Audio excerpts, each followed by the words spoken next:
Good, very good. I like that. Good morning, everybody. How we doing? There we go. First day, Houston Quilt Festival. If you're here with us in person, welcome. If you're joining us online, excellent, very cool. My name is Ryan O'Keefe. I am the owner and sole maker of a company called Mac and Hound. We do canvas and leather goods based out of Providence, Rhode Island. I'm super thrilled to be here today to kind of kick off the conference, talking about something that's almost, well, it's really not quilting, it's just quilting adjacent. We're going to be working with tough materials with this new reliable Barracuda machine, which I'll talk about while I do the presentation.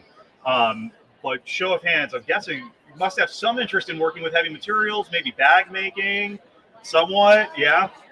Bag making is one of the most growing classes that I've seen in sewing centers over the past couple of years. It's been really big, leather's gotten really big. And having the right materials, the right equipment to deal with that kind of stuff, it makes all the difference when you're working on some of these projects. So today we're going to be talking a little bit about the materials, starting to talk about the bag making process with that and why the right machine and the right equipment is important. So I'm going to pass these around while I talk about them. But the first materials that we're talking about, because I think today was specifically about canvas, but we're going to talk about the different types of canvas and other materials as well. So one of the materials that I really love working with as a liner is this material right here. This is a natural duck canvas, and I'll just pass that around, and you can kind of feel how heavy a lot of these materials are. If you're not familiar with duck canvas, it is a super tightly woven natural cotton canvas. It's not waterproof, but it does provide a lot of reliability with as a liner, or if you're using it in sneakers or you're using it in bag making. It really is a great material as far as just the durability aspect of it goes. The other portion of that, and this is what this turns into, is my favorite material. This is called wax canvas. Now, wax canvas is what they do when they take this duck canvas and they hot stuff it with layers of wax. And it makes it naturally waterproof. It makes it about twice as thick and heavy, but it is such an awesome material to work with. And when you work with it, it instantly gives you a more rustic feel with all the wrinkles and all of the wax kind of build up in certain areas. And it's super easy to work with. It's a lot of fun.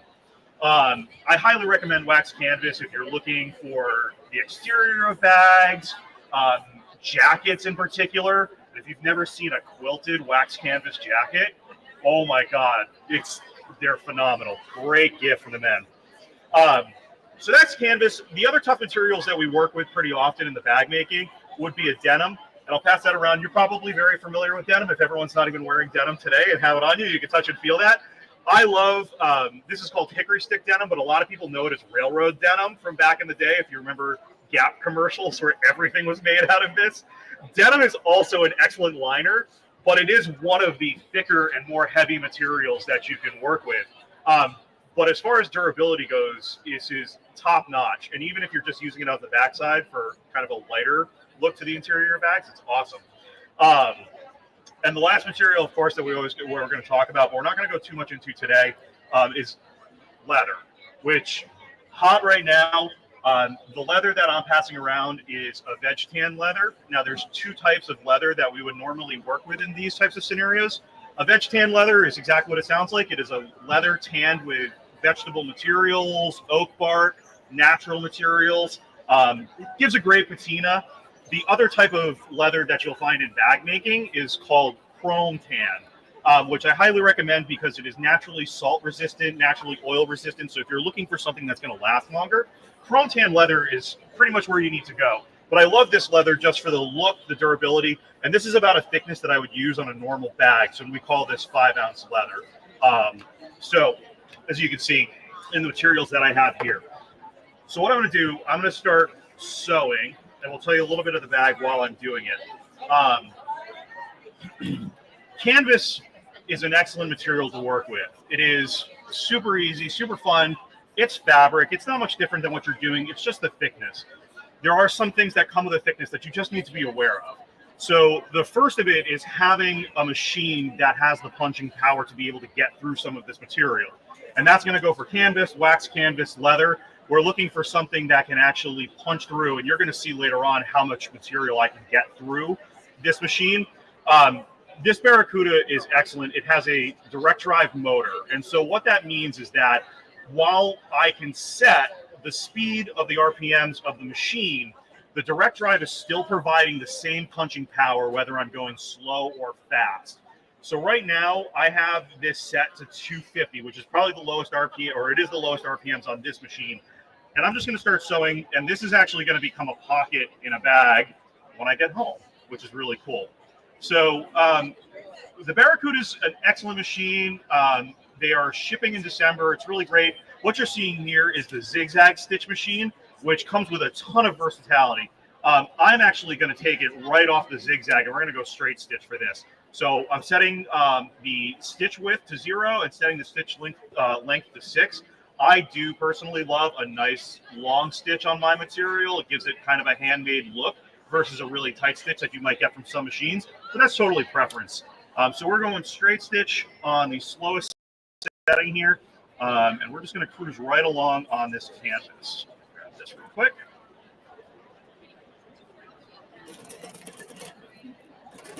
So you can see here we are just cruising right through. This is a decent speed, but it's having no problems with this canvas. And now, you know, this is 2 layers. But when I start making these bags, the interior of the bags are going to have 1, 2 for the pocket, plus another one for the liner, plus an outer layer of both leather and canvas. So we're talking quite a lot of materials that you're eventually going to have to punch through once you start getting through the bag here. So we're going to go right through on the straight stitch. So the back tacking on the Barracuda is really fun. It's unlike just going with a back pedal or pushing down on a bar. You can see here they have this CUDA stitch mechanism, and this sets the stitch length. The big thing about leather work in particular is your back stitch and making it look, you know, really nice, tight, right back into the same holes, because you are punching holes, and we'll talk a little bit about the needles that you want to use for these projects. So with this system, I can set, and I'm not going to do it right quite yet, but if I wanted to do a smaller stitch, in order to get the perfect back stitch, this is going to lock right in place on the back end, right at that 4 again. I'm all the way up at 6, so it's going to go right to the bottom, and I'm going to back stitch here. And we'll go right back up, boom, boom, boom, done. The cool thing about this machine too, and we can talk about this in different presentations, but it has a needle positioner system. So if you probably notice as I'm sewing, every time I stop, it ends in the down position, which I love because I always forget that if I'm turning a corner, I'm sewing on like a medallion, and I'm turning a corner on a patch or something, and I lift the presser foot, and I'm like, I just totally messed that up. But this always sets in the down position, but when I'm ready to change that, this presser foot here has 2 pedals. Excuse me. The left foot is the sewing. The right foot is just the needle positioner system that comes right back into the up position when I'm done, which is really great. So with that, we have sewn our first pocket, which is really fun. Let me cut this off. So this machine, and just to give a little bit of history on why I'm here with Barracuda and AllBrands, I've done everything by hand for a long time. I've done leather work for 8 years. I've just recently started getting into sewing machines and bags. And Reliable reached out, and they're like, we love what you're doing. We'd love for you to try this new machine. And I was like, oh, wow, that's really nice of you. Here are 5 other people that I think would be much better for you than me. I know nothing about sewing machines. And they got back, they're like, no, you're perfect. That's exactly what we're looking for. We're looking for someone, you know, who does great work. And, you know, we think you're going to like this machine. So I'm like, fine, you know, if that's what you want, that's what you want. They sent me an early demo of the model, and I was just like, wow, this is actually really awesome. And it's such an easy machine to work with, too. For someone, I would call myself probably an advanced beginner. You get the hang of this right away. And a lot of the features and the accessories that it comes with lend itself so easily just to get, like, threaded up, get the bobbin spun, and then you are rolling straight through a project. So it's been a really awesome machine, and I'm just happy to be here and talk about it with people and how I use it. And happy if you do want to continue the conversation after this presentation, we're going to have these set up in the back, and you can use my material and you can try this for yourself. But we just finished the interior pocket of a bag. What I would do with this is take this to the next leather, the liner, sew a top stitch on this, sew a couple pockets, rivet it, and we're done. And actually, I'll get the top stitch going while we're here. The cool thing for me about this is the ability to switch between the zigzag stitch and the straight stitch. Now, when I'm doing a lot of my own work, I'm going to be doing mostly straight stitch. I don't have a serger, but when I'm doing all canvas work and I'm making a bag where I don't really want to work on binding, the zigzag stitch works awesome. So I'm going to show you that on the edge of this canvas really quick. So I took notes. I really like setting this to a 4, and we're going to open this down to a 2, which is going to give us a really nice tight stitch. So what you can see here is I'm setting this to a 2, and I'm moving the lock down to meet me there, and I'm screwing it in place, and that's where it's going to sit. Now, what's going to happen is there's going to be a plate here that moves up that keeps me from moving it beyond 2 for an even back stitch, which is really cool. So what we're going to do is we're going to line up our presser foot right to the edge here, and hopefully we'll be able to get this right. There, boom. And we're just going to go right along the edge and slowly make our way down the edge. And we are just going to clean up all of that. Now, this works really well with the wax canvas, too. If you don't have a serger at home, you can just lock these edges in really nice and tight. And you might want to go over it once or twice to get more of the action that a serger, like a real serger, might get you. But just for the sake of this, go back, go forward, and the needle positioner, boom. Tap it off there, but you'll be able to see what I'm talking about. You'll be able to see that you could go over this twice and get the same effect that a serger would get you. And we can even get a little bit tighter here and go down to the 1 position and make that really, really tight. But if I was looking to do an interior pocket on a bag, like a hang pocket, without getting into binding or getting into another heavier material, I would just go through with a zigzag stitch and just close up those ends, and you would be perfectly fine with that. So, and we've got 8 more minutes. So what I'm going to do with the other 8 minutes, which I think is really interesting, is we're going to talk about, adding different materials and the different types of things you can do with wax canvas. Wax canvas is super fun to work with because instead of having to make markings with a pen or an invisible marker, the wax is your natural marker, which is really fun. So you probably saw these 2 lines. This is how I would do a pocket on a bag with this. So instead of like double layering it or what I did here, where I'm just kind of making sure that there's both outer ends, wax canvas, both sides, is completely waxed, completely waterproof, and ready to be on either side. So what I've done here is I'm going to treat it like I'm hemming up like a pair of pants. And I'm just going to roll that over. Let's see. I'm going to pin that up real quick.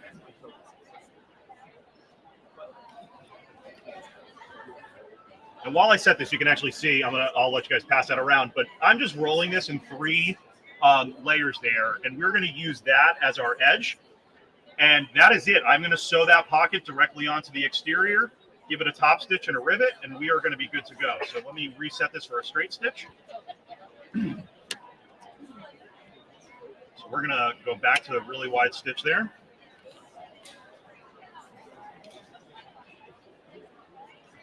There. Boom. And once again, no problem getting through 3 layers of this. And when I had mentioned that once we're finally making this bag, we are talking at certain points, many, many, many layers, which kind of brings into the point of the walking foot.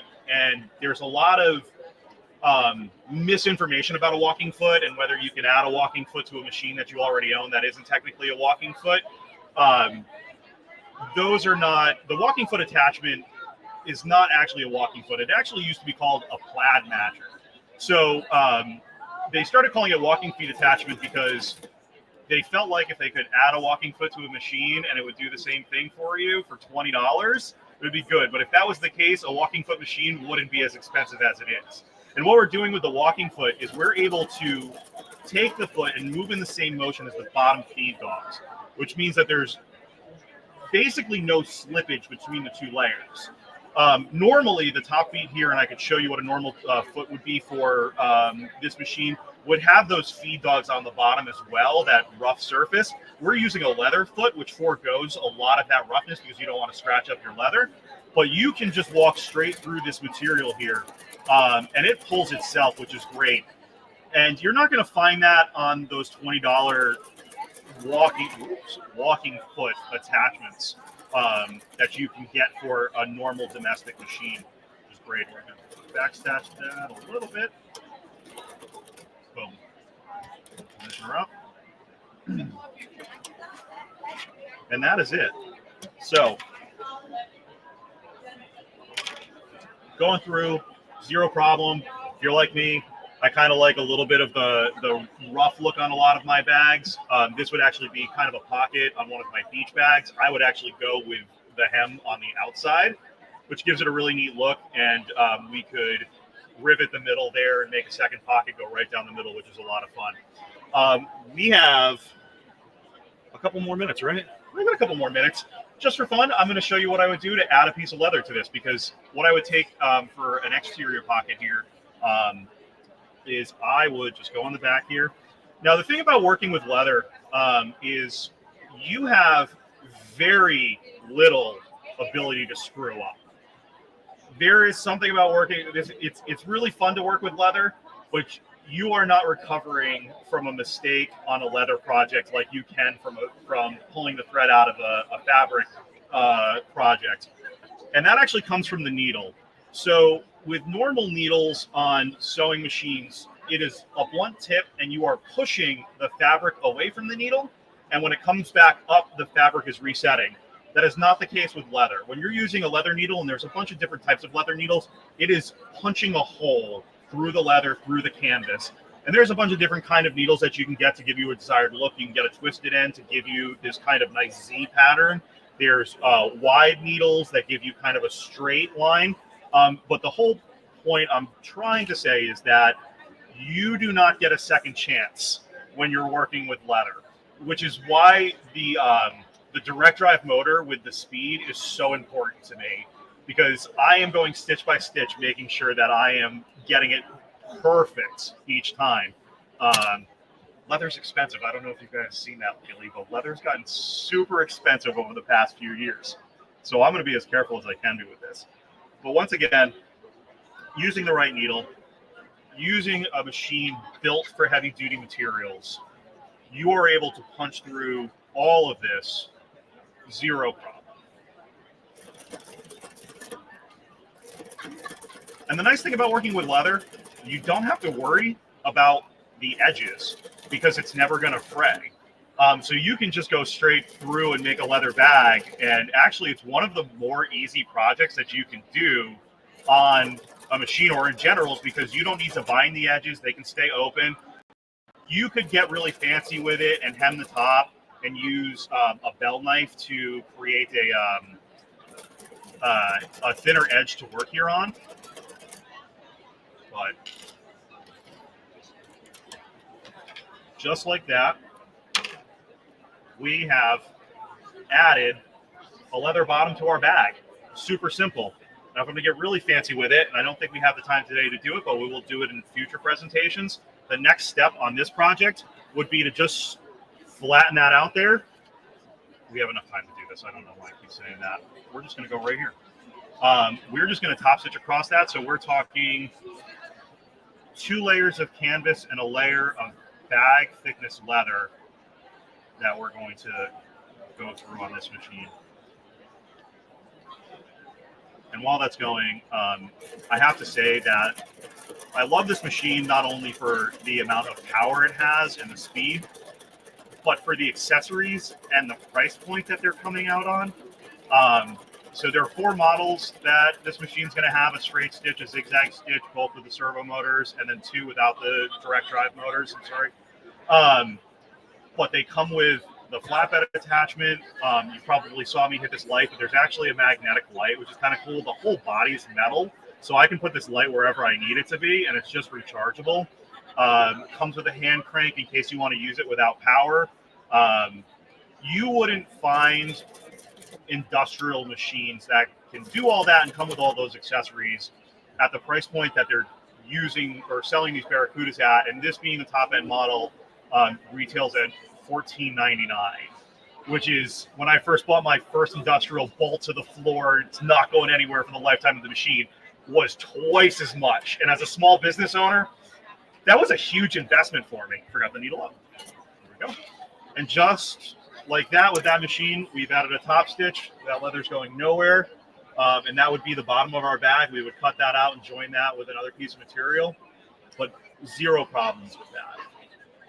So with that being said, I hope we learned something today. I hope that was interesting enough. If you want to pick my brain about working with heavy materials, making bags, seeing some of my work, or just checking out this machine for whatever you need to use it in the future, if you're looking to hem jeans, or you're looking to get into the apparel world on some of these heavier materials, or you're looking to make bags for yourself, backpacks, shoes even with some of this canvas, feel free to come on back. Reliable's at the end of this row. I'll be there. I've got plenty of different materials. We'll get you behind there, and you can give the machine a run for yourself. But with that being said, thank you so much for hanging out with me this morning. This was a lot of fun. I appreciate it so much.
All right. Hello, everyone. My name is Alexis. I'm a brother educator, and today I want to tell you about one of my favorite machines. Okay. So this is the Brother PR1055X. That means we have 10 needles. All right. So we can have 10 spools of thread on it at the same time. We'll stitch. Once it stops, moves on to the next color, it keeps going. Only time you want to kind of hang around it when you're stitching is maybe when you're doing applique or something and you want to stop and cut around if you need to do the next step. All right. So today's this segment is going to be about hearts and hoops projects. Who has this machine?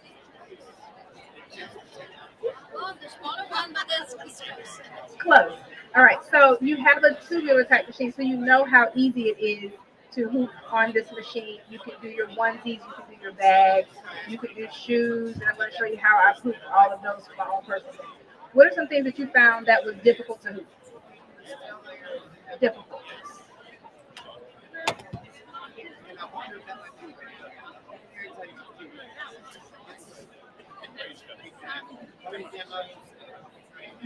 The thread color. What are some things like um, a bag? Who's had something on a flatbed machine that you? Yep. So, yep. Some t-shirts. So the best part about it is there are multiple hoops that can get you the same result. All right, so we're gonna first start off with our small. Has anyone ever seen these? These are like our small kit hoops. This comes with its own kit driver, so this is an E driver, and you would couple it with any of the ones that have an E on here. So the way it goes on, it connects to your machine. You don't need your A or your B arm. These screws, they have to come out. This one does too. Oh, wrong way. This is a driver. It's a kit. So when you get something like this one, you have to get the kit because the hoops have to fit on it. I have another one that's for my magnetic hoops. You'll get the kit one time, and then the 5x7 and the 4x4 will both fit. It's the L. Do you know the proper name for this one?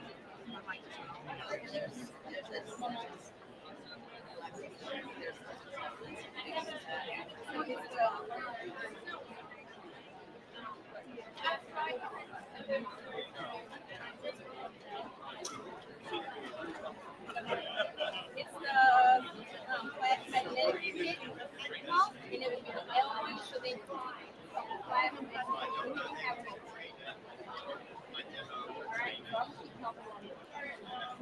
Are you okay here? All right, so once the arm comes off, you take this one out. I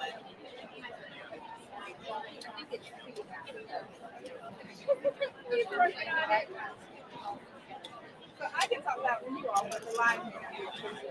All right. And that just slides on top. Use the same screws that go in there.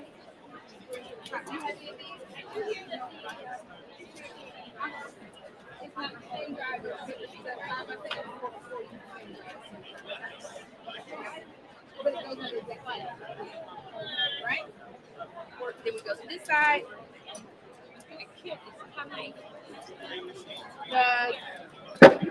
This part of the bundle. This one is not in the bundle.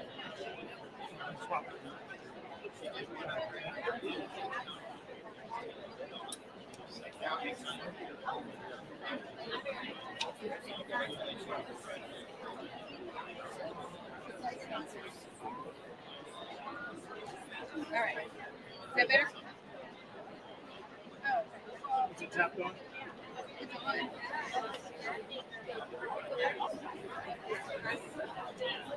Okay.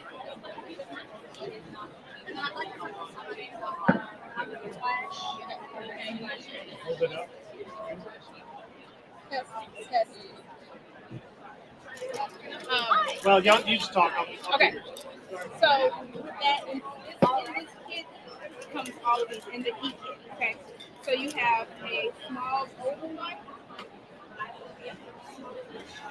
opposite direction oval one, this square one, And this one's a little larger. I use each one for different things. Can you say like briefly what you would use one for? Yeah, well, I'm gonna show you.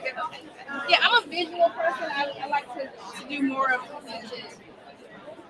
So, for example, one time I was on the Angela Wolf show, and I used this teeny tiny.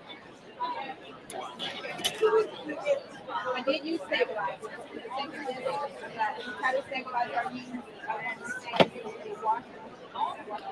use like a mesh on there. And just right on the inside of it.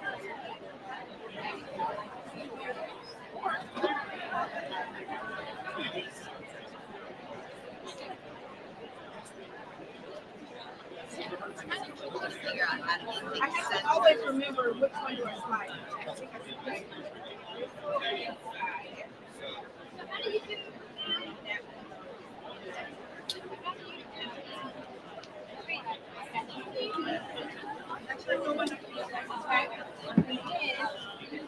So once I have to say like it's not our friend. Right? Then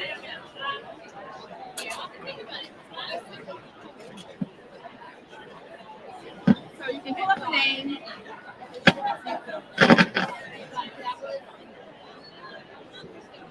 And what you'll notice, whatever driver kit I choose, it's going to recognize it right up top. So if I put my design in here and I touch set and I'm ready to embroider, if it doesn't fit, it's going to tell me. Please change to a larger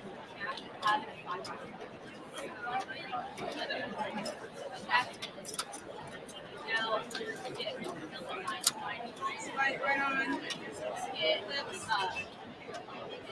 And I'm going to slide it over that area. Then I slide it over that area and I'm able to find my place.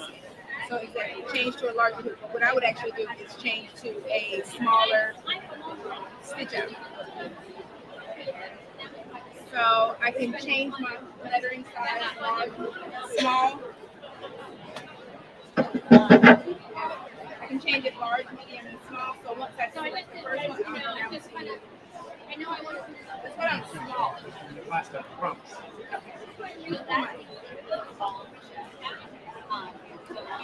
Or we just had a time to show you.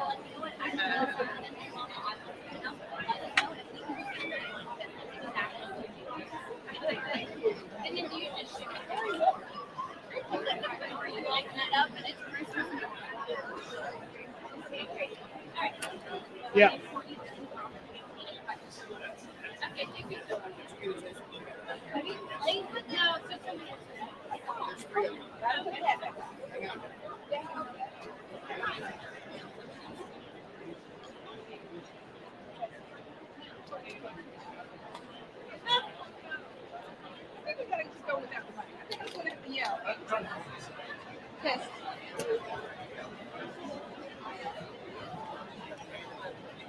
Well, yeah, that's all right.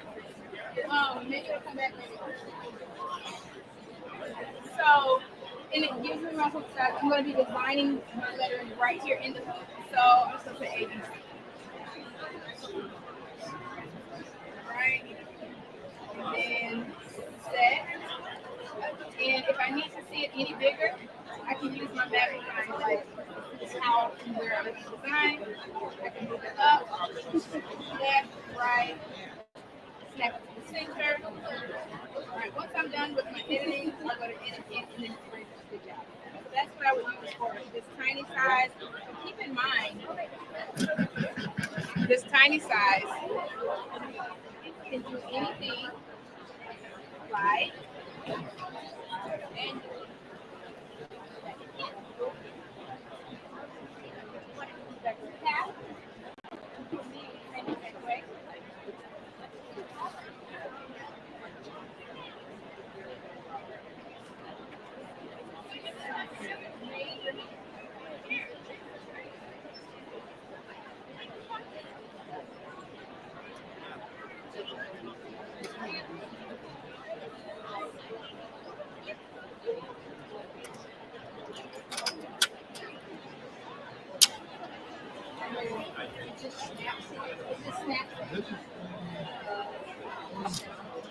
And you lift these. And that's the same thing. You have all of these different sizes. So you would just choose the size according to which you want it to put on it. Right? Now, there's been some hacks that I found online. If you use the stabilizer, you can still close that. Has anybody seen reverse hooping? You can do that too. You can keep a smaller area and if this is too many, or if you're designing tentative to go for easy. Think about more things like a collar, a male's collar, or even a women's collar. You can do sleeves. You can do, maybe you can do the side of a pair of shoes if it's not very thick.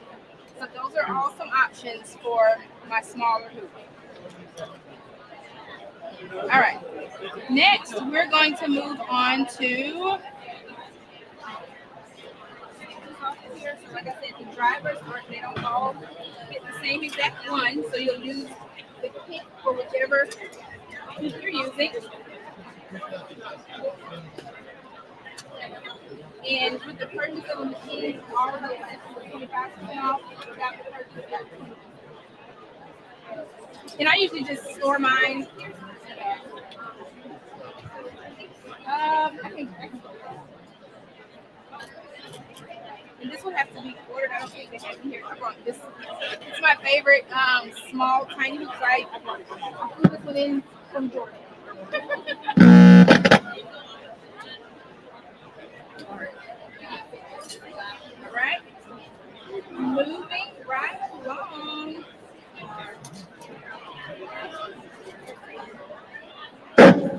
Oh, and the side. I didn't mention the side. All right, so next we're going to go to our 4x4 magnet. All right, this comes in, that's what you have. You love it? What all have you done it?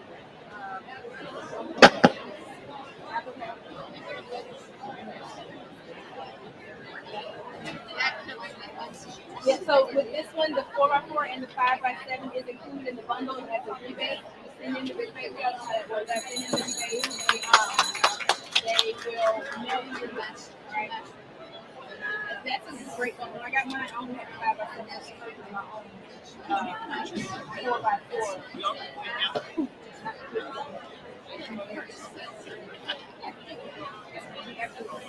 All right, so I find it easier to take it apart first, put this on.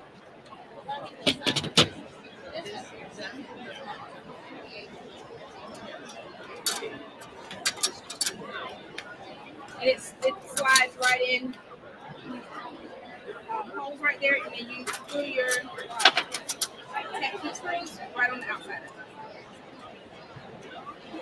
You can almost do this one-handed. I have because I've been holding all of my hooks in a stabilizer project and then putting this on. Uh-oh.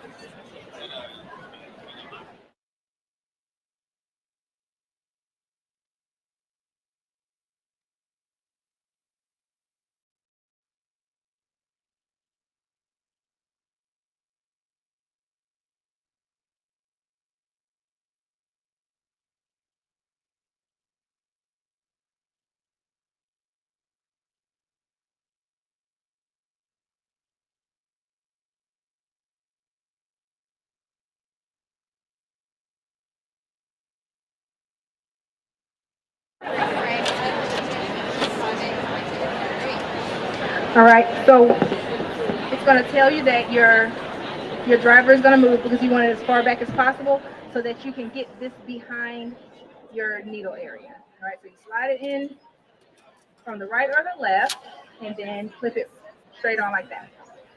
Grab my stabilizer, measure it, cut it in half. This is literally all I do all day in my sewing room. Measure, cut stabilizer, stitch. Grab my seam ripper. In that order. All right, so I usually pop them off, put them there.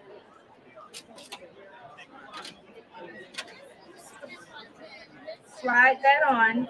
I've used other hoops in the past, and I have a ton of tape that's always stuck there because I want to hold it in place. I don't have to use tape anymore because I simply just slide this on this way, put it on. But think about if you're doing a onesie. All right, remember we already said a onesie. If you're using a flatbed, you're gonna unbutton it, turn it inside out, make a cocoon, load it, pin it, say a prayer.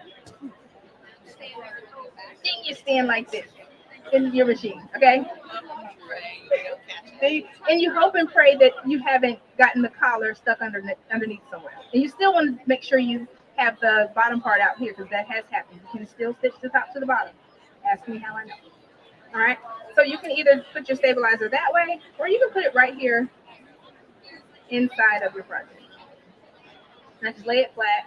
I will have already marked my placement, know exactly where I want to stitch it. And then I lift. I usually use one finger, lift, slide it in. There's a ton of space back here. I have done a laundry bag and I've rolled it up and it's giving me, I've gotten to the bottom of the laundry bag. There's a lot of space back here, excuse me. It doesn't look like it, but there's a lot. It could. So the neck of this one, this is a 6 to 9 month onesie, so I let all the excess go to the back. If I was doing like an adult one, I could turn it. You can turn it whichever way you like. I like to have the excess going to the back. All right, and then you make sure, did y'all see that? Y'all could see better than I could. Then you make sure that piece is out of the way. I use these notches as kind of like a guideline, so that tells me that's the center. So wherever I've marked my center, I can see, and I just make sure it's right there. But also, you know, this machine has a camera, and you can use your snowman sticker. So there's a ton of ways to make sure you get your placement correct. Which hoop are you using? I am using the 4x4 flash frame magnetic hoop kit. All right, grab my magnet, pop it back in place. Easy peasy, lemon squeezy.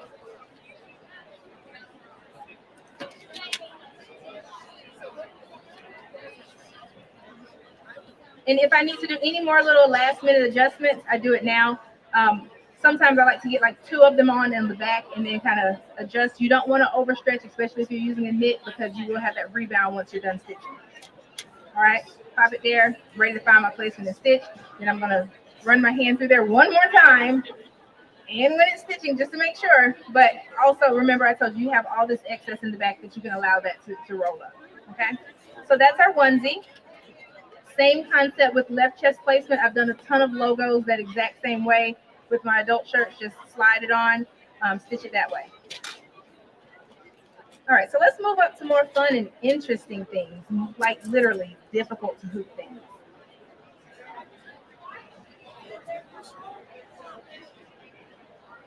All right, so we're making our way up there. So this is, you know, not worst case scenario difficult. Not worst case scenario. All I do, once again, take my stabilizer, drop it down in there, hold it. Hold your straps out of the way, lift with one finger, push it on back. Okay? Same thing. Snap on. And I'm ready to go. But let's say once I've stitched it, I want to cut my threads. Let's say I'm doing an applique, anything. I can still, in the middle of stitching, take it off. Does she look like me? That is me. So if you all have the Artspira app, I took a picture, I took a selfie in the airport, loaded into the Artspira app. It's our free app. You can download it on your phone. You can use it for line outlines. You can use it for simple digitizing. There's a ton of files that's already in there. All of our, the PR680 and the 1055X have Wi-Fi capability. You can transfer it through there. All right, and we're making updates to it all the time. Also, make sure your straps are out of the way. Okay? No straps.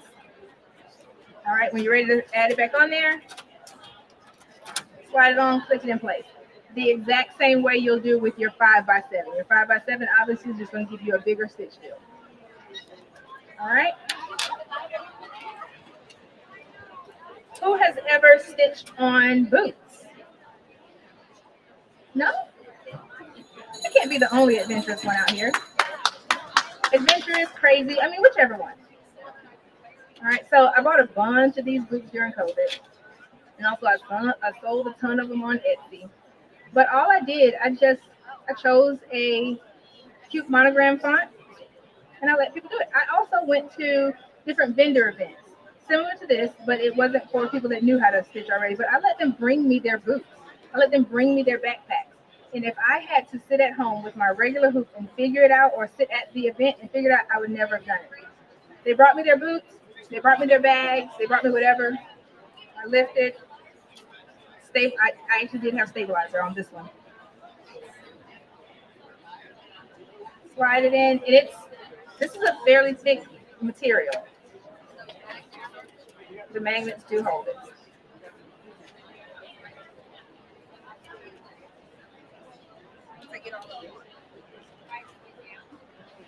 So now this one, since it is a little thicker, I didn't walk away from it very often. I did babysit it. Okay. I did babysit it, just to be honest with you, because it is thick, so the magnets are going to be it's going to give it a little more play to it, but holding it, it still allows it to stitch. When I do my like leather or suede type ones, anything thinner, I can walk away. But to be honest, if I'm doing a boot, I still want to stay close by. All right, so once that was done, took this off, and went on about my merry way. Pulled it off, zipped it up, handed it to my customer. Okay. I got these. I don't know. I ordered them like wholesale online somewhere. And for about 2 years, I had a garage full. It was so embarrassing. I did not want to raise my garage door because I look like a shoe store. All right, what else do we have? I sold almost all of them. I gifted some of them. I destashed the rest, but I kind of went overboard. We all went overboard with ordering during COVID. It was not just me. Okay. All right, what time is it? I want to save the best for last, which is going to be this one. So denim jacket. All right. If I were doing the back of it, not for this size, but for, like a smaller right across top, I would use my 5x7. But sometimes I want to do like a cute little space up here. However you slide it on. My thing is, people ask, well, how do I know which way I put it on? Whichever way fits. That's the answer. Whichever way will fit on here. So if I have to slide it in this way, hold it down, I'll do it that way. If I have to go from this side, it doesn't matter, because guess what? It does not have to be hooped straight, because I can use my camera. I can use my snowman sticker. And now my machine is going to take all the guesswork out. Like, I don't know the last time I actually had something crooked, and I was trying to hook something crooked, and it was the hardest thing for me to do, to get the design hooked on that crooked. Because I was doing like a wacky shirt or something for my daughter. All right, you can go. Oh, the magnets will hold this one. Yeah, I just didn't put them on. Yeah, it'll hold. The only thing I look out for, sometimes I've run into, just being honest, because I know you guys are going to run into this too, but sometimes your buttons or something will get in the way. I will either pull it over that way, or if 3 out of 4 of my magnets stay down tight enough, I'll leave it. Or I've even pinned it to my stabilizer just to make sure. Okay. All right. Has everyone seen this? These like this. So this was very popular during Easter, obviously. Right now, I think the stores have some for Halloween, because today's Halloween. And nobody really knew how to hoop them.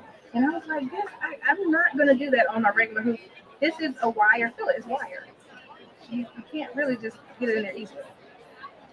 So a couple times, it took me about a week to figure this out, because I was doing this.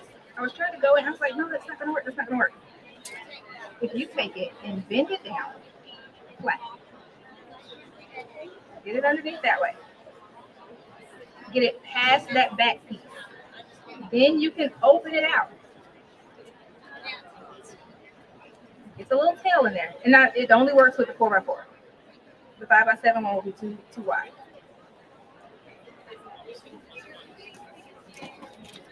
Okay, I start putting my magnets on.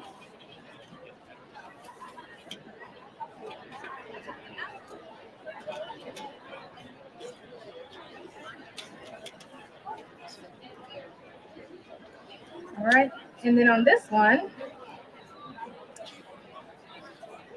so like I said, remember it's going to pull up the size hoop that I have on here. The machine is smart enough to know it registers and it knows exactly what hoop I have on here. So I'm going to design it right in here. Uh-oh, I don't want that one. Look at me being picky. See, that's going to be big. So I can see right now, the first letter, it takes up the whole hoop. So I'm going to go ahead and minimize it from the beginning. E, M, I, L, Y, set.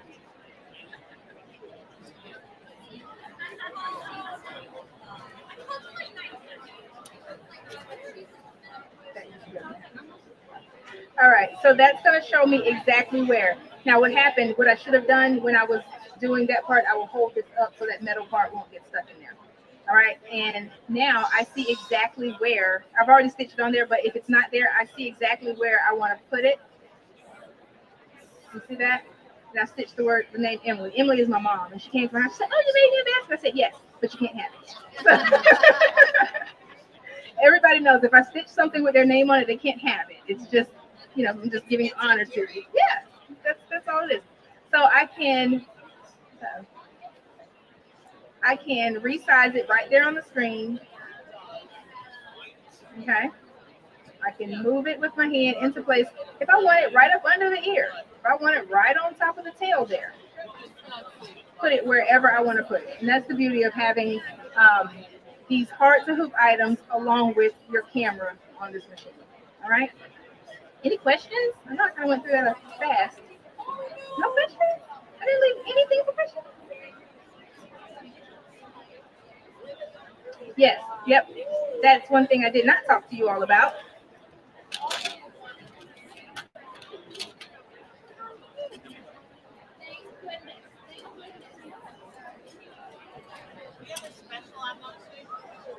It's 20% off if you haven't purchased the machine during the show. It's 20% off. That's the show special. What was I doing? Okay. So I couple, if it's not something that this is going to get in the way of, I couple it with my tubular extension bit. Okay.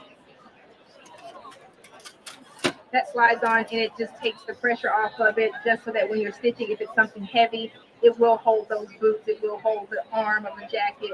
Usually I love to use this with my sleeve hoop. As you want to see the sleeve hoop, I don't have it here, but the sleeve hoop works well with a onesie or a sleeve or your pants leg, and you just add this, you pull that out and it holds the weight of it. You can use it with Carhartt jackets, denim jackets, anything that's heavy. I think I used it, the heaviest thing I did was an equestrian cosmetic bag. I didn't know horses needed such makeup, but she wanted it. I stitched. I did about 15 of those, and there's no way I was going to stand at my machine holding the weight the whole time, so this made it a lot easier. All right, I think that was my time. So, yep. All right. Well, if you guys have any other questions, you're more than welcome to follow me over to the booth. I'll be doing more demos over there. I can't remember what my next one is today or even what time it is, but I'll be right back up here for another presentation, and I'll actually do a stitch out there. Right here. You're welcome. You're welcome.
Not yet, not yet.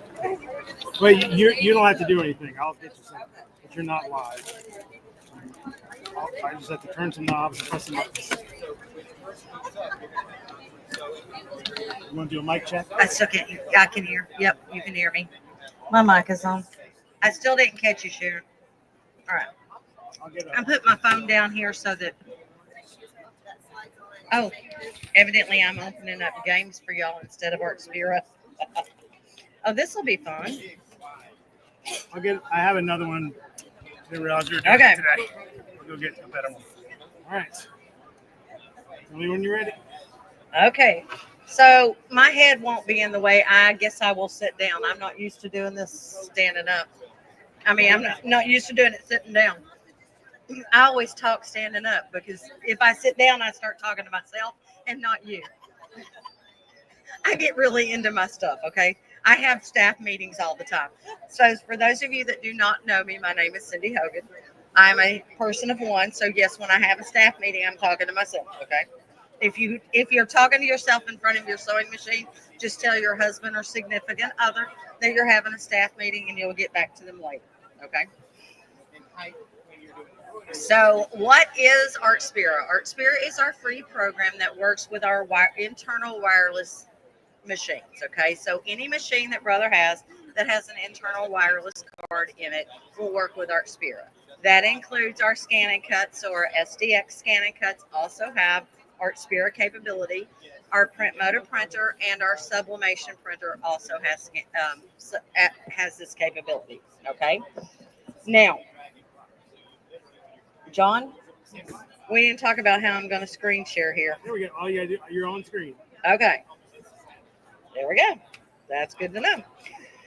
Okay. So, yeah, you told me I had to sit down. I knew I had to sit down. I don't like sitting and talking to y'all. This is not my native habitat here. Because like I said, I tend to talk to the screen instead of you at that point. All right, so if you look at my screen up here at the top, these are your categories of things that you can easily access. So you have embroidery designs, you have cutting designs, you have printing designs, sublimation designs, projects, design templates, and oh, by the way, there is an education tab. When you want to learn something about Artspira, we have a whole team that does videos on Artspira, okay? Every quarter, we release new videos. Alexis and myself happen to be on that Artspira team, so we know what's coming up. You will see some what is new in Artspira videos coming very soon to you.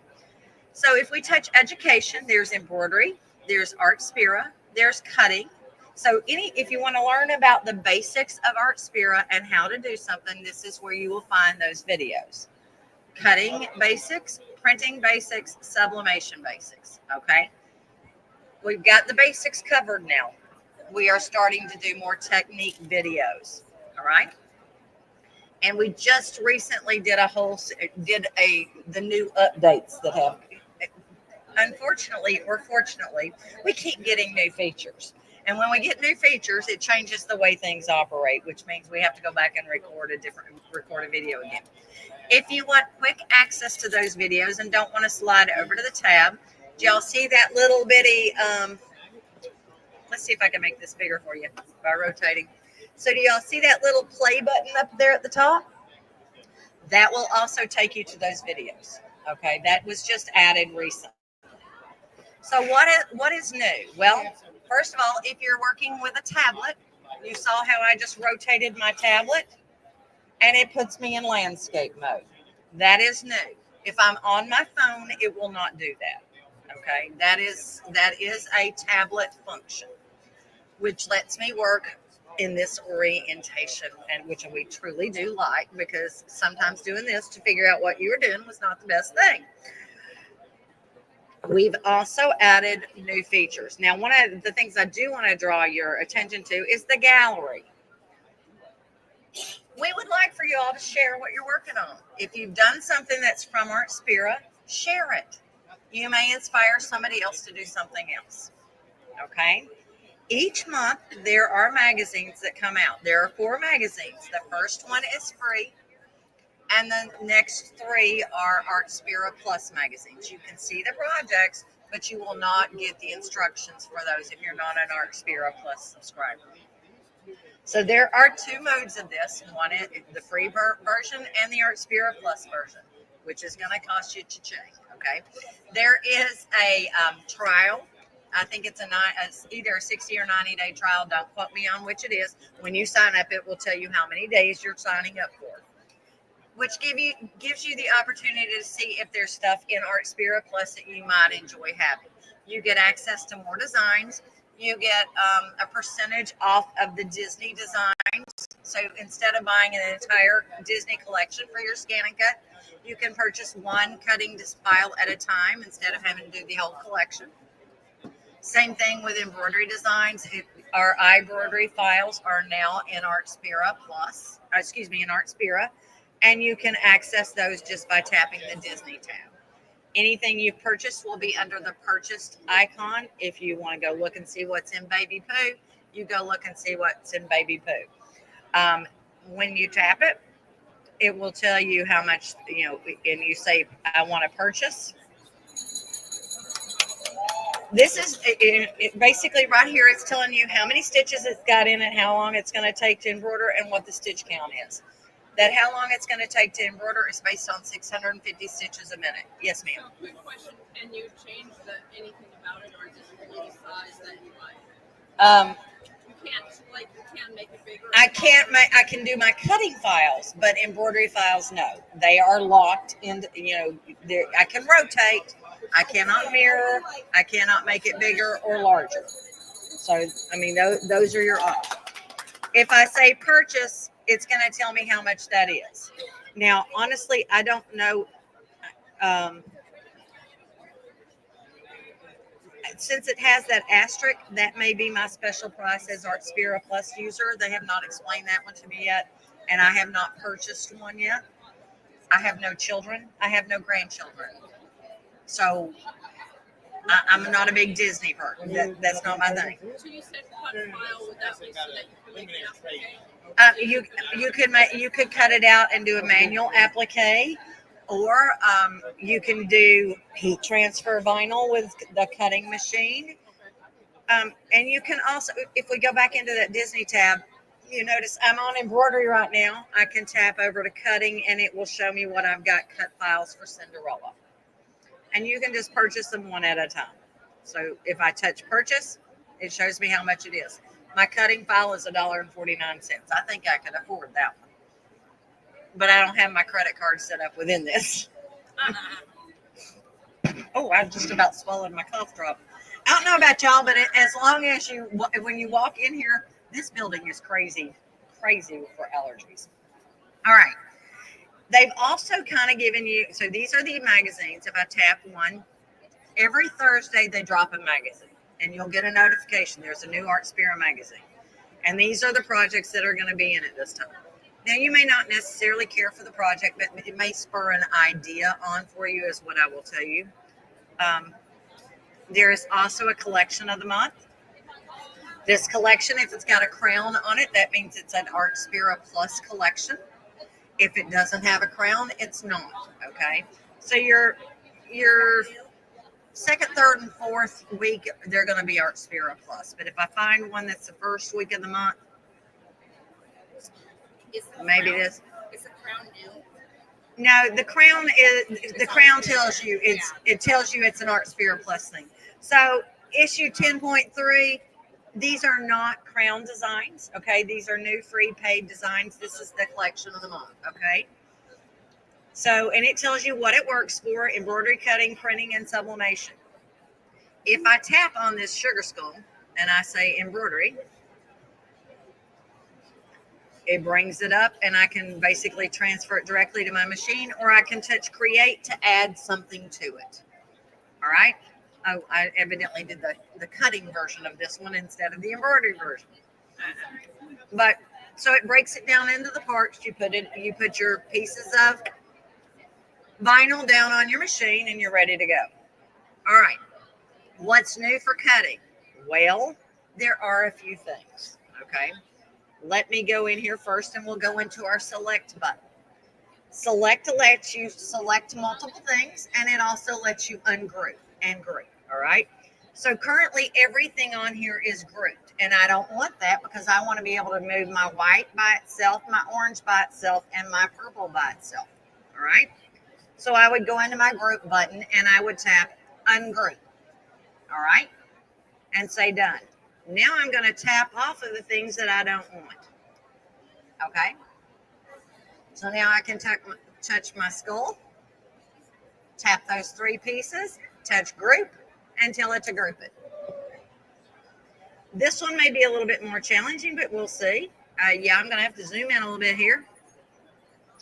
And I'm going to tap these parts. Got all my pieces tapped. Go to group and group them up. So now those work as a unit. And then we can, oops, undo that. I resized it. And so I just say, I tap it, and now we can zoom back out. What else did we get? Let's say I'm going to move this guy over here. Oh, I forgot part of him. So undo. Let's go back in here and go back into select and tap that little section. Undo. So let me just ungroup.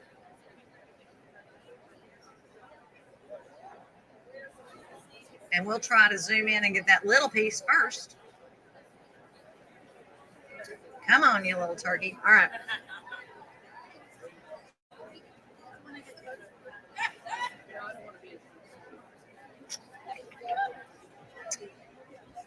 That's just being a little snot, isn't it? I do not like that. It will not let me have that one little piece. No, it's not with the 2 dots. It's just being ornery right now.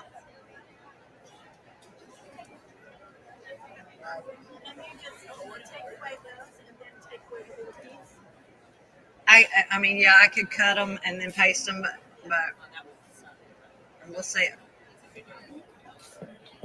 We're just not going to worry about those, okay? So yeah, we're just not going to worry about those. We're going to zoom out, and I'm going to show you how to duplicate things, though. All right? Because this is new as well. Used to, we had to go back and add the pattern in multiple times. We don't have to do that anymore. You go into duplicate. You can add in a number of them if you just want them to tile them yourself. So then you just take and move them out of the way. And if you want to change your mat size to a 12 by 24, you simply touch that little down arrow down there. And if I want it to be landscape mode, rotate it 90 degrees. Okay. Now I can take and move these pieces apart. And that gives them, the purples are grouped, but they're not all grouped together. Okay. That is new. Okay. Now, the other way I can duplicate, let's get rid of these items that I don't want. I can come in here and I can say duplicate, and I can say tile. So I can move it, I can add to the side. Now the deal is they are a specific distance.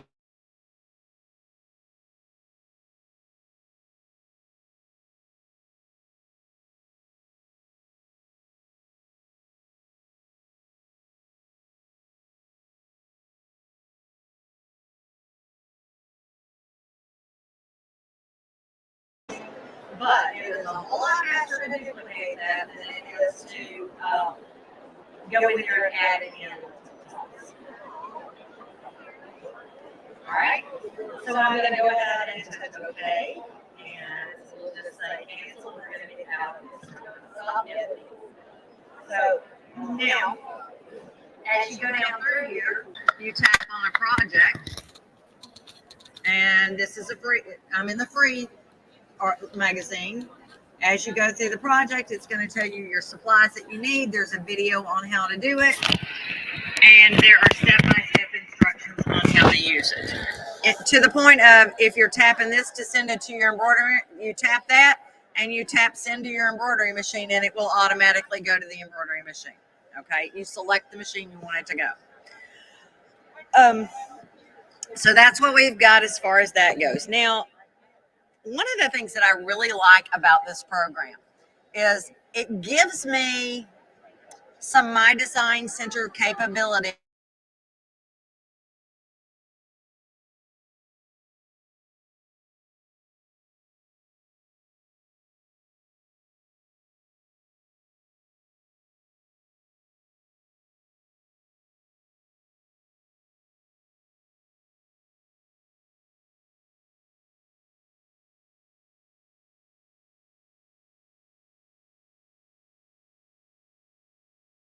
The things that I like to show you, because this is one of my favorite things to use Artspira for. If I touch my design editor and I tell it, wait a minute, I don't want to be in sublimation, I want to be in embroidery. We're going to go design, and actually we're going to go drawing. Okay, and I'm going to choose my hoop size. It goes all the way up to our new Aveneer, which would, although it doesn't look like it, but if you're in the opposite order, the width is listed first. Okay, so your height is second. The Aveneer, the Luminaire is in there. It's 10 5/8 by 16 is its largest hoop size, and the 11 5/8 by 18 1/4 is the new Aveneer size. So it looks like they're not in there, but they're in there. Okay, they're just in by numerical value, width first. Okay, so the 10 needle width is the widest hoop that we have, width wise, but its depth is not as deep as we've got otherwise. All right, so I'm going to pick, let's say, a 5 by 7 hoop and say okay, say done. Now, one thing I didn't do is if I want to rotate that hoop, I can say rotate 90 degrees so that I'm working in a landscape orientation. Okay. Remember, I am in tablet mode. Now, you have a select tool. The arrow is your select tool. The pencil is your draw tool. You have an eraser. You have a stamp shapes tool, and then you can bring in an image as your backdrop to trace over the top of. Simply, this is one of my favorite things to do. You can either do a line or a single line. Actually, I think it's a double run or a zigzag stitch. Depends on what you want to do. If I touch this little dot, dot, dot, it's going to bring more options up. If I am drawing myself, usually I want it to do a little smoothing for me, okay? There are little tricks. I don't want it to connect my lines because that's going to, and that is an Artspira Plus thing, because I'm going to do a signature, okay? We'll say done, and I'll simply sign my name here. Okay. Now, even on my Aveneer or my Luminaire, I find it much easier to do this on my tablet because it's a more natural motion than it is doing it like this, right? Because if I got to turn my head sideways and go that way, that's not ideal for me. So I like to do it this way. It's a great way to get in your own personality in it. If you look at the faith, hope, and love that's hanging up over there, I did that in the drawing tools. Okay. So I didn't bring in a drawing. I just basically came in here and drew myself a, don't judge me right here on this right now. But then I came in and I said faith.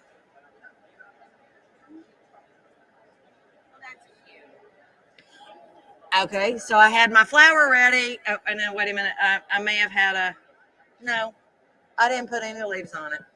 I did faith, and then I did hope, and then I did love. Okay, but I perfected my flower first. Obviously, I didn't do that with you here right now, but I perfected that flower first, and then I saved it.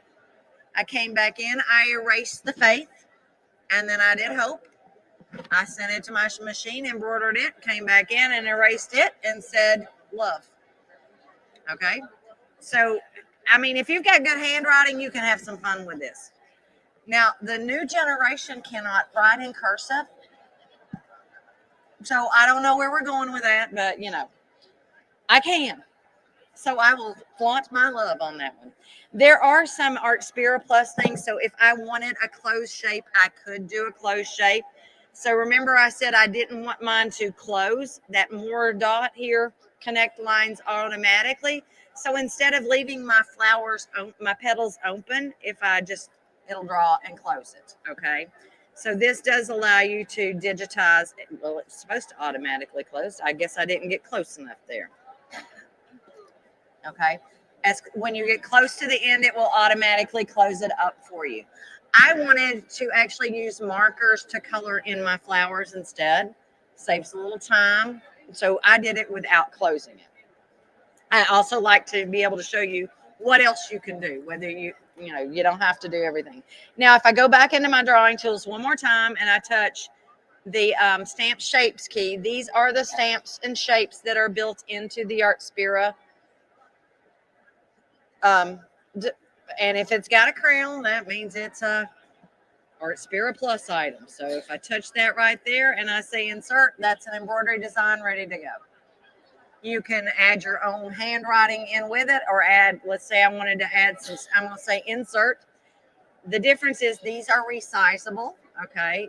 And it's not limited to 10 or 20%. It's as if I digitized it myself. And so then I could come in here and say, all right, I want to draw me a cloud. As I said, don't judge my drawing skills. Let's see. Yep, I'm in automatically connect. So let's see if I can do a little bit better job there. Okay. And I can come in and tap it.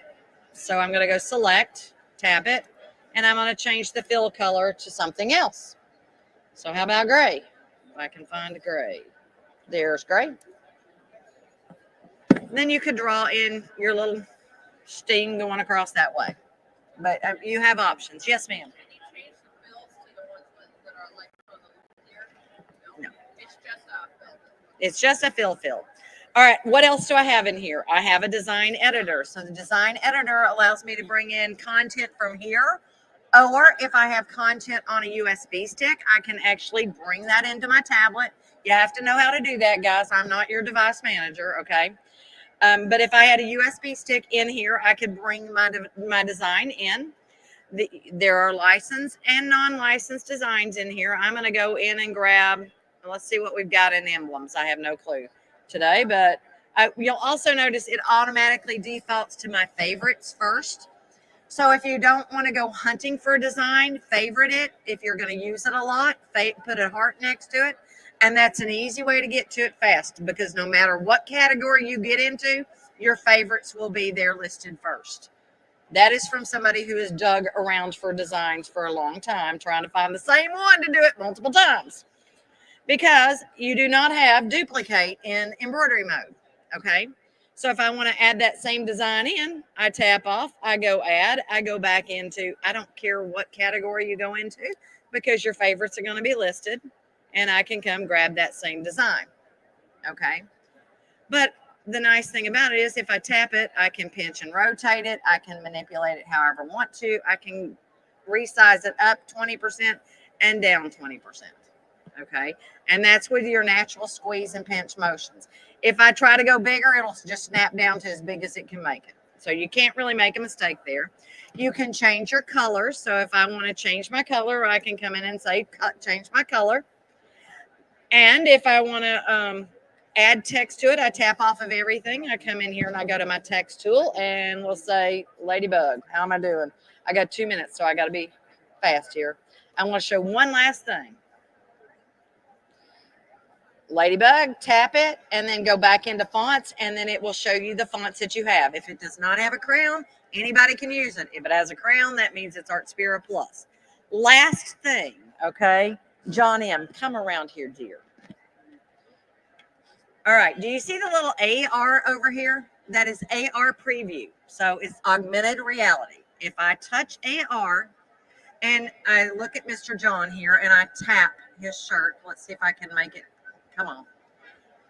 Come on, like me today. Oh, I think Siri's talking to me.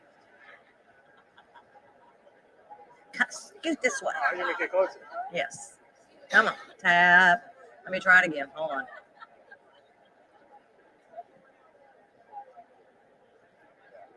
It must want it to be flat. Fiddly. Let me see if I can put it on my pants leg. Y'all get to see my dog hair. Nope. All right, it's not going to do it. But there's this thing called color shuffle. So you can check it out on your actual garment. I'm kind of stuck here with this. Y'all can see me back over there, and I'll show you how that works. But you have to get it in the right angle. You tap it, and then color shuffle pops up. And so you can pick the coloration that you like. It's like color shuffle on our top of the line machines. Pick it. It changes your colors for you automatically, and you're ready to go. Okay. Yes, ma'am. There is a sublimation tab in here. We have a sublimation printer. It's the Brother SP1. And if I go into home, I'll be doing another one of these and I'll focus more on some, well, I'm just trying to give you an overview, but there are fabric patterns, there are illustrations. These are our printable patterns, but you can use any PDF. Yes. Oh, no, I'm sorry. If it's built into here, it is stuck in this loop. Okay. Uh-huh. You send it to the sublimation. No, you don't have to send it into Word or anything. It goes directly to our sublimation printer. Our sublimation printer. It's only going to work with our sublimation printer. Okay. It's a brother ecosystem. Okay. All right, guys. Thank you so much for joining me. And I'll see you again. Bring your questions next time around. All right, John, here you go.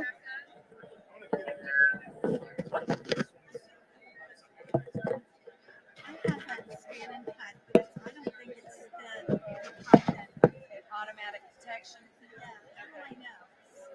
Well, do you have to adjust your blade depth? I do not. If you don't have to adjust your blade depth, I do. Because my friend's going to use it and she likes to do the embroidery, so she can wire. Because I do have it with the design,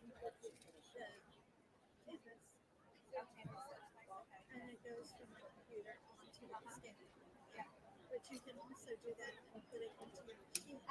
It's always fine. That I don't think I have. You have to have the right model of embroidery machine and the right model of skin. Aveneer is the newest one, right? Aveneer is the newest one. Because I own a Luminaire 3. That's the next one up. I still am not. All right, let me check it out.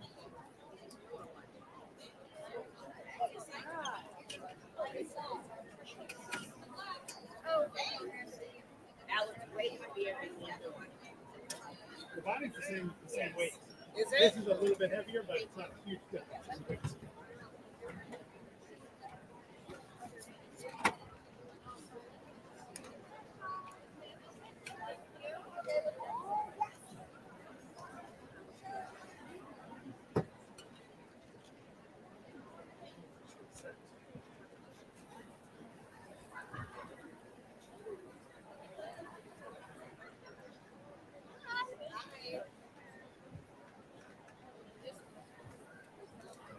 Well, how nice is this? I can give you all $5 for hanging it out. I don't think so. I think the machine is strong.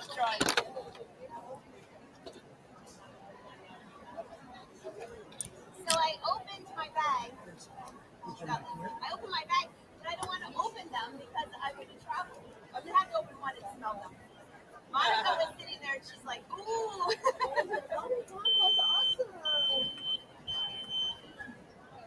That's awesome.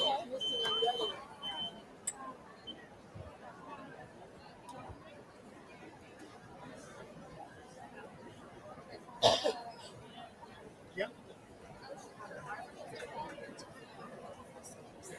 Barbara, you have a free gift. Is that something for Angela to give away?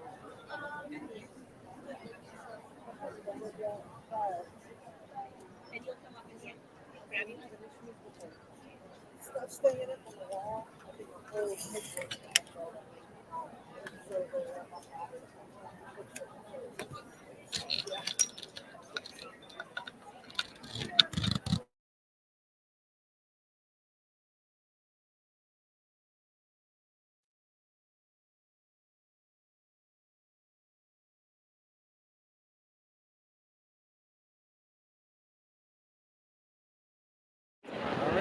Hey everybody! So nice to see all these friendly faces. You know that clapper you have? I think you should have a little look back side. We might have to get another one. Right? Alright, you ready to roll? Okay, we're live. Hi! So all the people that aren't here, you're really missing a really good event. I just have to say, what did you guys say? It has been packed today. But I recognize so many of you, and it's so nice to see you all again. And those of you that I haven't met before, welcome to the party.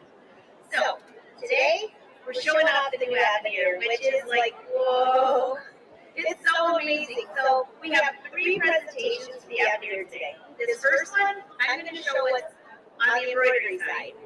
The next one is going to be the sewing side. And then lastly, today Jerry and I are going to get up together and have our media show with all of the features. So you want to enjoy all of them. And of course, we have a fabulous giveaway at the end for you. Okay? That means you have to stay. Patient is that. All right, so first off, how many here have a brother machine already? Okay. Luminaire? Still there? 3 luminaires? Oh, gotcha. Still there? Okay, so for those that have those machines, you might have already been in some of my master classes. I think one of the best things of these machines, and I'm so grateful to do it with Brother, is to have an online class that you can take for a year that shows you how to use it, because I even read the manual for these just to learn. There's so much. So I received the manual for this one maybe back in March. And I'm on the couch with a highlighter, and my husband said, oh no, again? There's so much good stuff here. So first of all, the newest Biggest tube, which is amazing. I embroidered my entire sleeve in one shebang. Yes, these embroidery designs are included with the Aveneer too. Thank you. Oh, I love them. You tell them a little proud of them? Not as proud of the machine. All right, so here's the hoop. It is, hold on, I always get the quarter inch wrong. Hold on, I want to make sure I say it right. Because last time I said it was too small. It's not. It is 11 5/8 by 18 1/4. I always miss that quarter mark. You got it? That's huge. Do you want to stand up? We might be able to embroider your entire leg. But you know, when the hoops get bigger, you want to make sure that they're not flopping around. You want quality embroidery. So this table's too small, but Jerry's over there with another Aveneer, and you'll see there's a little table that attaches here, and it's really easy. You just slide it in, slide it out, and it helps to stabilize the hoop. So it's big, but it's a really good quality. And this was embroidered all the way to the ends. And if you saw the lily dress over here, that's another collection. That was embroidered all the way to the end on tulle fabric, which is really thin. So if you want to screw something up, try that. It was perfect. It was perfect. So the difference is with this hoop is you have 2 ends to adjust. So when you're hooping, you'll slide it in. There's a little tub right here. So if you're doing something big, like quilt embroidery, I call it, like you're using a thick quilt, or you're using something thin, it doesn't matter because you'll slide it into the end, close the hoop, and then you have adjustments on both sides to make your fabric, whatever you're using, just perfect. Here's another one I did on there. This is also included in the Aveneer. So this is called the Bohemian Collection. How many of you watch my live shows? Okay, so you know what happened with this? I was going to wear this today. It was supposed to be a blouse that went down to here, and I accidentally cut it too short. So now it's sample. Unless somebody wants a crop top. All right, let's get to the machine. So that's the hoop, and I'll take your questions at the end as well. Let me get out of your way so you can see behind me. I'm sitting on the box. Put this down. All right.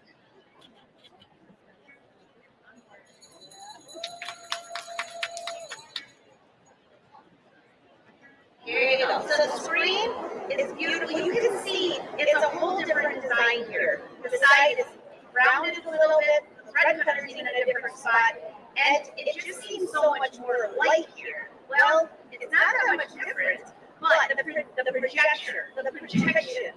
So you go in there with a 3x5. Wait till you see this one. All right, so I need to get my hoop back. Oh look, they've already delivered your giveaway. Oh, I like those colors. All right, slide this in.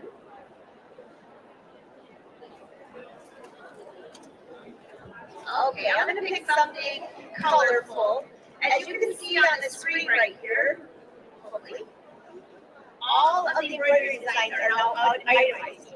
So easy to find. I bet you'll guess which one I'm going to go to. I've already been to actually. I should say Embroidery. You'll see it. Great. Of course. And animals. You guys see my raccoon? They should have the raccoon with squirrel. I think that would sell the machine all over the map. The raccoon was sitting in the skunk's tush. On my back, and I got a picture. Oh my gosh. Yeah, that was not appropriate. Okay, food. And no, I'm not the one that was all over YouTube with 10,000 raccoons, because there are ways to get rid of those. Just kidding, just kidding. All right, so there it is, ice cream cone. And now I'm going to get the projector. Second, wait till you see this. Like, voila! Can you see that on here? Oh, he's coming around. So I'll move. Whichever way you want me to move. Can you see that? Do you see how big this is? And it's bright. I can almost paint my nails under there. So for those that are familiar with the luminaire, we had a stylus like this that you could press the button and change your stitching, your character stitching. You can see it right on here. So we still have the camera to see those stitches, but for embroidery, now I can take the stylus, press the button, and move it around. So when I'm doing this, you see the ice cream cone moving? I can still go over here and do it like we used to, but now if you're trying to do something really precise or you're trying to add something, you can see it right here. So also, I can do other things on here. I can rotate, and you can rotate 3 different ways. So all your settings that you have over here are right here. So isn't that, can you see it? Yeah, that's neat. It looks like a rainbow. You don't have to use the stylus. You can use the finger over here on the screen too. But over here you have to use the stylus because it's like magic. I get it. Not literally. All right. And if do what? This is just right here. So this is right over here. You can adjust just like you would normally on any other thing. So it's a little limited on this side, but there's still those are the basic ones. Yeah. All right. And also, if it's in your way, you can move that box to the other side. You can change. It shows you all these different things you can do. And there's quite a bit more. I'm just going to try to run through some of the basics. Right here. So this is the projector. You see that projector right here? So on the luminaire, we have a red box, which I can do with my hand. It shows you where you're going to project on your hoop. Well, now I can do it right from here. See how when I do that, it's actually moving the hoop. And on here, it's moving the box. So you can do it right from here. So if you're doing edge-to-edge quilting, which there's a ton of cool designs in that, now you can match that up right on the edge here. And you can see it. All right, if you don't like this box, click that button and get rid of it. All right, I'm going to go back. Maybe move this back to the center so I can see it now. Wrong way. Let's go this way. All right, so any questions on the projector while I'm there? It's very fun. Okay, other cool things is fonts. So the fonts, do any of you put letters and fonts on your, so now there's a preview page where how many times, this is pretty Julie and this is pretty Teresa. Sorry for watching, but whenever I get to the J or the T, sometimes these letters don't look as like you want them to. You don't know until you're halfway done with, the name. There's a preview page now, so you can see exactly what those stitches look like. And there's few fonts as well in there. All right, picture play. This is the game changer. It's down here somewhere. Of course, you still get a beautiful box with all of your items.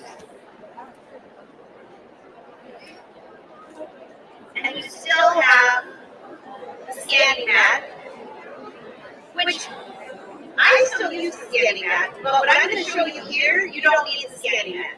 You just need a photo, and you can send it to the machine wirelessly or via USB. So let me put it on hold. Now, when I did this yesterday, I stepped on the cord and unplugged the machine, so I'll try not to do that today. It's not elaborate. Okay, here, under embroidery. Oh, by the way, my design center has quite a few more fills on it as well, if you don't know what that is. All right, embroidery, here's the new button. Picture play. So this picture, right here,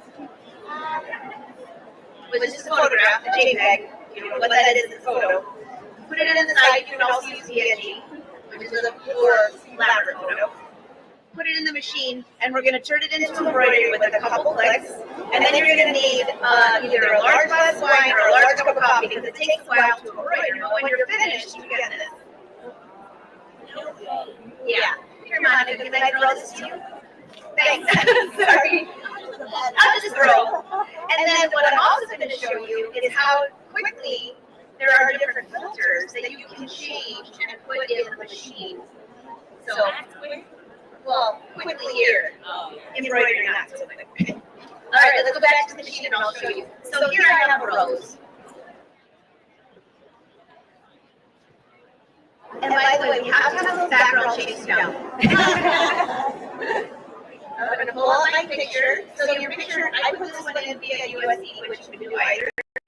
Send it wirelessly. I love all the wireless functions these machines have now. It just makes it so simple once you get used to it. Not used to it, but some people who haven't used wireless are like, how does that even work? You'll be amazed how simple it is. By the way, before I go on, how many people here use Artspira, an app? Yeah, they have a free version, so if you use a brother machine, download Artspira to your phone. They have a ton of free templates and a ton of free designs to your phone or your tablet. And they also have a paid version, but it's called Artspira. Art, S-P-I-R-A.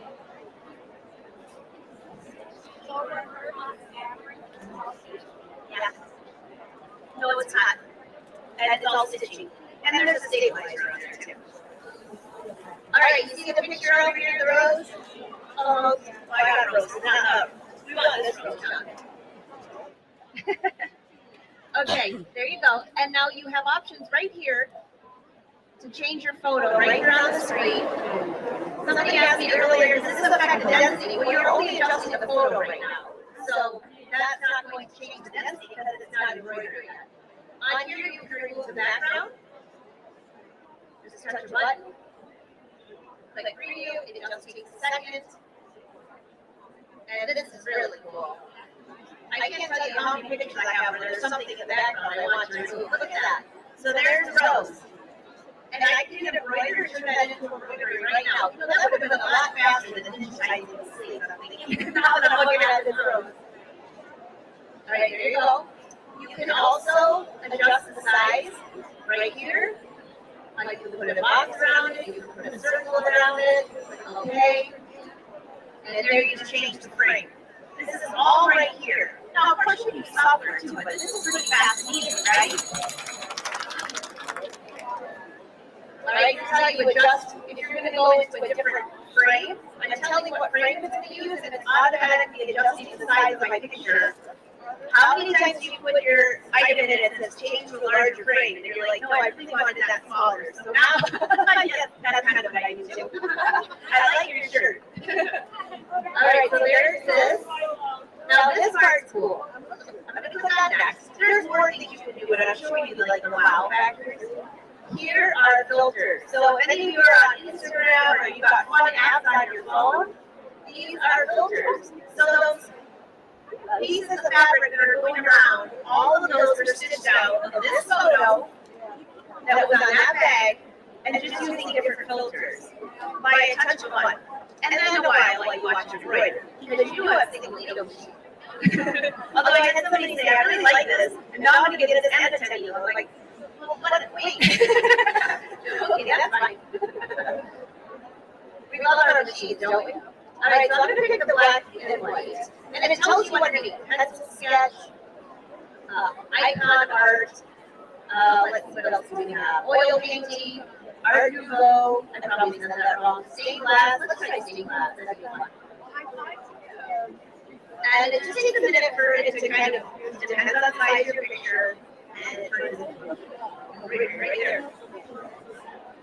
I'll stay out of the way so you can see it. Wait for it. I'll try not to step on the cord.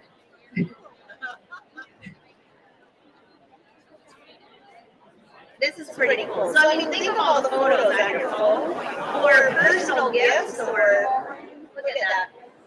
It turned right into something. This was just one of the filters. The black and white one is cool. So all of those factors are really nice. So a few other things that I just want to mention because I can't take it for granted that everyone here has a Aveneer or something that would know those things. So again, you get a master class with this, and I did 70 videos. So you're going to be really sick of my voice. Yeah, 70 videos. So I'm going to go in here because how many of you quilt? You're going to Oregon. I don't quilt like you guys do. I try. But I love doing it on the embroidery side. So you still have my design center. There are a ton of different fills in there, but also let me go back to the embroidery because in case you forgot, we have edge-to-edge embroidery. Now this is where I quilt. So someone asked me yesterday how easy it is to connect those designs. And now I'm using a huge tube, so it's going to be a lot faster. But in here, these are all different outlines. So for the edging on your quilt, you guys might have seen, if you haven't, you can follow me on YouTube. I've shown that. You literally pick a design, click set, and you choose, do you want all this on one? Do you want it spread out? You tell it the measurements of your quilt. So, I mean, that's the hardest job for you is to make sure you measure it right. That's it. And it tells you, hoop this, hoop that. And it's literally, when you're looking at the whole line, you just embroider the first section, go to the next row. So you can remember a couple things. You got to measure correctly, and then it tells you, though. It even shows you, go to the next row. You can't mess it up. I mean, 99.9% chance of not messing it up. All right, let me go back. And then here are the edge-to-edge designs. Look at all these different designs. And again, you just choose one of them, click set. You can put it in, this is where it shows you. You literally put in the measurements and tell what size hoop you're using, and hit go. Go ahead.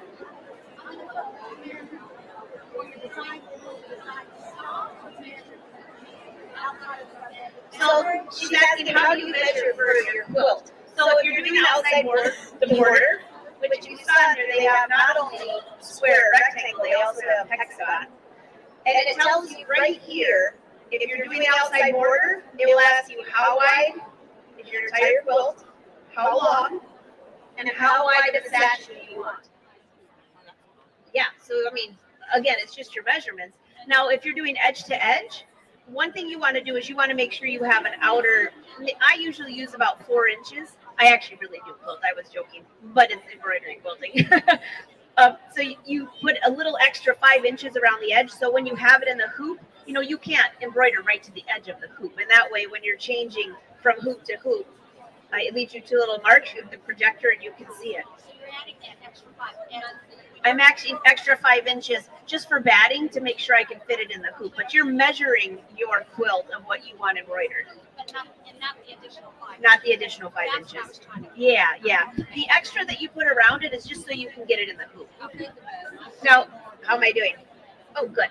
Still more. So one thing for those that do like quilting, Jerry's over there and he's going to be showing the sewing side here as well here shortly.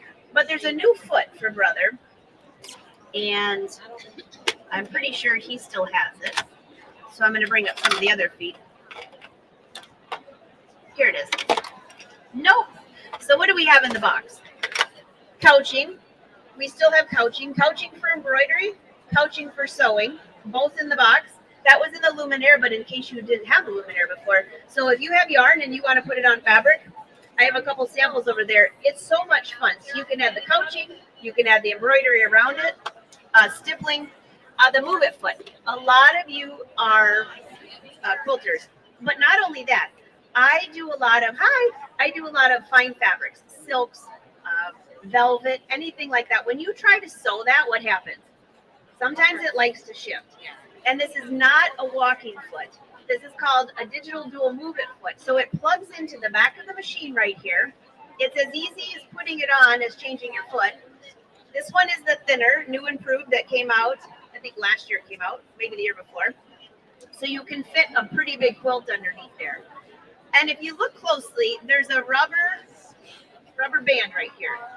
So there's an on and an off switch. So not to give you too many details, but once this is plugged into the machine will control how fast this rubber is going to roll.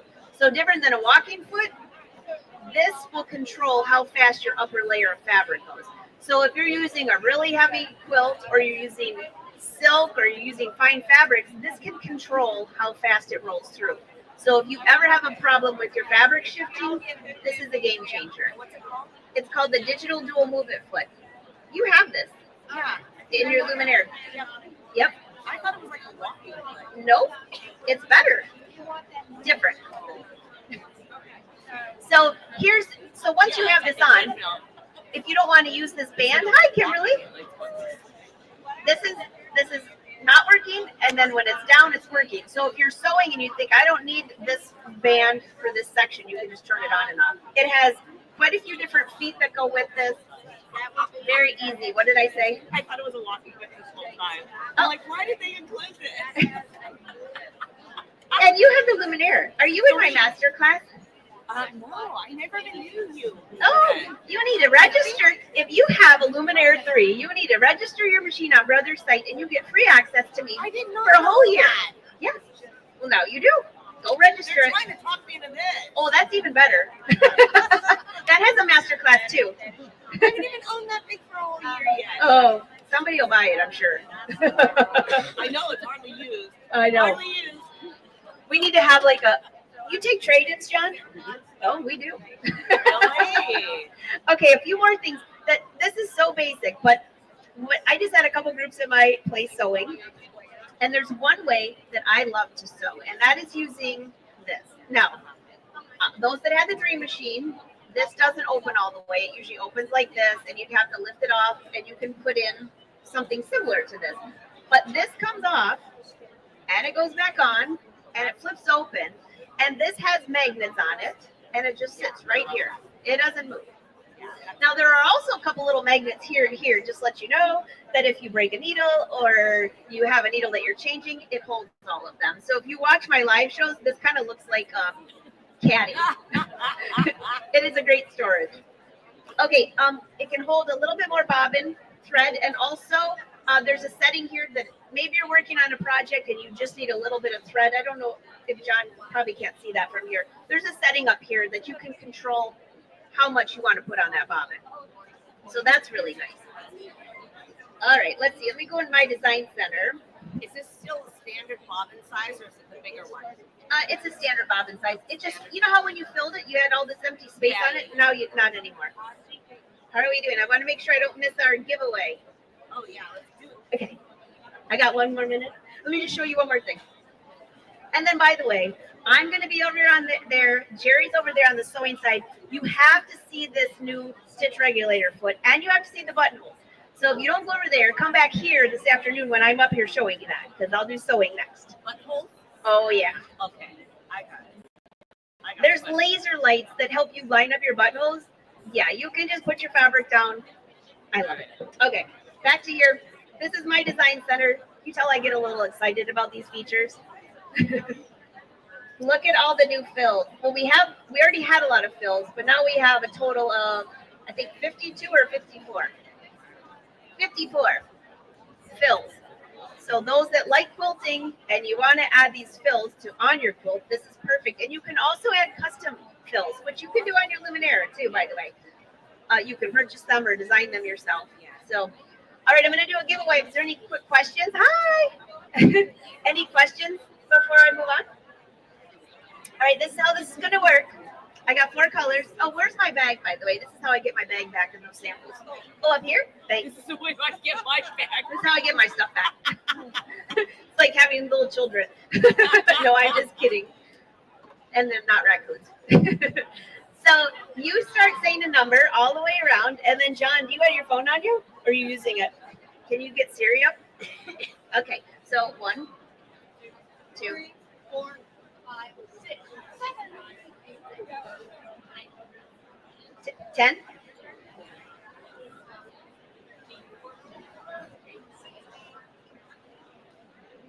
Are you playing along? 17, 18, 19, 21, 22. No, you win. All right. So now your only job is to remember what number you are. That's not my job. All right, Siri. You were 24, right? Or 23? 23? One. And you can pick your color. We're going to give away 3. This is King Star thread. You could just pick it up in your head, but just pretend you didn't know whose number it was. Right. Who has number 8? 8. What color do you want? Copper? All right. I can show you the screen. Which one, the dark or light? Okay, one more. Number 13. Number 13. Oh, that's my lucky number. What color would you like? The blue? So this is King Star metallic thread. Now, I'm a Brother Brand ambassador, but the dye booth is right here in the AllBrands booth, and this thread is amazing. All right, go ahead. Number 4. Number 4. What color? They're hard to decide, right? By the way, with the Aveneer, they have, I just want to tell you real quick, they have an entire list of about $8,000 worth of free things they're throwing in with this, including possibly the print moda, the ScanNCut, or an extra sewing machine. You get the master class. I did 4 embroidery collections that are only included with the Aveneer, and luggage. I have a thread collection and a bunch more. So If you already have like a ScanNCut and they have other options on there. They got a whole list of things. options. All right, last one, and then I have to go, and I'll be over there. And Number for 9. who wants a photo? Number 9 right there. All right, I'm going to take a photo of all of you real quick. Just smile. Don't worry, I'm not going to put this on anything. No, we don't care. Like anything like crazy. All right, squeeze in. I'll do this side first, and then I'll do the other. Smile. Yay. Smile. All right, and I'm coming down there, whoever wants to do a wolf pack photo. But I have to tell you, great to see all of you. Some of you are new faces, some of you are old, and I just love you all. Enjoy. Hop onto the quilt. I saw some really good booths down there, and there's a lot in here at AllBrands. So great deal. Thanks, everyone. Can I get a selfie with you? I would love that.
I'm good.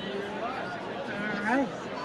Well, welcome everyone. I'm Donnell McAdams. I represent Sew Studies. So we're right over there. We could take a field trip, but that wouldn't be on camera. So we have people at home watching us. So we're going to go ahead and show you some things. Now, the first thing I want to show you is this, as some people call it, a contraption. It is not a contraption. It is actually what we use to hold up our quilts. Pretend there's my sewing machine right here. And I would take this and I would put that around and it would hold up my quilt so that while I'm working, and you can see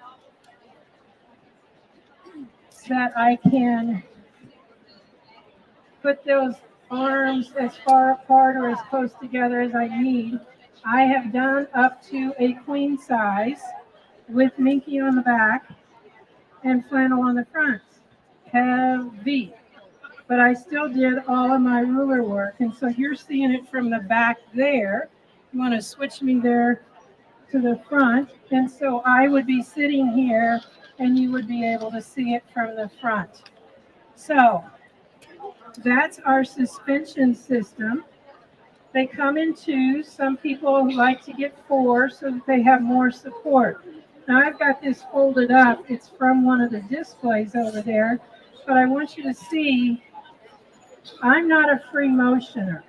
I can't do it. This is ruler work, and it's our new set that's called Sound Waves. And I think that those waves were perfect for that quilt. And guess what? I didn't have to line anything up. I just started on the right. You can start on the right, move to the left. It doesn't really matter. And so it makes it so easy. You get a ruler work foot and then those templates. And I want to show you the, oops, John, I'm sorry. Went all the way, didn't it?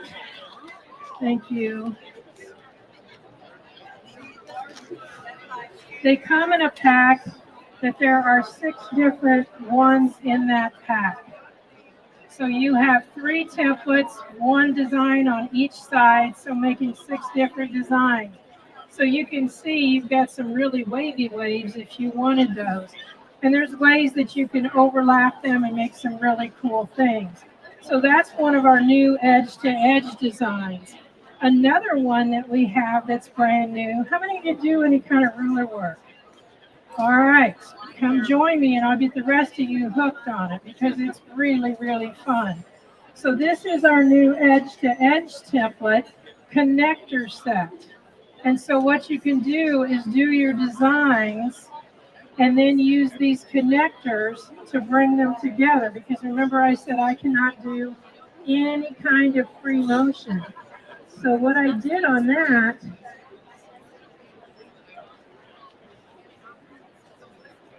this is one, I'm going to have you show it this way so you can see it. There at the top, you can see the little loop. And then I did a star. Then I did another little loop. And I did another, and then a star. And so this is what the connector is.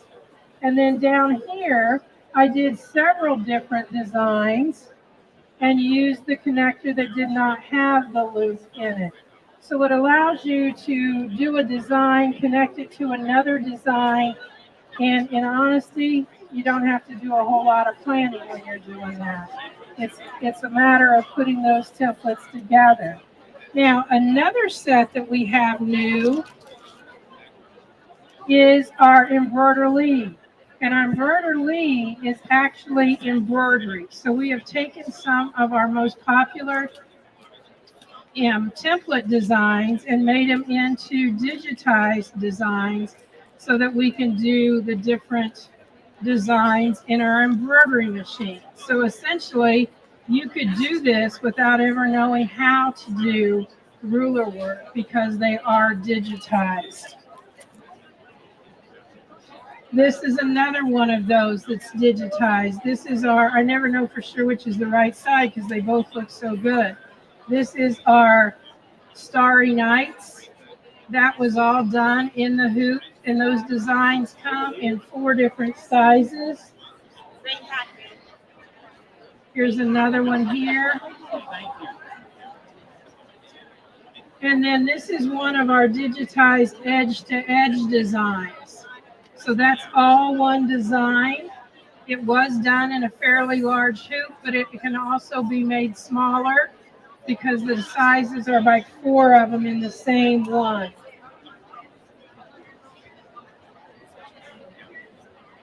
Now this is just a design here that would be done in like a block.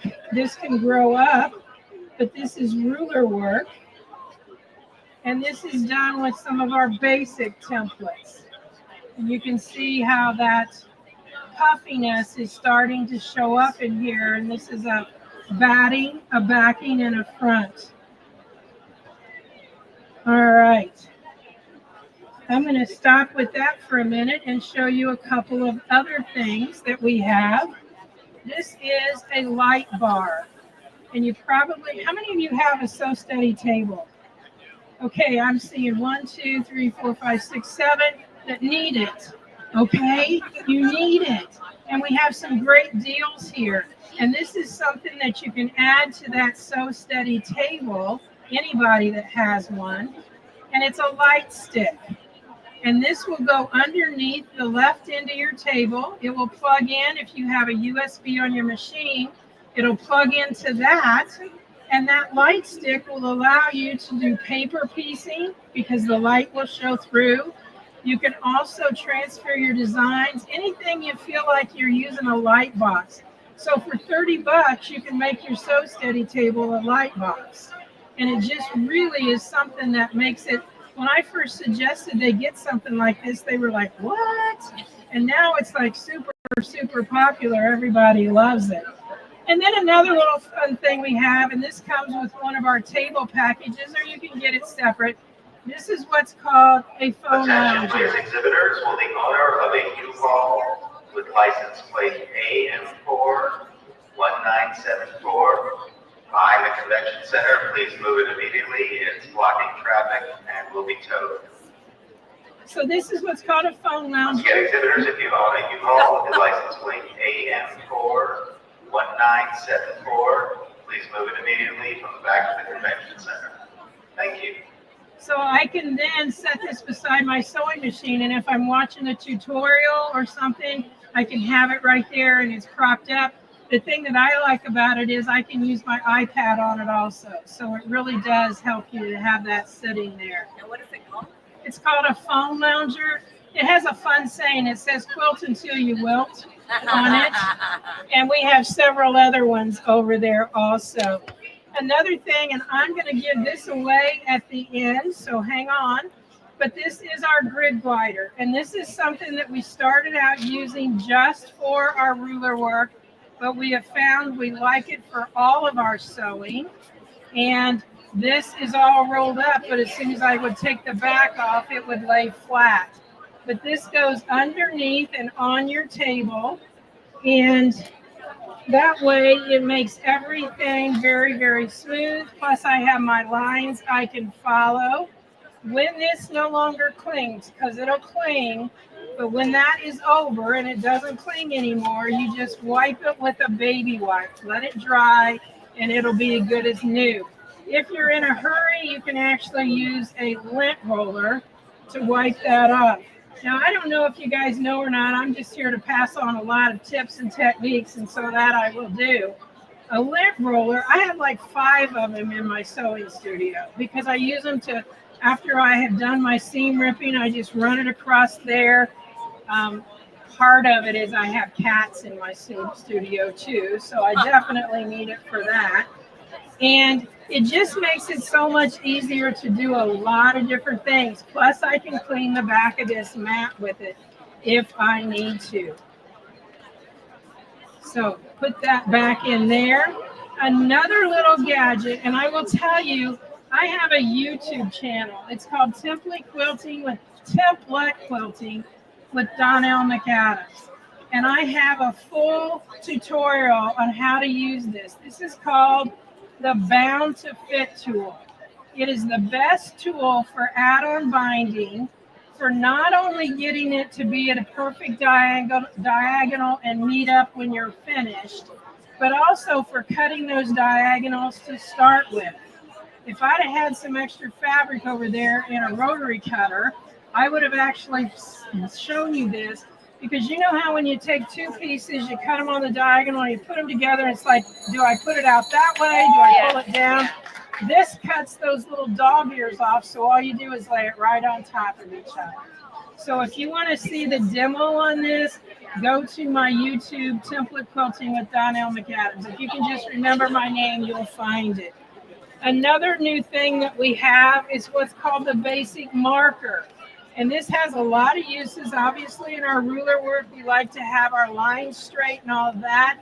But you can also use it in other things to line up your appliques and different things along that line. I got to leave this out because I'm going to give that away. And then this one, we might flip to the other screen for this. This is what's called our circle crosshair ruler. So it is actually in a circle. And if you need to find the center of your circle and be able to mark your lines, that's what that's all about. Now, how many of you have used the Clover Choco pens that you can run in line? Okay. I'm going to tell you a little trick. Get the Hansi Pounce Iron Off powder and take the powder out of that tool and use that, because then any of the lines you do will iron off. I use it all the time. If you want to stop over, I'll show it to you. And if you know when those little, like I said, I'm all about tips and tricks. The tops of those come off, empty out the powder that's in there. And the best thing I can tell you is the dollar store is my best friend. You go to the dollar store and you get you one of those mustard or ketchup bottles like the old school. Put the powder in that, and then you can simply squeeze it and put it into that tool. And it keeps you from looking like I did the first time. Oh, no. I look like a polar bear or something. I mean, it was bad. So anyway, that's a little hint on that. Now back to our templates. This is one of our most popular now, and it's because I can't do ruler work, or I can't do free motion, so I need to have a meandering tool. And that is called our Winding Way. And it's what I used. I'm hooked to the mat on the floor, I think. There we go. And this is done with that Winding Way. So you can see I was quickly able to do this with that template. So that is one of our other new ones. And then I just quickly want to show you that stitched out. So this is what it looks like. I started on this side. I had a center line. And what you do with that is I stitched, well, I guess it'd be a good idea if I turned it that way. I stitched through there just like it was a lazy river. Make it like you're in a little inner tube and you're doing a lazy river. You get to B. And then all we do is switch this around and go back. You get to A and you flip it around this way. When you're down here and you flip that last time, I'm off of my fabric. So when I get to this spot right there, I actually stop my stitching and literally just raise the foot and needle and jump over to here and finish the rest of it. Makes it really easy to do. And then just a couple fun things. This is one of our templates called the Bloom template. And that's how you can take a design and make it larger. And then I actually use that same template to do my border around here. And I think I've already showed you that one. So I'm going to give you guys a prize here, and it's going to be this ruler. I forgot it's not connected. You'd think I'd never done this before, right? They've got a really good speaker, and it doesn't do all that cracking and whatever. So I'm going to pass out these tickets. Anybody that's around in the area want to join us for a drawing, these ladies hope you don't come because it gives them a better chance. But we are going to give away a $35 ruler work rig glider. And so, fresh hot out of the bag. That's on your shopping list. All right. Good deal. Close. All right. So, I'll keep one and I'll give you one.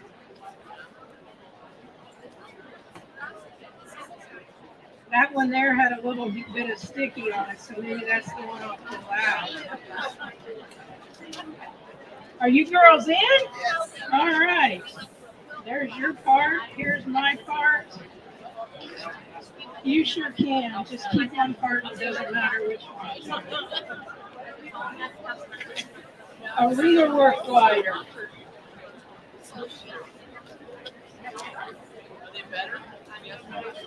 I'm going to make this real easy here.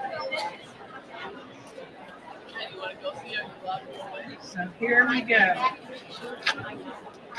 There you are. There you are. There you are. You guys got it? Well, nobody turns down free, right? You got the one with the little piece on it. Right now. Everybody got a ticket? All right. I just need the ones you gave out there. I got my little box. One more? You snooze, you lose. You want one? Well, sure, of course. Anybody else a ticket? Uh-huh. Perfect. All righty. Everybody's got a ticket. I'm going to let you draw, John. And the number is 53555. How many are still in? 6. How many still in? Now, whoever gets it, it's 3 cartwheels right down the middle there for the excitement. No, you just scream and holler like you really want a big deal. 5, 6, 1. Me, looky there. All right, you got the grid glider. Yeah. So anyway, we're giving away gifts at, well, I don't know, it was supposed to be 12, it's 12:30 or 1. We're giving it again away at 2 and 4. So if you're in the area, stop by and get a ticket. If you want to get rid of your tickets, I'll take them to the trash right here. Thank you, thank you, thank you. I'll give them back to you.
So I'm passing around samples down below, which is just a bunch of different materials that you can cut on the ScanNCut. So if you want to check that out, go ahead. This is a little tin of goodies from different demonstrations that I've done. But my name is Emily Thompson, and I'm excited to be here with AllBrands and show you a little bit about the ScanNCut. So this is a machine that I use for almost everything that you can do, both crafty and sewing.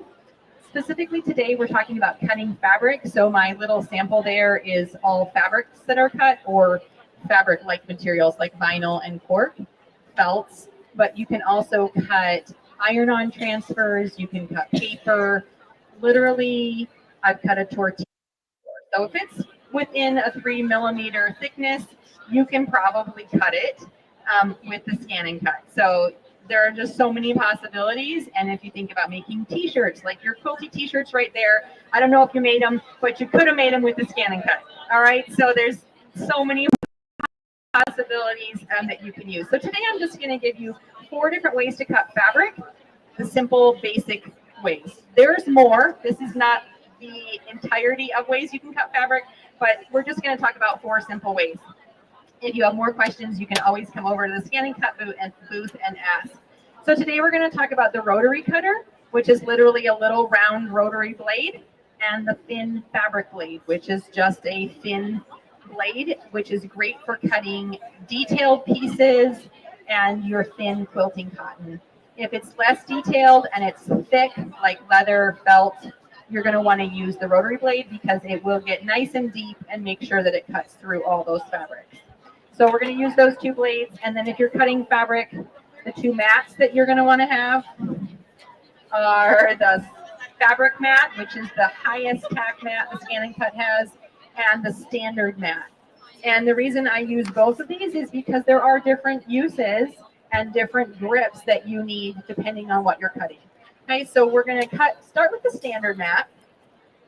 And depending on which ScanNCut you have, this should have come standard in the box. Okay, this is the standard mat that it has. So there's 2 different ways you can cut fabric, even just using this basic one. The easiest way to do that is to have backed fabric. So this fabric is backed with the Brother Applique iron-on backing. Oh, thanks. And you're going to want to peel off the paper. Okay, so don't cut it with the paper. If you stick the paper on the standard mat, it will make a mess, and you will have paper stuck in your mat, and that's a pain to clean. All right, so we're going to just stick this right on here. We're going to stick it applique backing side down, which is going to grip nicely to the standard mat. We do not need the high tack because the machine doesn't really think this is fabric. It thinks it's like a rubbery backing, which makes it a really easy way to use a standard mat. Like if you haven't upgraded to a fabric mat, you can still cut fabric. So just throw some backing on there, put it on your mat. You can put it wherever you want. That's the beauty of the ScanNCut feature, is you can scan it before you cut it, which if you need that demonstration, I can show you. Okay. So I think you can have this. It's turning on. We're going to just select a pattern. We're going to keep it simple. I'm going to cut just a letter. So let's do an E since my name is Emily. Okay, we're going to make it bigger. It's very tiny. It's less than 1 inch. I want to make it a little bit bigger than that. Okay, we're going to set it, and you can see that it's right in the corner. I want to move it a little bit. You can either use the arrows to move it, or you can also, it's a touch screen, you can click and drag it.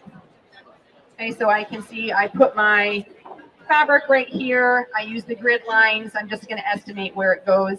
If you want to be exact, you're going to use the scan feature, which I can show you over at the counter, but we're not talking about that right now, to get the exact placement. But based on what this is looking at, this looks pretty good to me. So I'm going to go through the screen. I don't need to edit or add. You could add a seam allowance if you're cutting for quilting. Let me go back and show that. So in the edit, oops, must have that.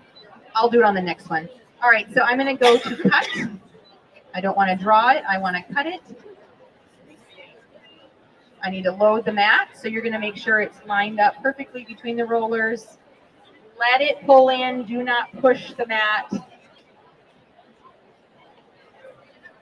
And now you can see my start button is illuminated. It wasn't before, which means I have not done something correctly. So we got to load the mat, and we'll go ahead and hit start. It tells you it's going to take 1 minute to cut. That's the like smallest number it has. It won't even take a minute to cut it. It's probably going to take about 30 seconds. If you're using a thicker fabric, it will cut that 1 minute. See if I can sit down there. It will cut the 1 minute, and then it will actually say cutting time adjusted, and it will go back and it will cut again if it needed extra for the thickness. Okay, so now you can either lift up your E or you can lift the other fabric, but you can see right there. Oh. Okay, so we cut the perfect E right then, and then if you just get your tool and lift under, make sure you're lifting both the fabric and that iron on. Don't leave anything behind. And there we've cut a perfect applique. Okay, so that's one way to do it. Now, the other way I'm going to show you, I only use for knit stretchy fabrics. Okay, so this is like completely stretchy fabric. I didn't want to back it because I want it to stay stretchy. There are a few times, rarely, but there are a few times where I've wanted to cut stretch fabric. So in order to do that, they sell these super sticky sheets. If I put it, you can do it on the fabric mat, but I'm just showing you how to do it on the standard mat. Okay, so you can buy the extra sticky sheet. You can put it, it comes in a 12 by 12. You can put it on the whole mat, but it kind of makes a mess. So I like to just do it in a small piece for what I'm making. Oh, this is what I need. Okay, so this is extra sticky. You're going to put the sticky side up. I'm going to put my fabric right on there. And I'm going to lay it as flat as I can. Of course, it's very sticky, so easy to make a mess.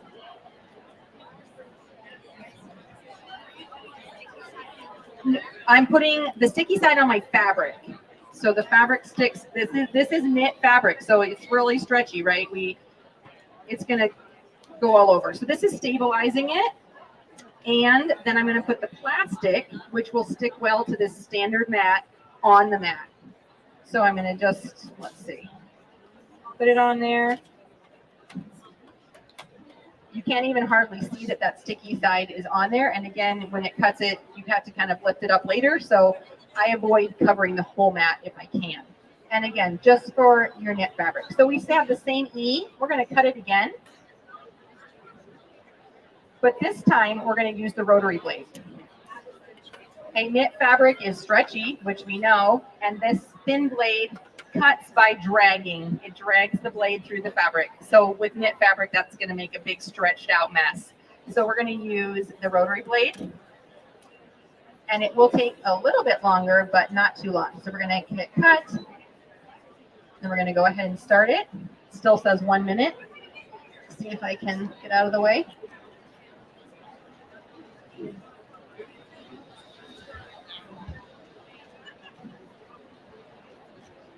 Okay, so it's going to make all those cuts. This one moves up and down quite a lot because it's cutting, moving, lifting.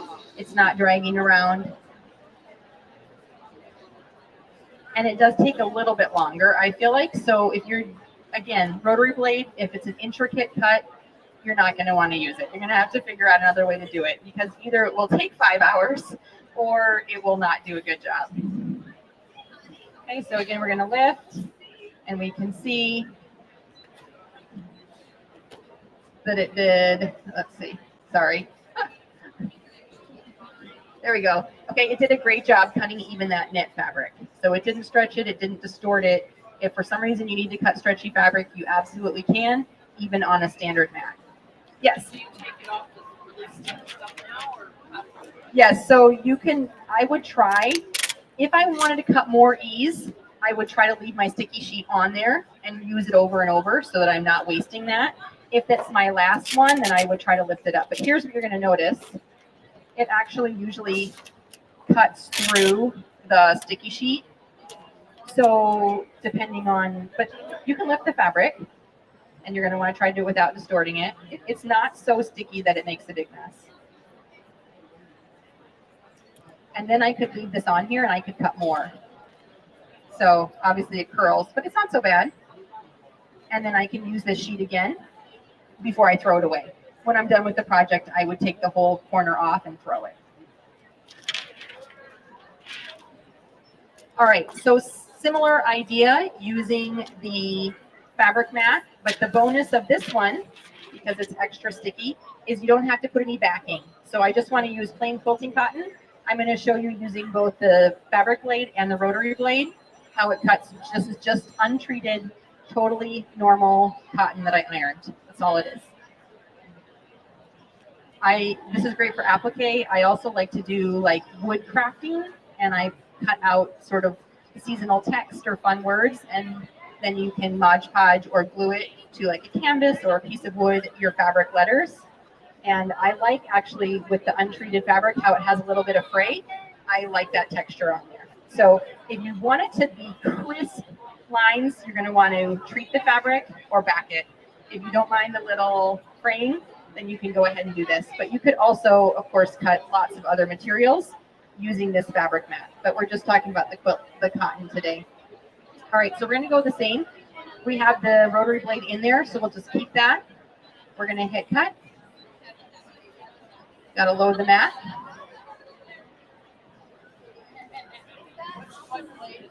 I have the rotary blade in here. It's the teal, and so that's in there. I'll switch and do the cotton here in a minute. I'm going to show both. I'm doing the E again. Yep. We're just cutting the same thing 4 times. And you can notice the difference too when we cut the next one, that it will be a little bit faster with the thin blade. But again, depending on what you're cutting, depending on the fabrics, it's good to test. The thin blade drags, whereas the rotary color rolls. So if you're having trouble with lift or depth, then you're going to want to go with the rotary cutter. How long does the rotary cutter last? A long time. I've had mine more than a year and I haven't replaced it. You can just purchase just the blade and not the whole case, just like the other blades. If you have dull blades, don't buy this whole piece again. Just buy the replacement blade for any of the blades. They sell just the inside and you'll save about $10, not buying the case. Okay, so you don't need the case. All right, so let's lift up here. Again, this is untreated quilting fabric. You can see there's a bit of fray, but otherwise it's cut really nicely. Okay, so it cuts it perfectly on there. And then we're going to do one more piece, and I'm going to cut it with the thin fabric blade. Really, the end result is not any different using the same materials. I just want to show you, depending on which blades you already have, what is possible with those. Okay, so we're going to go to start. It'll do the same thing. It's sensing the depth of the mat, and then it's sensing the depth of the fabric.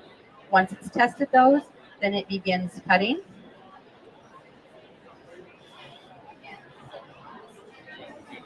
Okay, so you see it, that's so quick, right? So depending on what you're cutting, if the thin blade works, it is definitely a faster cut.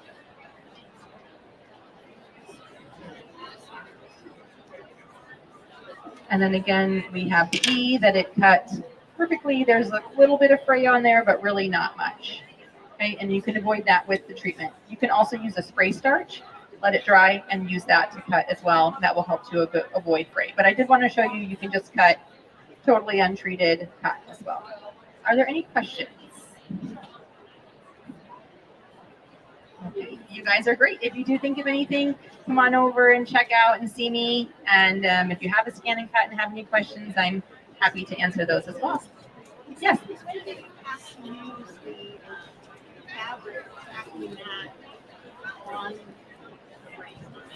So you should never, like this extra tacky mat, you should never have to use it on the fabric mat.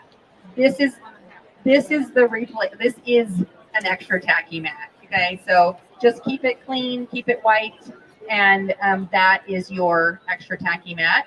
If you're using the standard mat and you're trying to improvise, and it's not gripping, that would be the time where I would break this out. But that's like last resort on that. Yes. Cleaning them. So if you come on over, I will show you all the secrets on cleaning.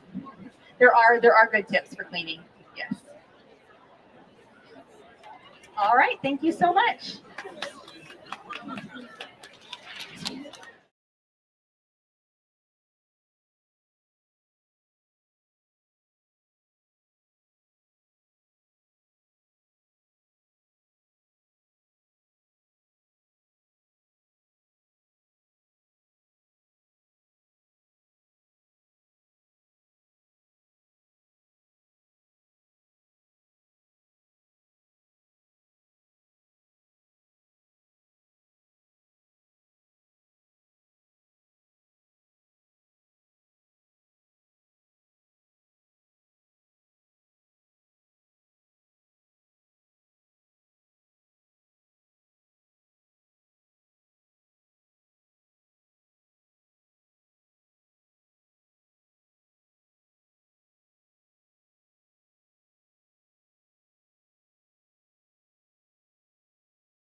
So this is it right here.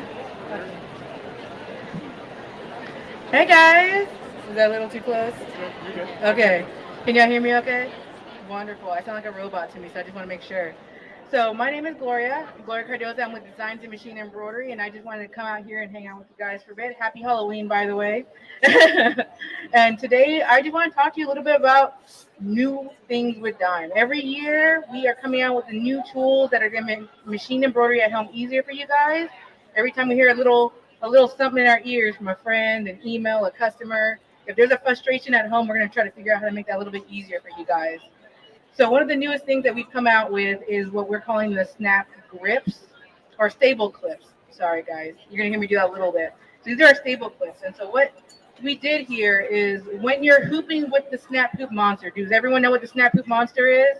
This is half of it. Here's the other half of that, buddy. Just a magnetic hoop. So we've heard some frustration. The frustration was sometimes I can't get that stabilizer as taut as I want it from the get-go. At the very beginning of all this, I can make it, I can pull it, and I can make it taut, but to start off taut. So what we're going to do is we're going to grab our stabilizer. And let me see how well. Okay, so you can kind of see that from here. I'll do a couple on the low end, and I'll flip it up at the end. You can kind of see it standing. You have this tiny little clip.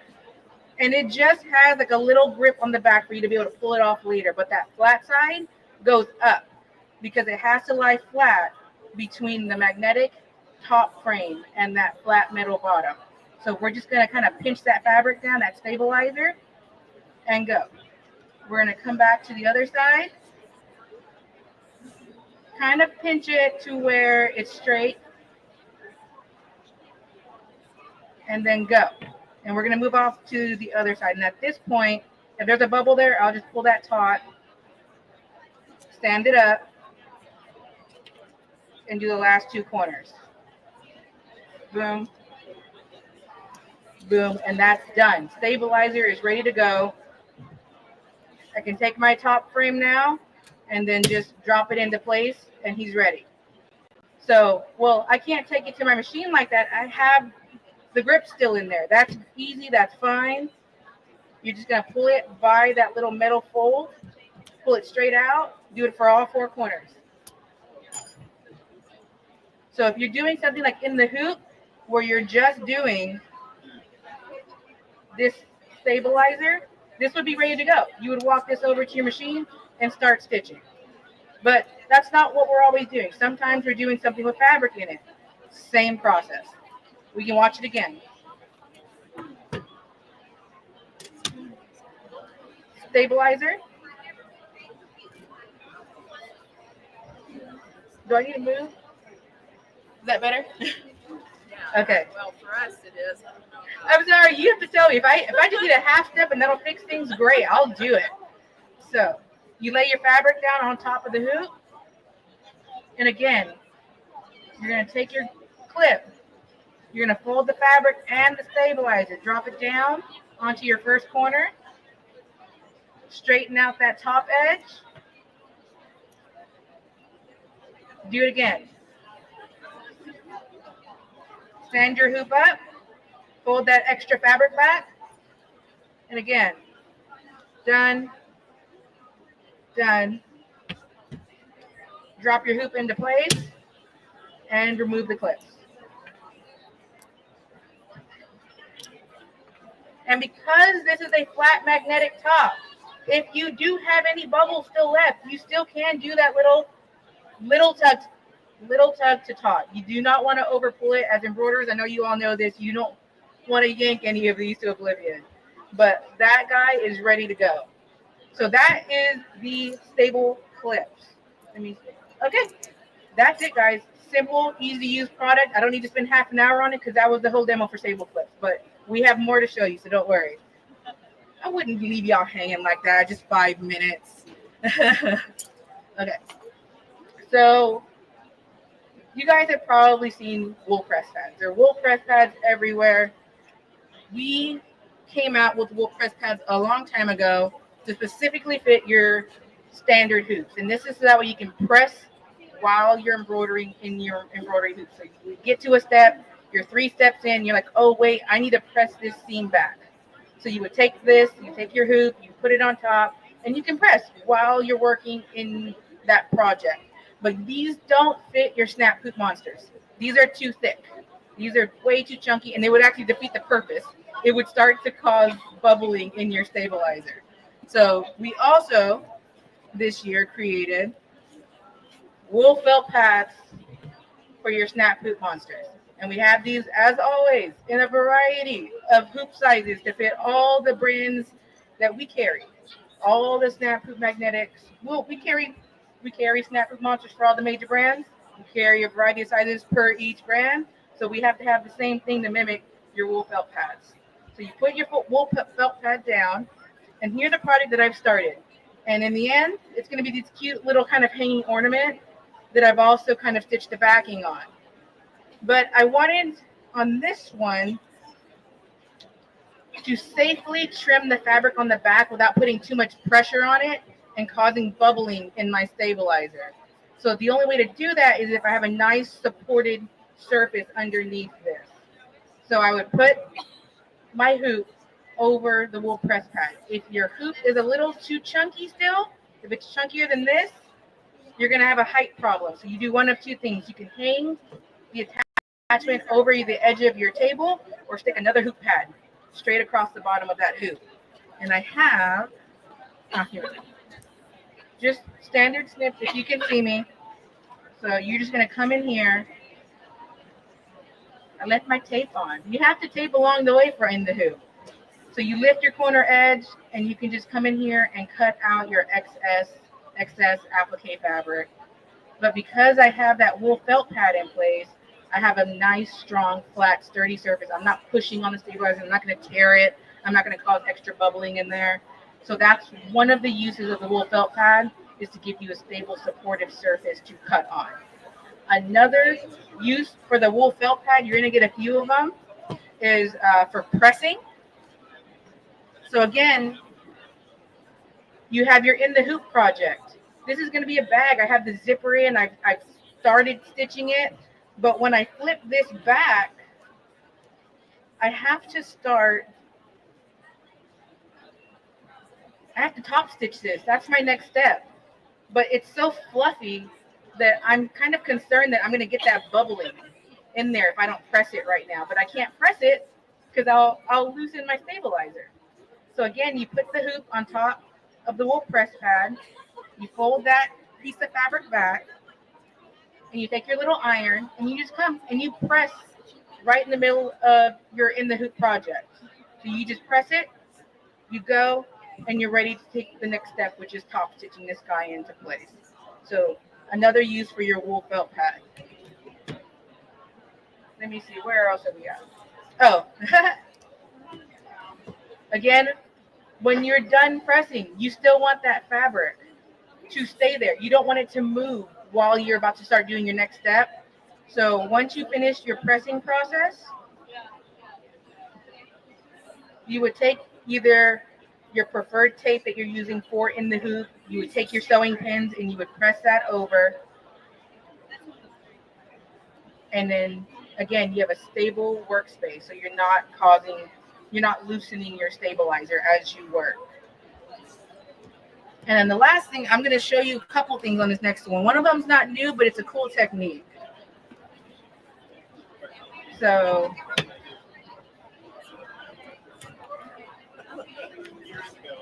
I have to recycle hoop tops. I'm sorry, guys. Okay.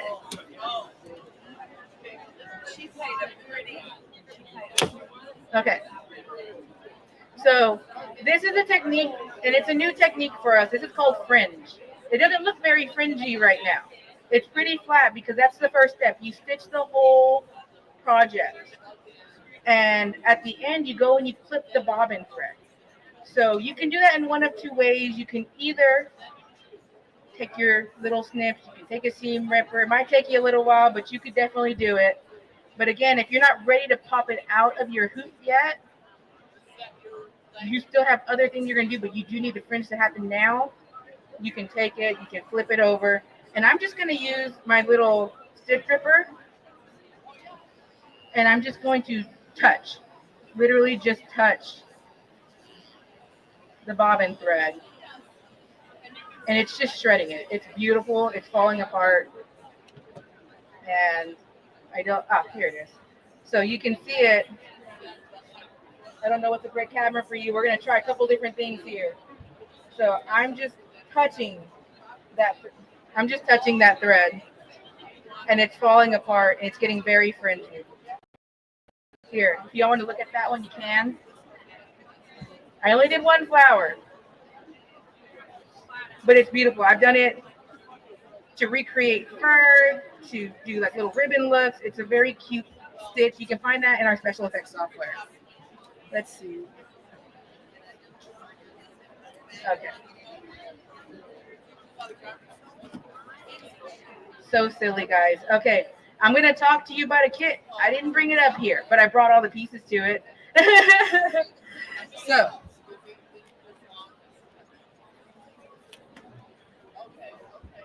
patches. We've had a patch kit in the past. Yes. It didn't have everything. It was a great kit. It's still a great kit, but we upgraded the kit. So now we have Patchmaker Kit 2.0. And what that is, it literally has everything and even a little bit more so that you can play around as soon as you get the kit in your hands.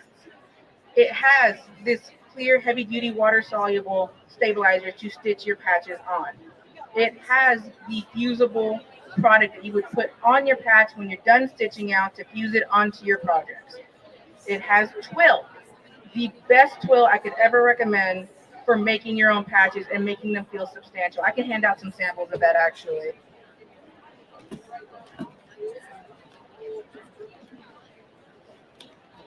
Here, while I find my patch bag, here's all the twill colors that we offer. We offer a wide assortment of twill. Oh, it's right there. Thank you.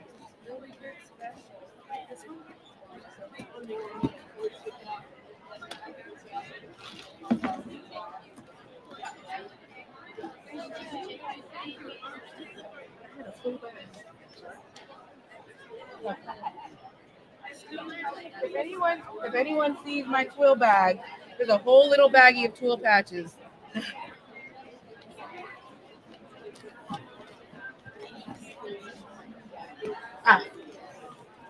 It escaped me. So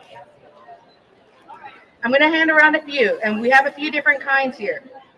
These guys are standard cotton patches. This is what I first learned to do when I was very first starting. I learned to do these. I learned to do it on felt. I did it on fleece for a little while, twill. Well, not twill, like a twill canvas. It never was quite substantial enough for me. I didn't really care for it. I was like, no, this isn't what I would get if I went to a store and bought one today. So here's like the cotton ones. So just comparatively, here, you are wonderful. And here are several that you guys can pass around and feel with the twill. And then they're different. The cotton's a little bit lighter. There's not much shape there. It doesn't retain that nice rigidness. Whereas the twill, you can see it has a whole different look and feel than the cotton one.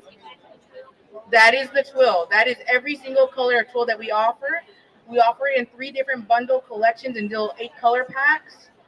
I believe they're 9 by 24 inches wide per sheet. And you get a lot from that because most of your patches probably aren't even going that big. So you get a lot of cutouts if you're getting 8 sheets of that. And then once you go through it, you might find I use the yellow every time I do patches. I love the yellow. You can buy individual colors too. So when you're doing patches, this is just a little step out so that way you guys can see how that would happen. And make sure I got all my stuff in my, okay. So you would do the placement stitch. And then you would in some way pre-cut that twill. Whether it is that you printed a template and you cut that twill to shape, or you pre-cut it on your cutting machine like a digital cutter. So you can do a couple different ways. If you're doing 20 of the same size, you probably want to, if you have the capabilities of a cutter, do the cutter. I find it so much easier. Run that thing through and it's done in 2 seconds. So once that's done, in some way, you can do like a little spritz of like a spray basting kind of 505 spray. And then once you place it down inside that outline. It's gonna, it's this, it's a tack down. So it's just gonna hold it in place for now. You will do your design, and then you will do your finishing stitch, which is this guy over here, and you have a beautiful patch. Well, it's nice, it's completed. I do this satin stitch last because it does all those perforations on the border, and you don't want it to pop out too soon.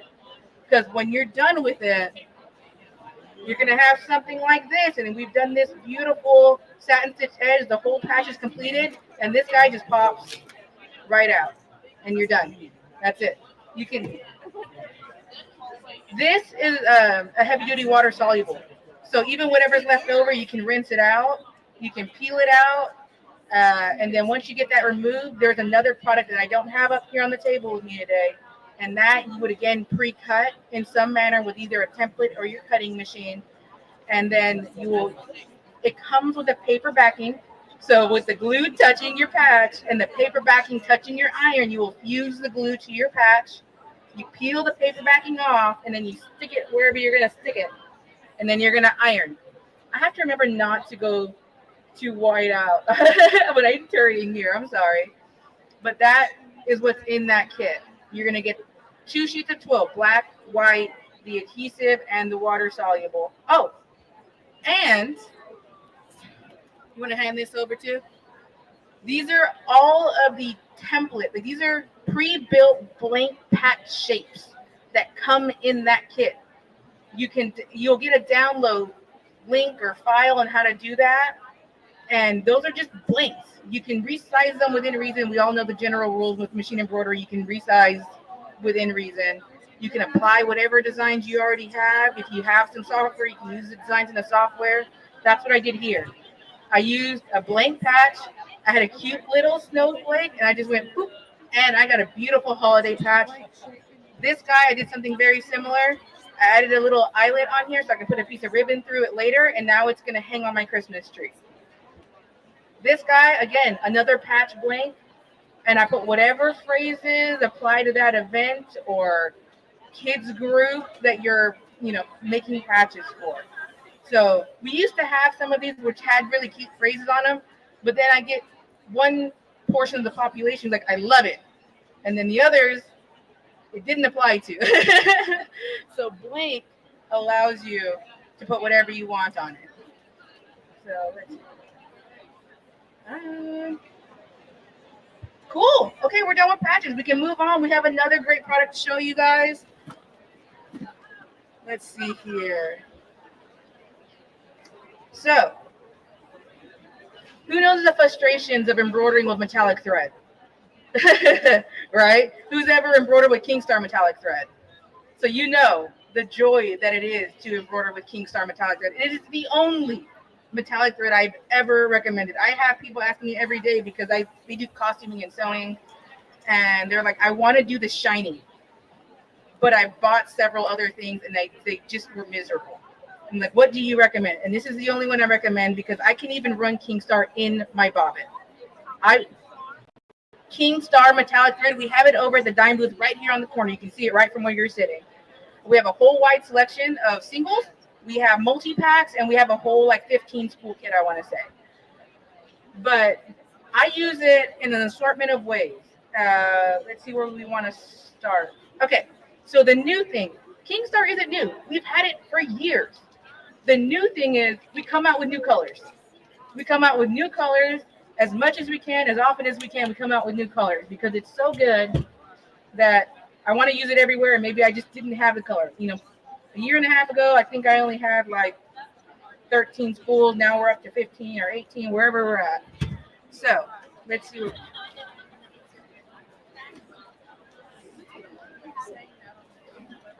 Okay. I'm going to clean up a smidge, guys. Give me 1 second. I'm going to trust you. I'm going to send out 3 or 4 of these just so y'all can see the colors on them. I want to get them back. I'm sure I'm dropping everything. Take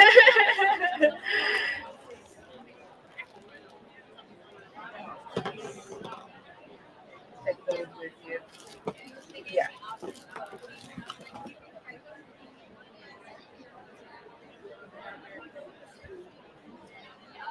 Okay.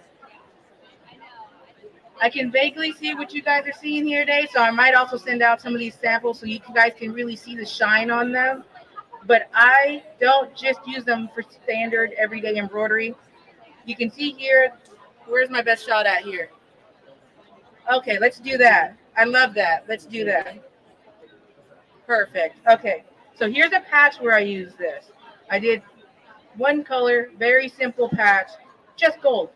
But gold is standard. We use that everywhere, no matter what holiday or event or some random thing in February. It's everything. It's everywhere. So that's just a great gold patch example. Here's a little bow. And this guy shines more, not because of the thread, but it's a mixture of things. I did metallic thread and mylar. Do we know what mylar is? It's a clear, translucent. If you find Purely Gates here, guys, she has the best mylar example. She's the queen of mylar. It's a clear plastic sheet. You put it down early on in your embroidery. It'll stitch over it. That iridescent shimmer will kind of peek through, and you just tear out the extra. It's just to give it a little extra shimmer and color. I'll pass this around so you can see it.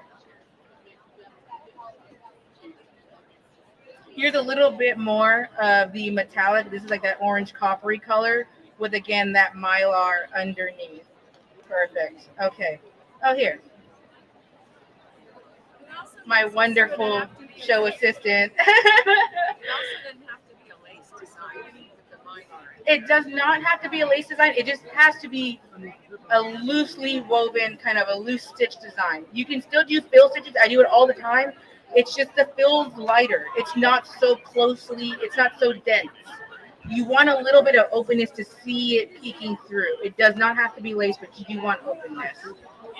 Here is another example of several different colors of metallic thread. We got gold, orange, another gold, and a silver, and that's just a beautiful pumpkin metallic embroidery design. And again, I'm gonna send these out, but I use them for satin stitches, fill stitches. I use it for quilting. You might see a little bit more examples of that. I believe on Saturday is some nice quilted metallic designs and patches, like anywhere I would have done it with regular embroidery thread. If I want to jazz it up, I'll throw a couple metallics in there because it runs that smoothly. I don't have to worry about picking and choosing where I want to put it.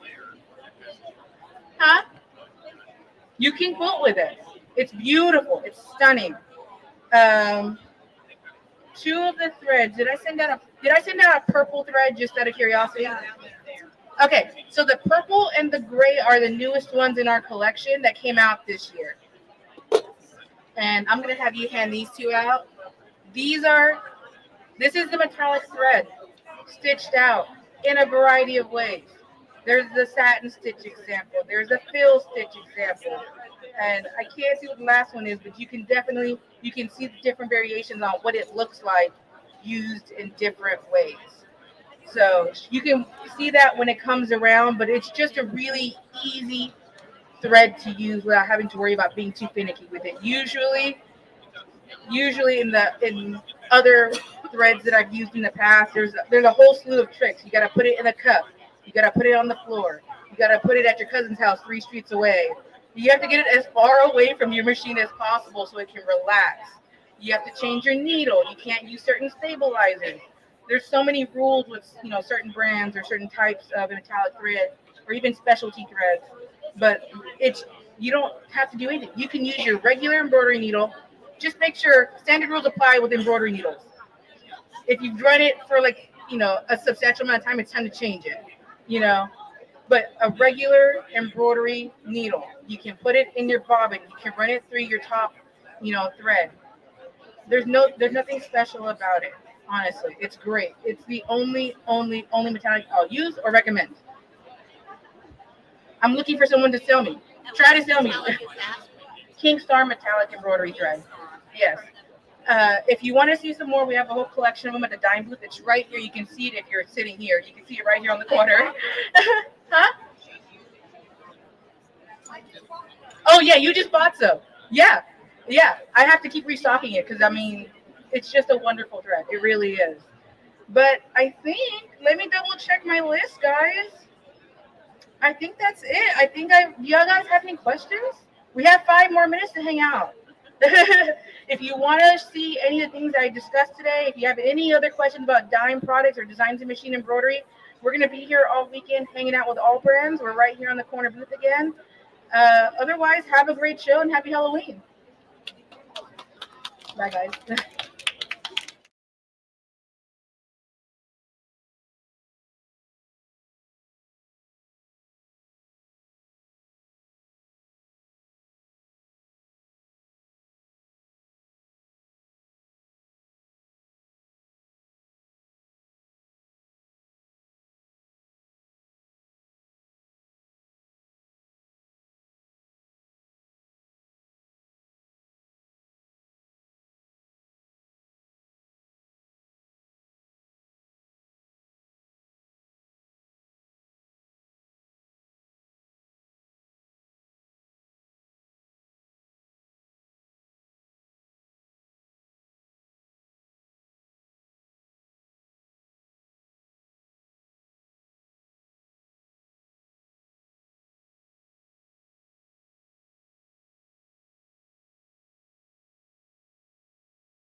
I'm ready. Hello, everybody. Have to look through the arms so I can see you. Thank you. That always happens when I wear the tight shirt. I know. They ring the bell. I know. How is everybody? Are we enjoying the show so far?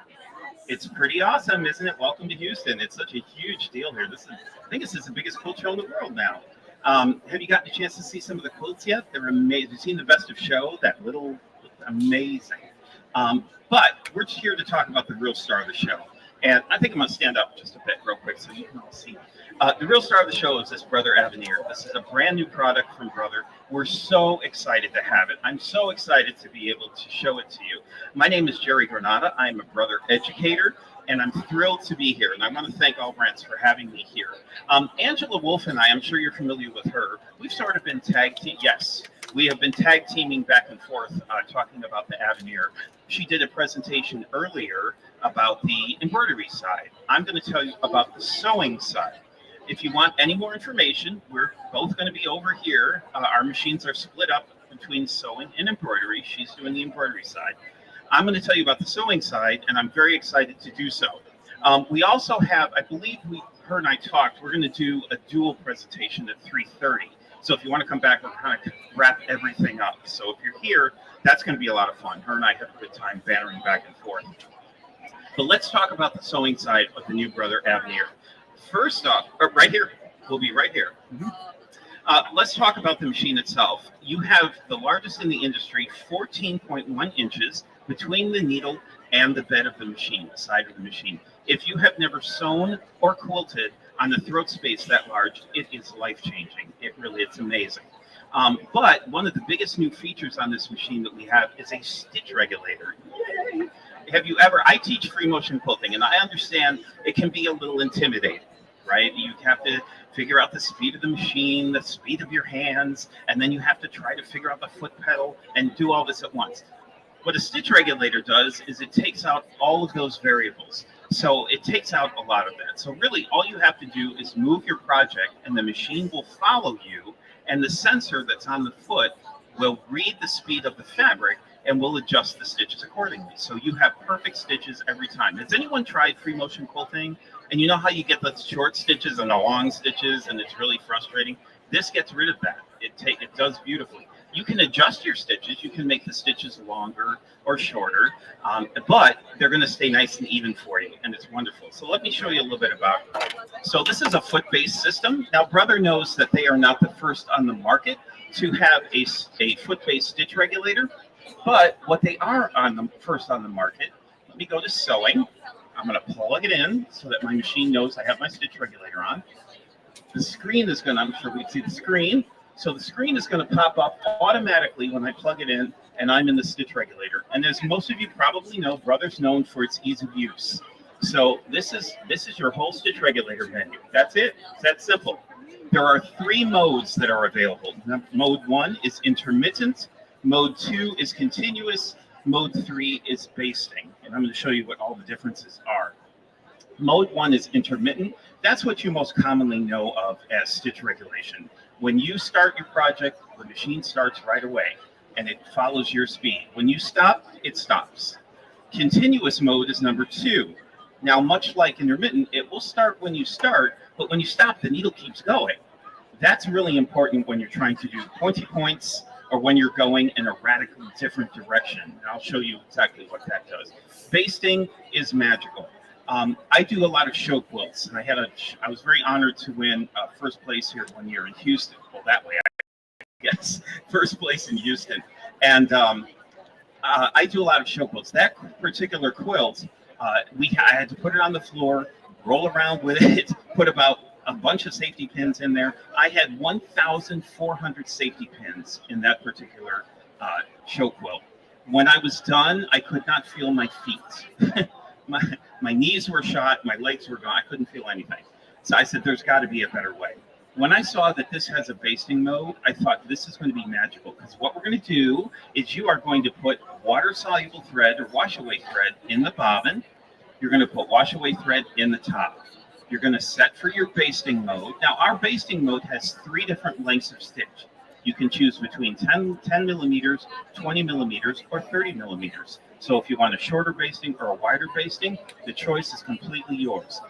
Now what you're going to do is you're going to baste your quilts using the basting mode.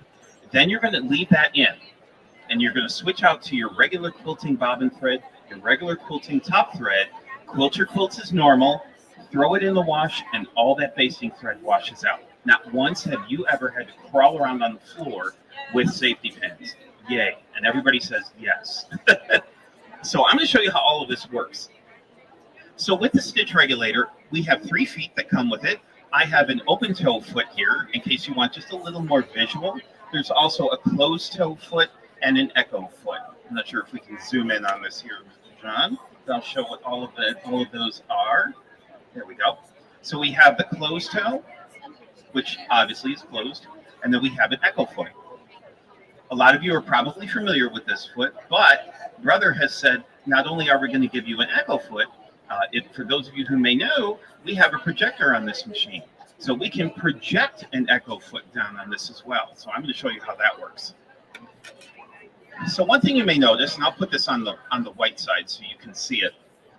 So if we look here, let me get my arm out of the way, we have a line and a box, right? Yeah. So Brother, again, says, we're not just going to give him a stitch regulator, we're going to give him more than that, because that's what we do. So what this line represents is where the sensor is underneath the foot. Now with other manufacturers, you don't know where that is. So you'll be stitching and you'll come off the edge and all of a sudden your stitch regulator will stop working. Well, you're like, why?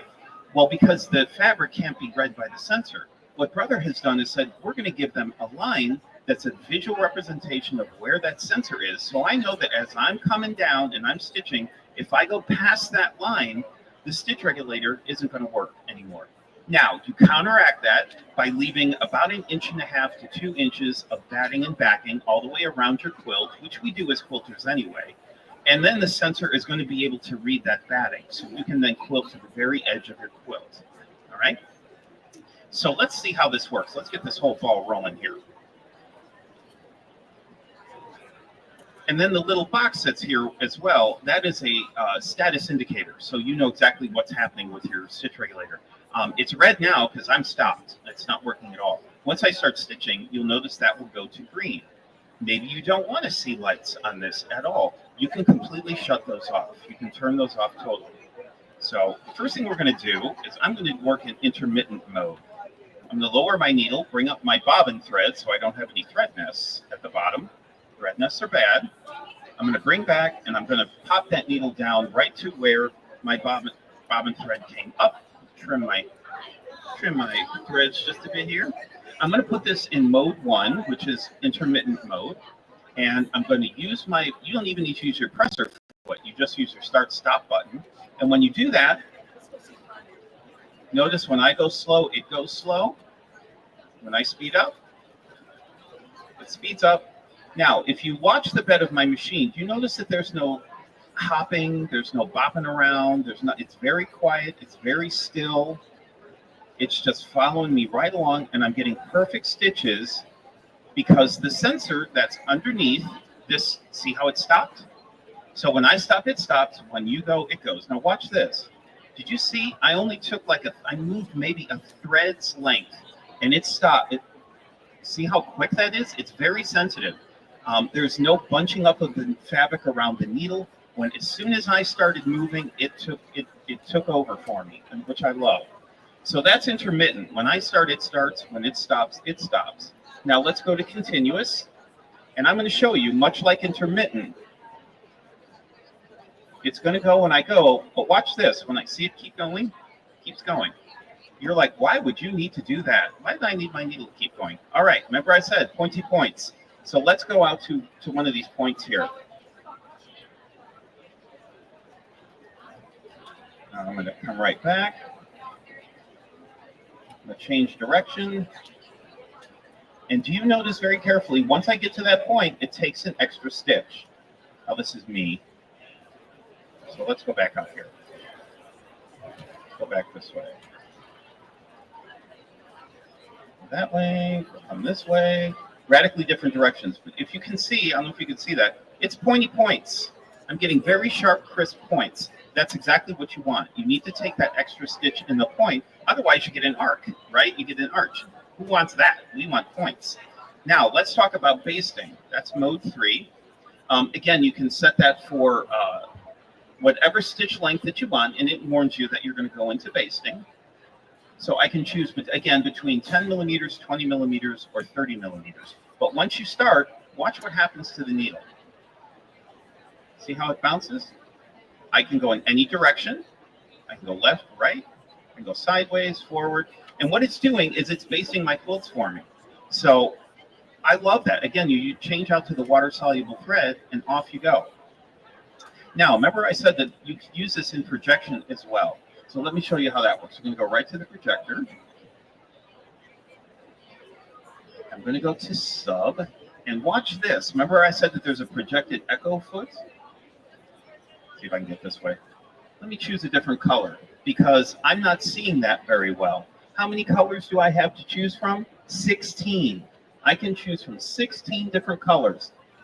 I think the green will probably show up. Let's see. There. You see the green pretty well? There you go. That is a projected echo foot. Now watch this. I can make this larger. I can make it smaller. I can move it.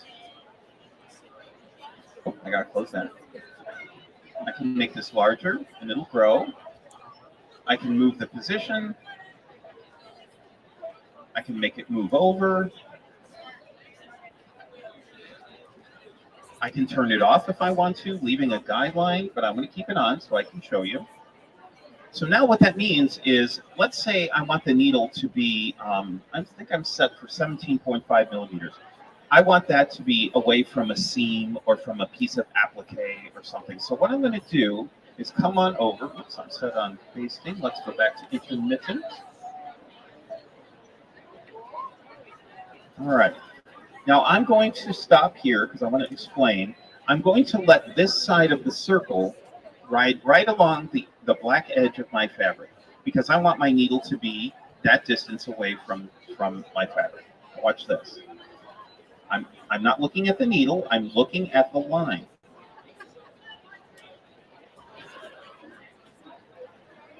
And so what happens is my line of stitching now is exactly that far away from the line because that's what I chose. That's what I wanted. Again, look at that beautiful line of stitching here. So isn't that incredible? I can make that smaller. I have a projected echo foot that I can change whatever I need to on that. All right, let's go to the projection again. And not only do you have an echo foot, you have crosshairs. You have hatching. And what's nice about this is you can make this larger or smaller. And again, if you want to quilt straight lines, come over, let that line of stitching ride along the last guideline. And now again, those straight lines are exactly, let me turn this off so you can see it. Those straight lines are exactly 17 millimeters apart because that's what I have decided I want it to be. That's pretty incredible. Have you ever tried to quilt or sew a straight line? Not as easy as it sounds, right? Because you know, sometimes you get that little wobble in there. And if you get a wobble on your first line, it just gets worse and worse and worse the more you go, right? So it's beautiful to have this. Now watch this. Maybe you want even more guidelines. Because we have such a larger projection area, I am able to have huge grid lines on here. Look at that. Isn't that dramatic? Look at those grid lines. And I can make that larger or smaller as well. So if I need to think modern quilting, think that pencil quilting where the lines are so tight and so close together. Wouldn't this be awesome for doing that? All you have to do is you can do it in free motion, but you can also use the move it foot. And you can just do your straight line quilting, and all of a sudden you have no wobbles, no slippage, nothing. It's awesome. It's beautiful. Any questions so far? Anything so far? All right. Now, in intermittent and continuous mode, you can do, let me turn the guideline off so that you can see what I'm talking about here. All right. So in intermittent mode and in continuous mode, you can straight stitch or zigzag in free motion. I can zigzag in free motion. Absolutely, you can. If you are doing thread painting, this is brilliant. This is so nice. So let me go over this way.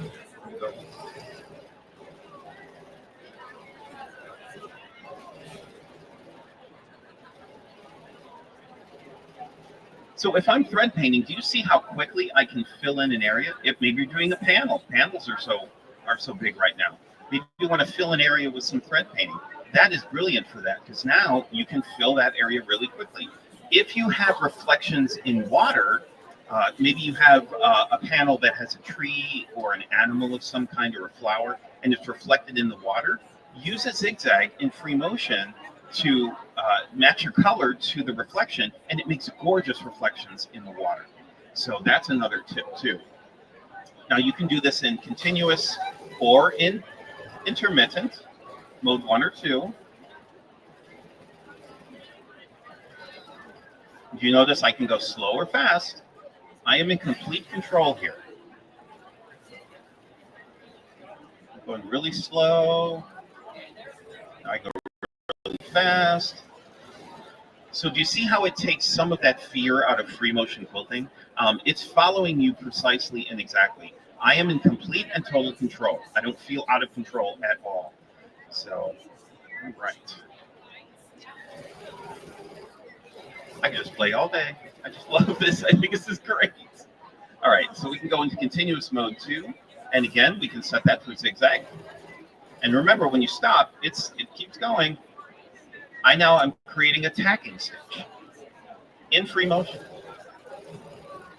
Once I stop, it gives a nice little tacking stitch.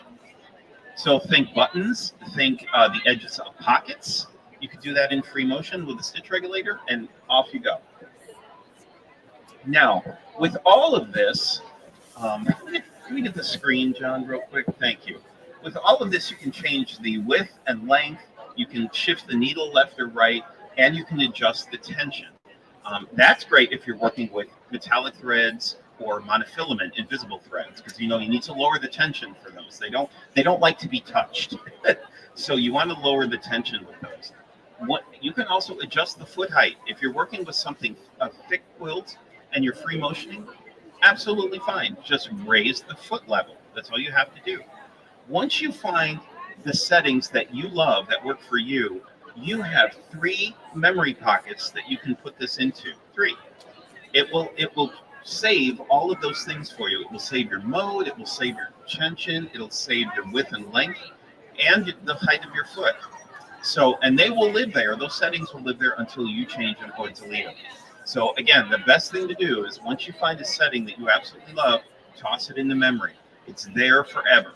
So, I'm sure this has happened sometimes where you're stitching away and life happens and it takes you away from your machine. Maybe you shut your machine off or something, and all of a sudden you have to come back and you forgot what those settings were, right? Isn't that the most frustrating thing? There was a day where I had like sticky notes all over my machine because I'm trying to remember settings. Not anymore. I have all these memory pockets that I can set this into now. All right. Any questions? Any questions at all? Anything at all? All right. I'm doing pretty good, I guess. I think that's all my time. We're going to have time to tear down and get the next person up here. So again, if you have any more questions, Angela and I will be over here. She's doing the embroidery side, and I'm doing the sewing side. We'd love to show you more about this Aveneer and how wonderful it is. You can come and try it for yourself. Again, come back at 3:30 because her and I are going to be doing a dual shot here. So thank you so much. I hope you enjoy the rest of your time in Houston. Thank you.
All right. Hello, everyone.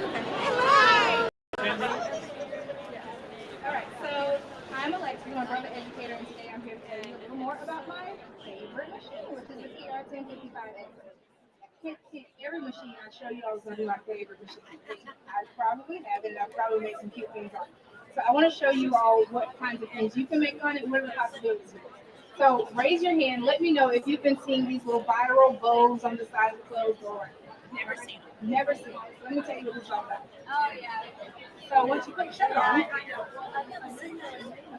forget this part, I haven't anything on the front yet, but on the side, it's a cute little opening. And then on the sweatshirt, it's the same thing.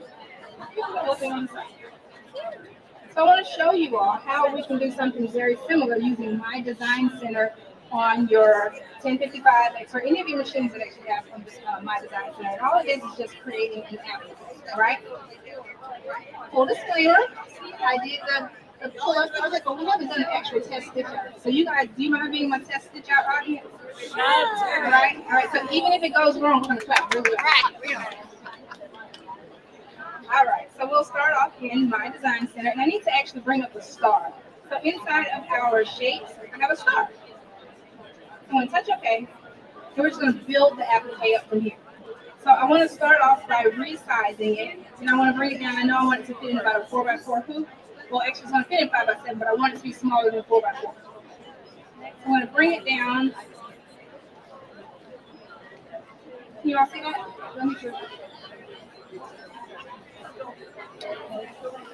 Okay, that's nice. All right. That is cool that it tucks like that. It does, see? Ooh. I'm taking away from Courtney. Courtney's going to hear us say ooh and ah. She's going to say, what's going on? All right, so we're holding down the proportional size key until we get to about, so about 3.5. Thank you.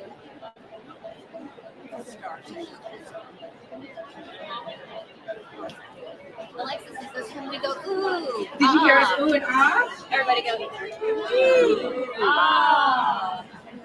Okay, so we've got our star. And then I'm going to touch OK. Now I'm going to open up my line properties because I want to tell the design what to do. I want it to have a running stitch. So this will give it a satin stitch, a running stitch. This gives it like a decorative stitch. We just want a running stitch. I'm going to change it to special color so that I can see it on the screen. So I think I chose purple. And then once I do my fill, my bucket fill, and if I touch it, let's make it bigger so you can see what happens. When I touch it, it turns purple. Can you tell? Maybe all right, so it turns purple. And then I am going to go next. I'm going to save it to my memory because I want to be able to pull it back up. Save it to my machine. I'm going to go next.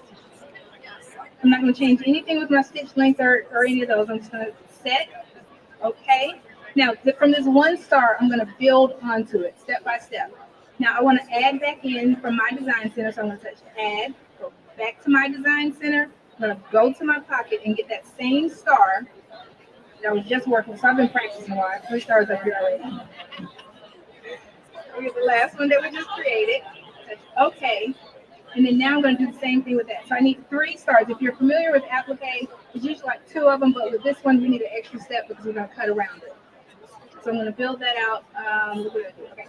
So I'm going to change my line properties. And then somebody keep up. So we're on number 2 now. Don't let me mess up. All right, we've got line properties. I'm going to change this to another color. That's going to be pink. And then my fill button. Zoom in again so you can see that. I'm going to touch the line. And it's going to turn red because I've changed the color red on it. I'm okay with that. I'm going to go next. I'm going to go set. All right, so I have 2 stars here. You can't see it, but they're 2 on top of each other. And then you're going to add in another one. So I told you I needed 3. Add in my design center again, and it's just the repetitive. Change it to a line. Choose another color.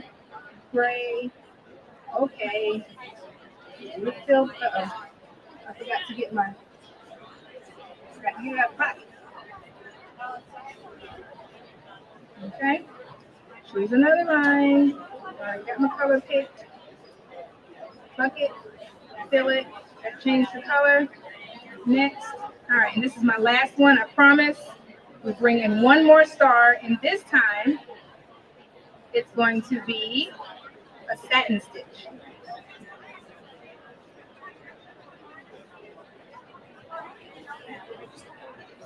That's my line properties, and I'm going to leave it as a satin stitch. So what color? We're doing like a cute pink. All right. And then once I touch next, you're going to see this one actually turn into the stitch out. So that is our outer satin part of it. Then I want to change my width. Let me change that to about 16 inches. 0.16. Touch OK.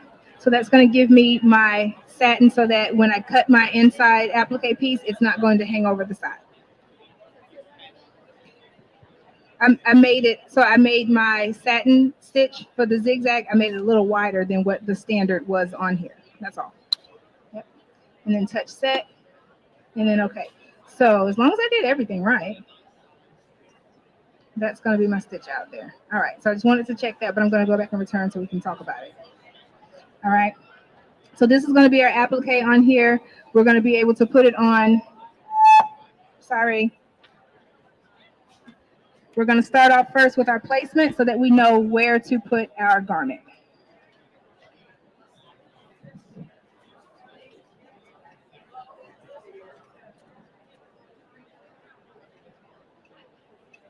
All right. So we're going to just place the hoop. Now, who has done applique? Not like I do. I make mistakes from time to time, so we could be on an even playing field here.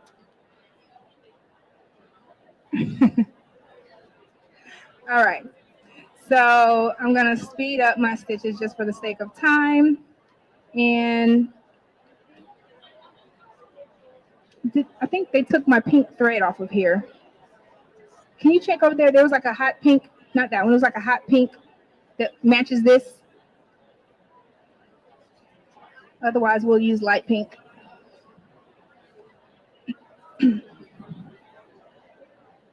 Okay. But we'll go ahead and do, yes, that one. Well, that'll work. Close enough. All right. So as you all know, changing your thread, you don't have to rethread the whole thing. You literally just tie it off, pull it through. Tie it off, pull it through.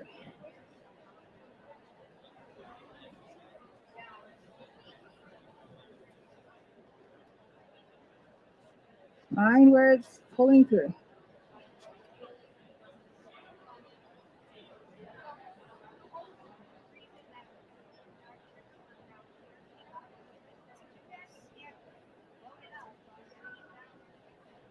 It's like a serger.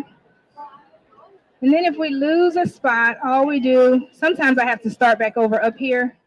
It's not worst case scenario.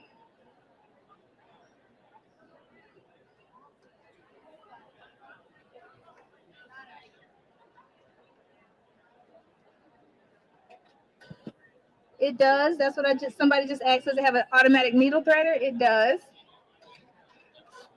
And there we go. Was I standing in front? All right. All right. So I'm going to tell it that my last color, I want it to be that pink that I just changed it to. So I'm just going to change that to number 1. My other colors, it's okay. I can leave it whatever color I want because they're not going to be my final stitches.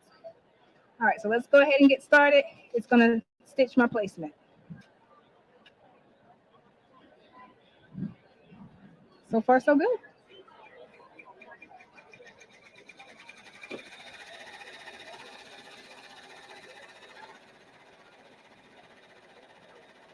And I sped it up to 1,000 stitches per minute just so that we could, it could finish fast. That is the speed. I run mine at home on 1,000 stitches per minute safely. Unless I need 1,000, yeah. Unless I need to slow it down for something like lace or something delicate or anything like that, then I'll slow it down. Or sometimes if I'm doing metallics. Now, I didn't do any of my reserve stops, so this is what we have here. I also just realized I didn't bring any pins. Hopefully, I did it really quickly. Use a pen? Yeah.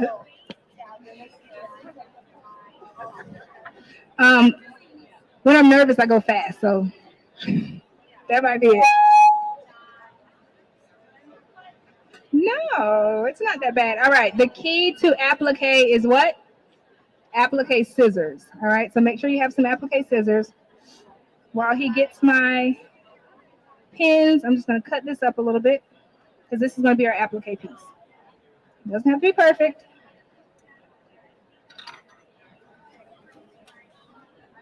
Now, the shirt that you're going to be using, the way it goes on the corner. So it's going to be the cute little piece right here that's going to open up. So you want this bottom to go, you want the bottom of your garment to be right up against this line, okay? I don't. I can probably just hold it. All right.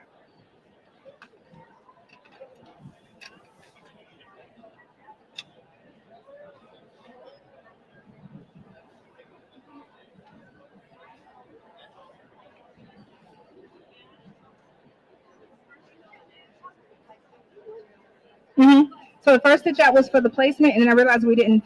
Oh, but you know what we can do? I will redo it and do, because I want to flip the star.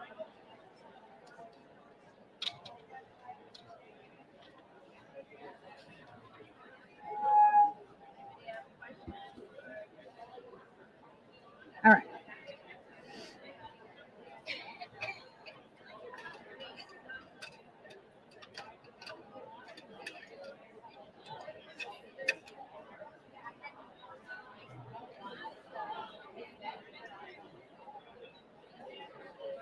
All right, so we're going to rotate it.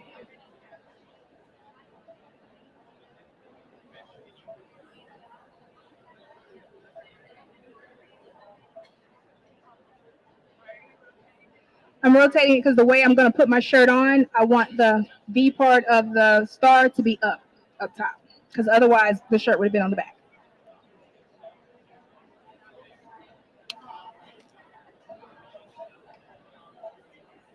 And once I do it, I can show you better so it'll make sense, because otherwise I would have to bring my shirt in from the back, and I want to bring it in from the front.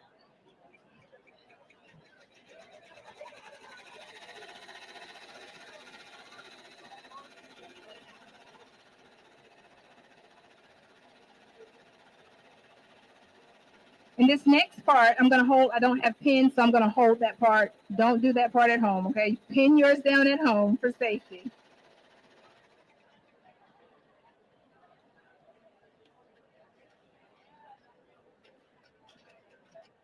All right.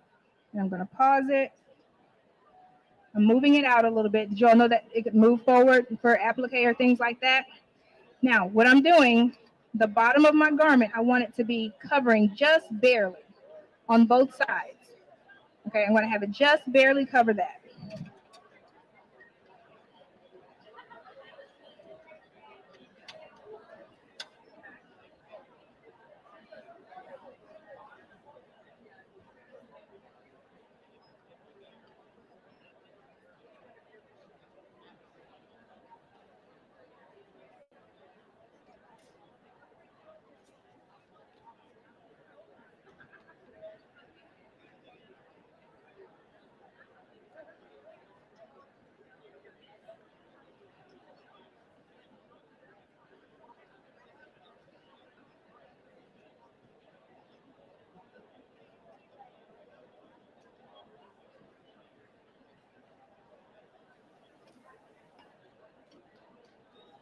I really need a pin. One clip. You want a clip?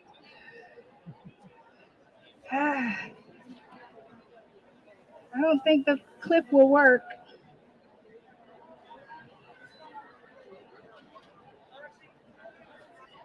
Do you trust your hand?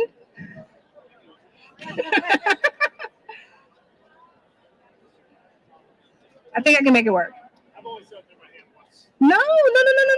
Okay, do me a favor. Don't put it all the way back there. Just hold right here, just like that. Yep. You hold that side, I'll hold this side. Don't try this at home.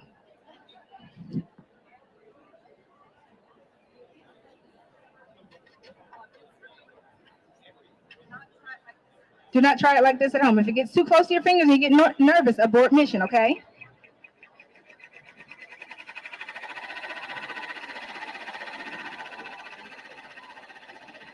I had to abort mission. Okay, that's it. We're good. You're good now.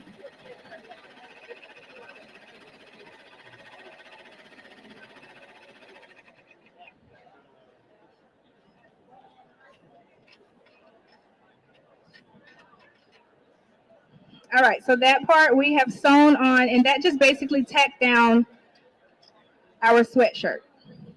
Okay. Whew, that was nervous. Child. Okay. Next, we're going to put our applique piece on top, and this we can just sit on top.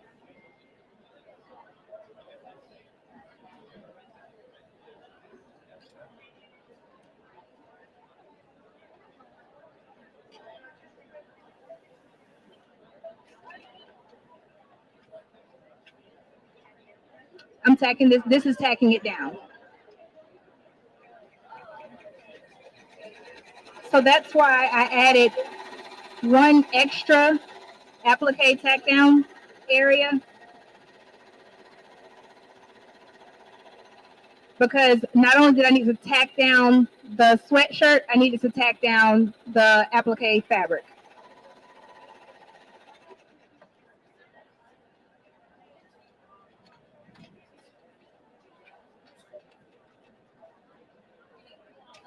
Okay. So now we cut, and we want this middle piece to have a cutout. So we're going to have to cut the applique fabric and the sweatshirt. Okay. So this part we may not have on camera, but I will show you. And if you all do applique on a regular, you know that you can use like a applique, like a heat and bond light or anything around there.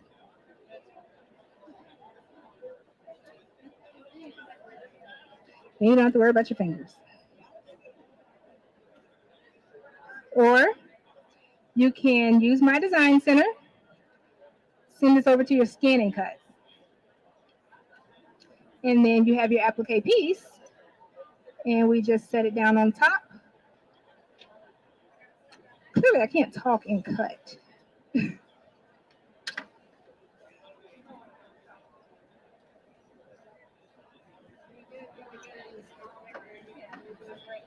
I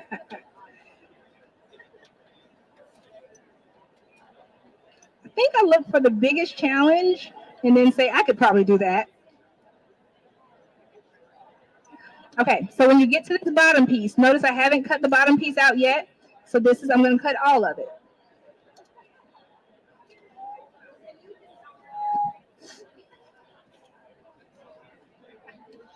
I'm cutting through the shirt also.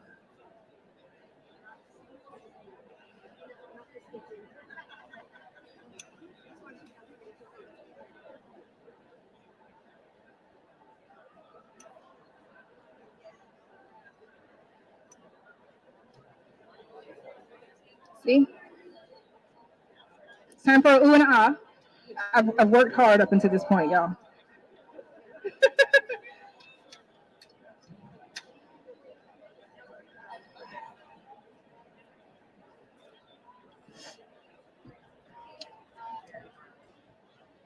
All right, so this last piece is going to be our satin stitch.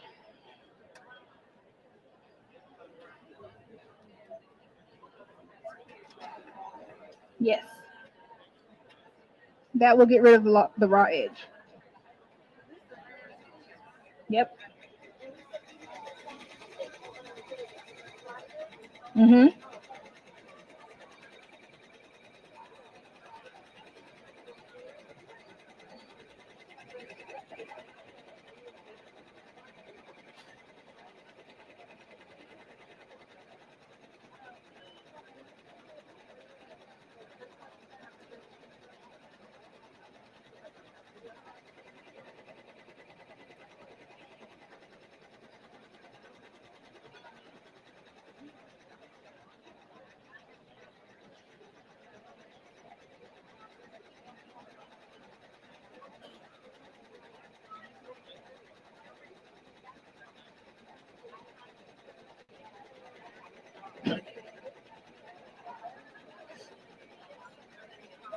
So I have quite a bit of fraying on this, but using that heat and bond type, and there's a ton of different ones that are out there. It just depends on the brand, and that's what's going to stop it from fraying. Having any kind of like the bottom on there, like the heat and bond, that will stop it from fraying. Oh, another thing I did not mention, I'm using tearaway stabilizer. I know if you wear it, don't tear it. But the reason I'm using tearaway is because I want to have this piece at the bottom point of the stars. I want that to be cut out. So I don't want that to be included. And if I use a cutaway, it will show some of the residual stabilizer.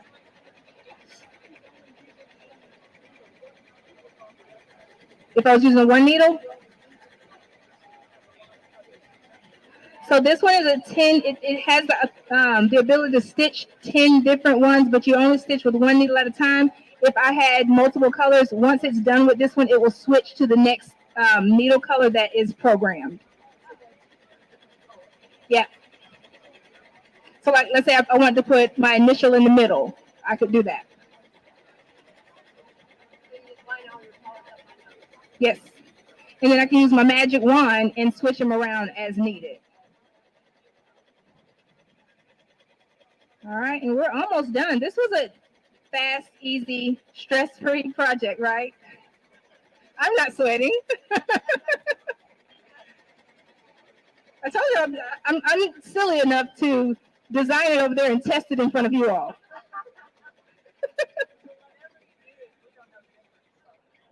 I don't know. I get myself into these situations, and I think it's a challenge for myself just to make sure it's possible. Somebody will know and come tell me. All right, so this is the finished result. I know. Well, I went too fast.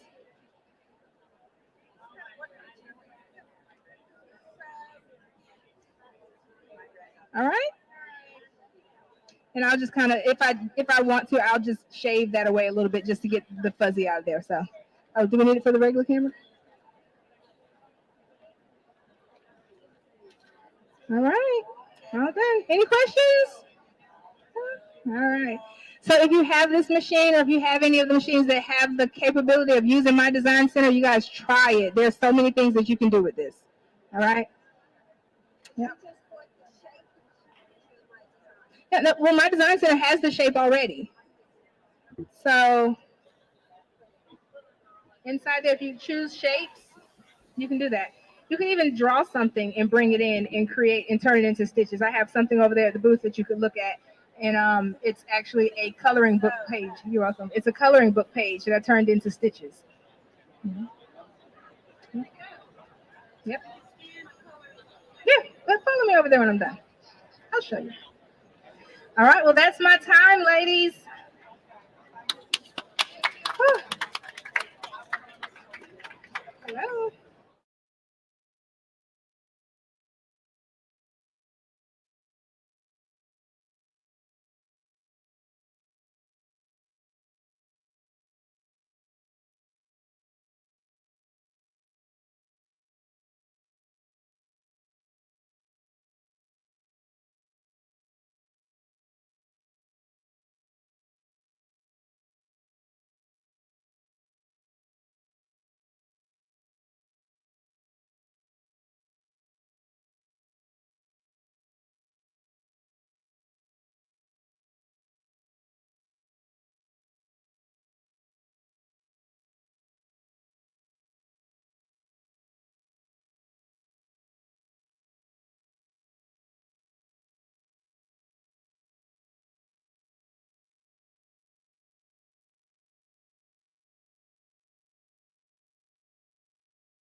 So this is a surprise.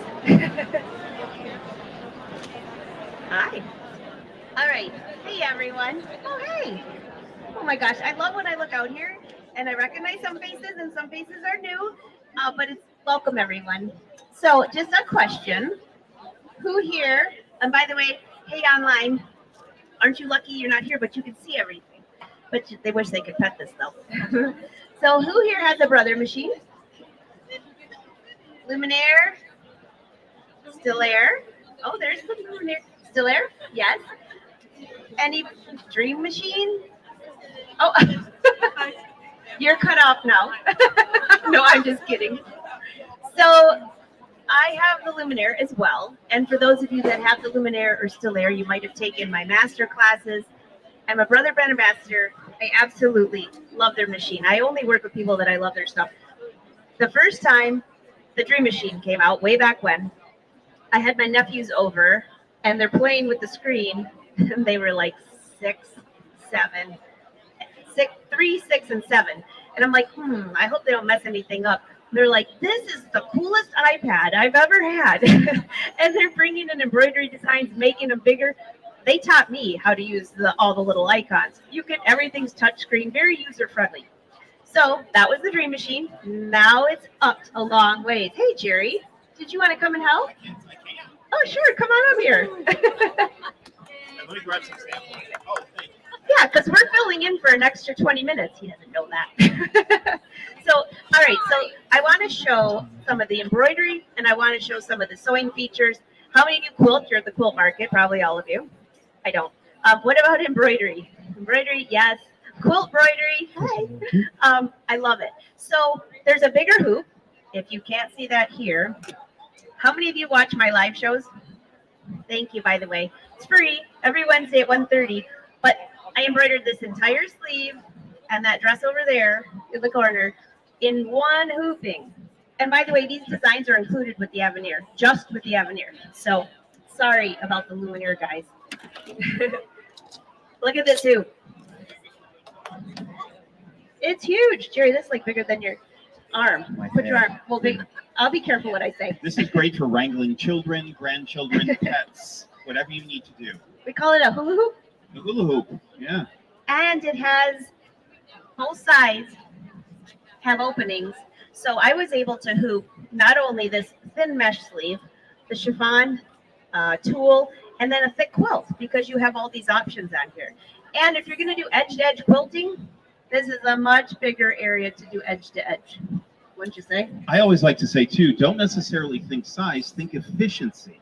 How many, holidays are coming, how many freestanding lace snowflakes can you get in that? How many little in the hoop projects can you get in that? So think efficiency, too.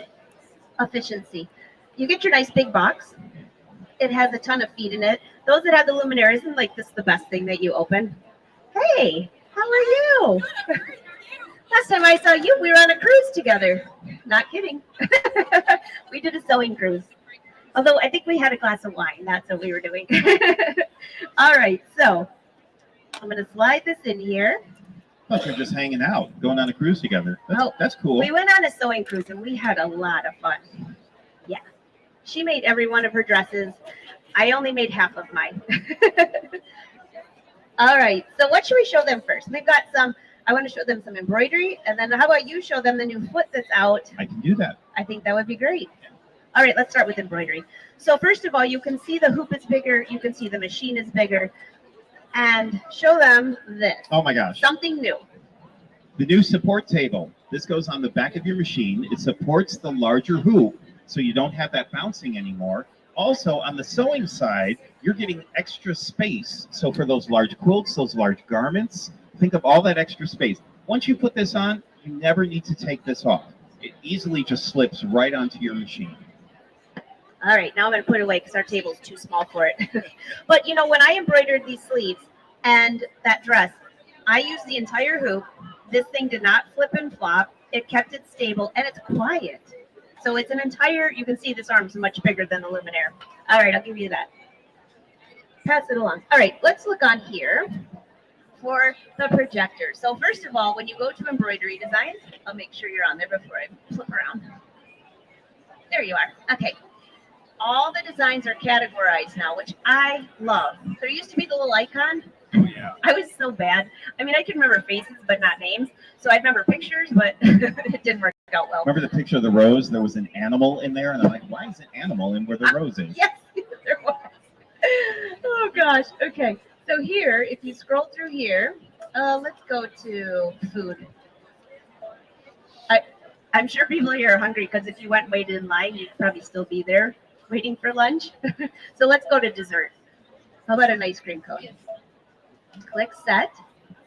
Those of you watching online, if you watched this morning, this might be like Groundhog Day, but don't worry, it won't be long. Okay, you can still adjust your size and all those things. Let's click on projector. And wait till you see how big this is. Can you see this here? 5 by 7, and put my hand there. My whole hand fits there. So if you're embroidering on a 5 by 7 hoop, it's going to show up the entire hoop, and it's projecting your design from the embroidery here, just like the luminaire, but better. Now you have, see down here. I don't know if you can see down there. Can you? Oh yeah, kind of. Rainbow is not included. That's just a video thing. Okay, so you have all these icons. Do you remember this stylus? So let me see if that lady's here before I talk about her. I'm just kidding. But there was the stylus that came with the luminaire, right? If you press the button, it turns the light on. So those that have the luminaire, how many use this on your decorative stitches so you could see it on your fabric and then you could scroll? Oh no. You guys, you didn't know about it, or you just, oh. Did you sign up for the master class? Yeah. So this stylus, you can go through all your decorative stitches. It will show it to you right on the fabric, so you know exactly what it's going to look like before you do it. So that's in this machine too, but now you can do it on the embroidery side. So here's the icon here. I can rotate. I can move this around. See if we can, you can move this to a different side. You can make it larger or smaller. Oh. And let's see if we can do a few more things here. Let's rotate it. And when you click it here, instead of going back over here and having everything move slowly, the projector stays on. So there we go. She's rotated. And then the coolest part, I think, well, one of the, I don't know, I'm having a hard time with some favorites now. I kind of like them all. I know, we've been working with all of them, and we're like, I like it all. So when I click this icon here, it shows a projector. So you can still go to the screen and move your box around to see portions of your hoop, but now you can do it right here. So what that did is my design is still here, but now it's showing me a different side of the hoop. It's all right here. So your face can just stay here and you can see where everything is instead of going back and forth. If you haven't had the luminaire, you're probably thinking, wow, this is a lot. You can do the touch screen, or you can do it here. If you have the luminaire, you know that you could only do the touch screen and then go back and forth. Now you can do it all here. I love that. I think that's amazing because you could do all of your designing right from the hoop. You don't have to go back and forth. All right. How about picture play? Let's show them that. Oh, my favorite. So I had a lot of people, Jerry, ask me, well, can't you just scan it in? Because you do still have a scanning mat. I've got all my little tricks up here. The scanning mat. Do you guys remember this? Even the Dream Machine people, remember this? You can scan it in, use it in my design center. There's so many things. Oh. But this picture play that we're talking about is different.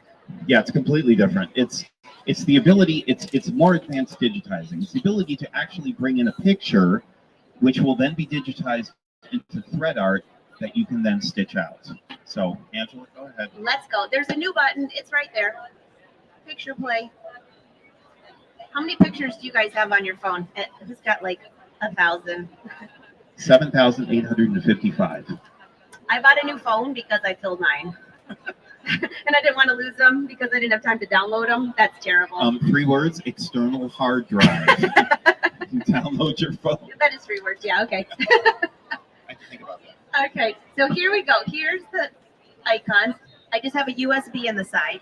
You can send it wirelessly as well, or USB. Some people are more comfortable. It's just a picture. I haven't done anything to the picture. It's just a picture. Bring this up.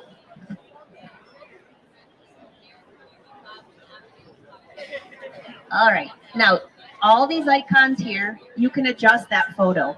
So earlier someone said to me, well, isn't that going to mess up your digitizing? Well, this isn't digitized yet. It's just a picture. So I can take the picture first and do whatever I want to it right here and see what it looks like. So let's make it larger. That's a rose. And you could do all these other things. You can rotate it. You can remove the background. I love this because I don't know if this is terrible. I wonder, like, when my brother makes an ugly face when we do a family photo, if that would include removing the backdrop. Probably not. Sorry, Mike, if you're watching. But you could remove him and keep the background. Yeah. So it's going to remove the whole background. I'm doing nothing except touching a couple buttons. Can you hand me those samples? Isn't that amazing? That's incredible. Yeah, we're not finished yet. Click OK. Then you can also make a different background for it. So here, click OK. There's a box. There's a square. You can also crop your photo here. There's a circle. I'm just going to show you the circle because that really stands out as I'm dropping my samples. Got it. So look, it made it a circle. Okay, what about changing hoop size? You go through here now, and it'll automatically change your photo to match whatever hoop you want it to use. So no more. Change to a bigger hoop. That's not going to happen. Okay, click OK. Now this is the coolest part. So on here, do you see all of these little filters? There's pastels. I don't have my glasses on. Art Nouveau. Stained glass. I got you. Cartoon graphic. There's pencil sketch, black and white. Let's do that. All you do is hit that and click preview. Now, while that's loading, Jerry, you want to show these? Yeah. This was a photo of a horse. I think it's a horse. Yeah. Be sure to walk side to side, Jerry. Yeah. And this is what embroidered out. Yeah. It's crazy cool. Those at home, it's crazy cool. And all you do is touch a button and embroider. You might need a really big cup of coffee because it will take a little while to stitch. Or That took me 3.5 hours. 3.5 hours? 96,000 stitches. You might need a glass of wine then. But look at the result. Look at these.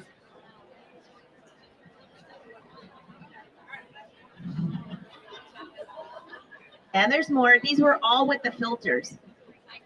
And what's amazing about them is you can put this on something really thick, or I stitched mine on canvas with a little bit of cutaway on the back. It's not as dense or as heavy or as thick as you think it might be. I love these. Oh, these would make great placemats. I think I'm going to do a fish. That's a good Put idea. them on our boat. Yeah. Yeah. Oh, by the way, while I show you that, so I just talked to my husband. He didn't want to come. He loves you, Jerry, but he's just he's like, you know what? You're going to be busy, so I'm going to stay home. So he says, you know, I bought a new boat, and my truck isn't big enough. Now I got to buy a bigger truck. I'm like, I'm not leaving him home ever again. We need to come up with a slogan for sewing machines, right? I need a bigger machine. Hey, Jenny. Here's one I did. Here's a horse that I did. Turned into a little mini quilt. Wait, let me see that. I didn't see that. Oh, that's cute. This was oil pastel. Wait, so Jerry, did you do the quilt sashing around the edges? Yes, I did, as a matter of fact. It was done with the border function that's in this machine as well. And there's also fill patterns. So you can use the fill patterns in here as well. Now, you get 48 with the Luminaire. You get 6 more with the Aveneer. So these fill patterns can be used as quilt patterns. I love that. I'll show them where that is. So do you see this rose? I touched the button right here, and now it's a stained glass window. Or, well, pencil stitch. Depends if you got your glasses on. It could be stained glass. All right, let me go here. I have, did you do these, Jerry? Because these are all the new fonts, right? No, I've got the other one. But these Oh, really? Those Yeah. are cool. These are brand new, 10 brand new fonts that are in this as well. People were asking for more fun, a little more contemporary, and these are. Yeah, they're fun. But also, on the screen, there's a button at the top now that says preview. How many people get to the J or the T when you're doing all the letters and you're like, that does not look like a J? There, yeah, or a T. Now you can see them, the whole alphabet before you do it. But I'll show them real quick, and then I'm going to let you take over. So there's quilt sashing. You can see that here. We still have that. We still have edge to edge. Someone asked me the other day, how easy is it to use edge to edge? Well, you can pick a design and you can, it literally tells you on the screen, give it the width, give it the length. I mean, this is the only way you could screw up if you can't measure.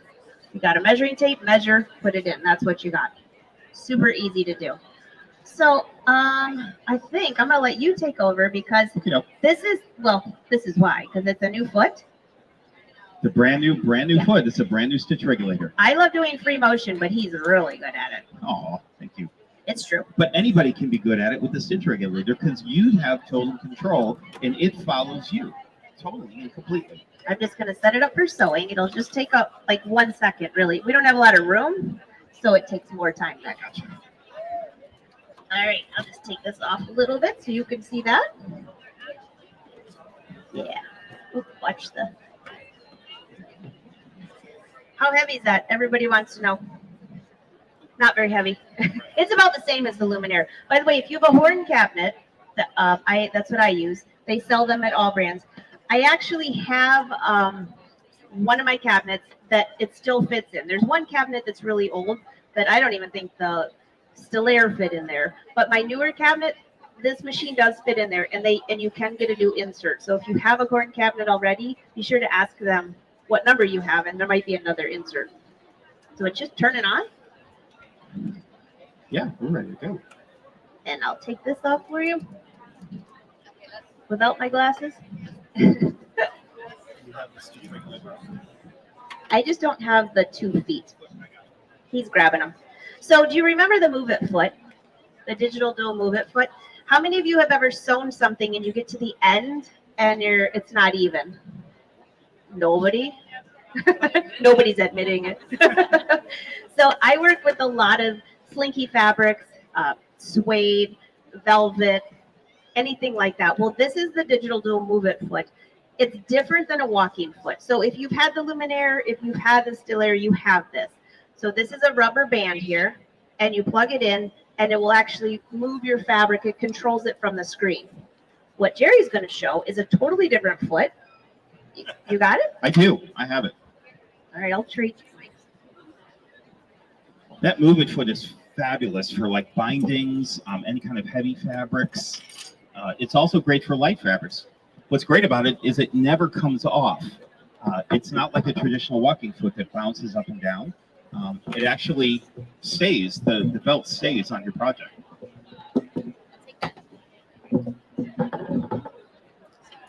I'm confused. Yeah. I'll be Vienna. There we go. I'll be like. Angelina. You have a question? You don't have to use the colors that is in that picture, right? No, you can use whatever. Well, wait, can you change the colors after picture plate? Why, yes, you can. There's a custom selection. There's a custom button as well. Somebody asked me about that custom button. Yep. I just didn't press it. And you can change all of the colors as you need to in there. So if you don't like the colors you see, you can customize it. You can change. You can even now choose how many colors you want and find. It will select the designs in the machine. You only want to use 4 colors. It'll show you what designs you can use with just those 4 colors. So they categorized it. Once it was good, now they made it really good. All right, Jerry, I'm going to let you go. I think we're all set here. So this machine also has a stitch regulator built in. Yay! Thank you, brother. We have 3 feet that come with this. There's an open toe, a closed toe, and an echo foot. But the echo foot, I don't want to jump ahead. So the echo foot can also be used in projection. So I'm going to show you all of this. You need this? Sure. Okay. Oop. So somebody asked me, how easy is it to go from embroidery to sewing? You just saw it. I'm ready to go. And that was extra steps because we're on a small table. Yeah. Just have to thread my machine, which takes a second, with our marvelous threader. Takes a second here. That's When we were showing the projection, by the way, did you guys notice that the projector now goes on the back and the left side compared to before when it was just on the right side? That's why it's so big now. Yeah. Almost there. Talk amongst yourselves. Can you go to regular sewing There. and sew up the arm? Yes, great question. She wanted to know, can you go from sewing to embroidery with that embroidery arm on? Yes, you can. We didn't here because there's not a lot of room, but at home you can. So you have all those options. And if you're doing something quickly, going from embroidery to sewing, it's much easier to do that. If you have a big project, then you don't want that. It gets in the way. They got ready. Good. Whew. There, see, it didn't take a second. So we have 3 modes for our stitch regulator. We have mode 1, which is intermittent, mode 2, which is continuous, and mode 3, that is basting. Basting is magical, and I'll tell you about that in just a second.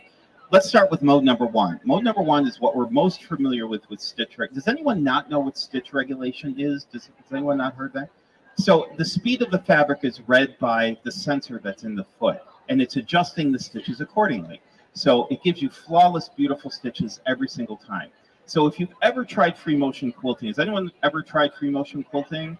Has anyone gone, ugh, it's too intimidating, right? I teach the class, I understand it. It can be intimidating. You're trying to figure out the speed of the machine, the speed of your hands, using the foot pedal, all of that together. What's nice about the stitch regulator is it eliminates a lot of those variables. It takes a lot of the fear away because it's reading as fast as you're going. You're in complete and total control. So as fast or as slow as you want to go, the machine is going to follow right along with you. So I'm going to drop my needle and bring up my bobbin thread so I don't get any thread nests on the bottom. There we go. And I'm going to drop my needle right back where that bobbin came out. Ish. You just have to be close. Ish. All right, so we're in mode 1. Now, I can choose between a straight stitch or a zigzag. Yes, you can free motion in zigzag. It's great for reflections in water. It's great for thread painting. If you're trying to fill an area really quickly, put it in zigzag. You'll have it done in no time. But watch this. So we're going to start. Notice I can go really slow. I can go fast. I can speed that up. And as fast or as slow as I'm going, the machine's following right along. Can anybody hear this? That's really quiet. And you have a microphone on. I do. It's quiet. It is 25% quieter than other manufacturers who have a foot-based stitch regulator on it. It is so quiet, and notice how it's not bouncing up and down either. It's very, very nice to use. Brother is so renowned for if it's not fun or easy, let's not do it. They're all about trying to make things as simple as possible. I understand one person's easy is another person's complicated, but they try to break it down and make things as simple as they can. And this is about as simple as you can get. So that's intermittent. Now, continuous is much the same. Once you start, notice it starts when I start, but when I stop, notice the needle keeps going. Well, why would you want that? If you are doing very sharp points, or if you are doing if you're going in an opposite direction very quickly, it needs to take that extra stitch. Here, I'll do it this way so you can see it. Do you notice how pointy those points are? It takes that extra stitch in that point so that you're not getting an arch. You're getting an actual point. This is the international symbol for pointy points, just so you know. Well, we'll ask you that later. This will be on the test we're going to hand out after. Question. In Yeah. mode 1, is it set so that every time you stop, the needle is down? So it stays. It sure can. Yeah, you could do needle up or needle down. Mhm. You can also put the pivot function on, which will, every time you stop stitching, the needle will come down, the presser foot will come up, and you can then rotate your project however you need to. So yeah, it's true. You can also have a cutter when you're finished. You could set it for cutting. When you're done, you could have it cut. Yep, choice is yours. You can customize this however you need to. Now, basting, I just think is so magical. My last show quilt that I did that won first prize here at Houston, I was so honored, had 1,400 safety pins in it. No lie. How many? 1,400 safety pins. I was crawling around on the floor trying to get all those safety pins in. When I was finished, I couldn't feel anything below my knees. My knees were shot. My back was shot. How now, was that going through TSA at the airport? yeah, exactly. It weighed about 8,000 pounds when I was done with it, trying to log it through my machine. So the magic thing about basting is I said there has to be a better way. And when I saw this basting feature, I just thought this is magical. Now you can set this for 10 millimeters, 20 millimeters, or 30 millimeter stitch length, depending on what you want. Now here's the secret. It's wash away or water soluble thread. You're going to wind a bobbin with that, and you're going to put it in your bobbin. You're also going to put it on your top. You're going to then baste your project using the machine, and I'll show you how that works in a second. Then you're going to leave that in. Once you're done basting, you're going to then leave it in, switch out to your regular top thread and your bobbin thread, and you're going to quilt the quilt as normal. You're going to throw it in the wash, and all that basting thread washes away. Not once do you have to crawl on the floor. You can do all of this She's clapping. with your machine. That's the second sign. I'm telling you, it's magical. So let's get started here. So let me show you basting. Notice how it just jumps. Now I can change direction. That'd be good for sewing patterns together really fast. Oh, that's a great idea. Oh, yeah. So you can go backwards, forwards, you can go left, right, however you need to go to baste all your quilts together. And now you're going to use that water soluble thread and it'll just wash all away. Or you can spritz it with water. That's a great idea. I can remember that about the patterns. Yeah. I have to remember the wash away thread. Except don't use it in the wrong spot. Yeah, exactly. Yeah, do not make bathing suits out of that. That's bad. I tried that for a party once. It wasn't as funny as I thought it would be. It didn't work out really well. All right.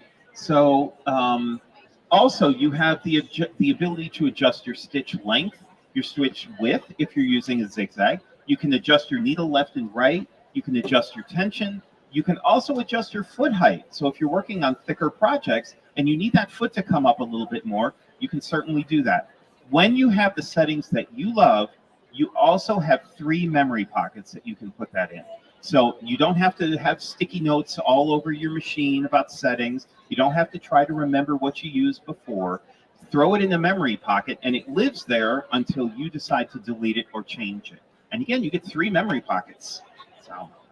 You know, Jerry, we were talking about the memory pockets, and it doesn't have anything to do with that one, but for those that have the Luminaire, maybe you didn't have the Luminaire, we still have the tapering stitches, which I love to do, and my whole memory is full with those, because the tapering stitches, you can plan how long you want them, how you want the ends.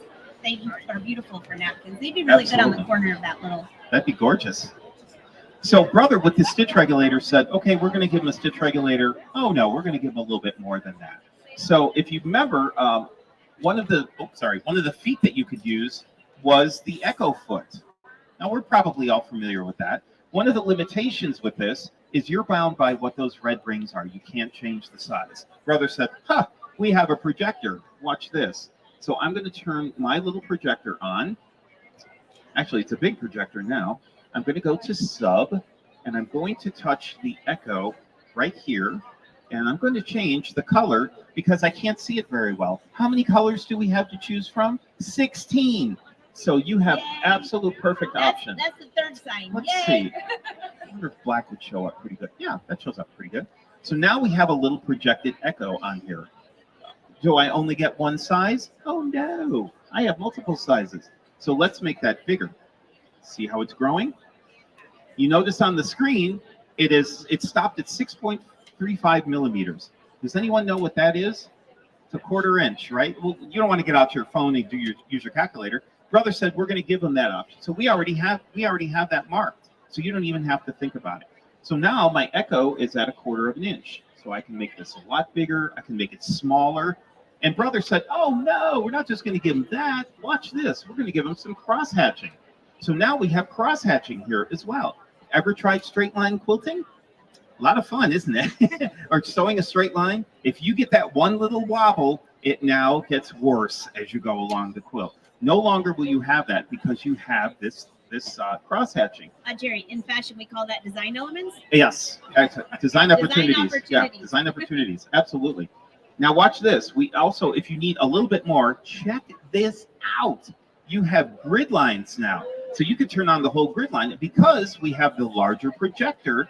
It's going to cover your entire project. So if you're doing those little modern quilts with the modern quilts with the pencil quilting and pencil stitching, look at how tiny you can make those straight lines. Not once will you have a wobble because you're going to follow these guidelines. There's no excuse anymore. They're all going to be straight. Yeah. That's all I got. I love that. That's awesome. Okay, can we just show them just the buttonhole? Oh, sure. Wait, do we have time? I don't know. Are we still Do we good? have time? Yeah, because I wasn't supposed to be on until 3:30, so we got like 2 more hours. We're Here. good. No We're pressure. good. All right. By the way, at the end here, I'm going to give away a couple things of thread too. Yeah, but let's show them the buttonhole. Let's show them the buttonhole. We need the foot. I think it's over Do we have the foot? Yes, we do. right over there. Ask and you shall receive. All Ask right. and you shall receive. Right. So, how many of you love sewing buttonholes on? It doesn't mean that you just sew garments. Maybe you sew bags, but lining them up in a straight line. Well, how many of you tried embroidering buttonholes? That is the best. At first, I thought I'm not going to embroider. Let me get that. Did you drop it? I meant to do that. I just wanted to see if you were noticing. You want me to get it? I'm good. I got it. Okay, we're back. I got it. So, You need the ankle, buttonholes. though. If you embroider buttonholes, I sew all my own jeans, most of them. You need the And ankle. when you're trying to embroider that or sew that buttonhole on thick fabric, it's really difficult. They have a ton of embroidered buttonholes in here, all different designs. Use a small hoop, sticky stabilizer, put your fabric on there, embroider it, and it looks like the best buttonhole you've ever seen. But now there's something just as good. We're getting there. We got to find the ankle for the. Oh, it's right here. Here you go. Oh, it's hiding on me. It's All right. hiding. I see. So while we're doing that, say a number, and you have to remember your number because I'll do the drawing really quickly at the end. So you 1. No, you can't just pick a number. 1, 2, 5, 7,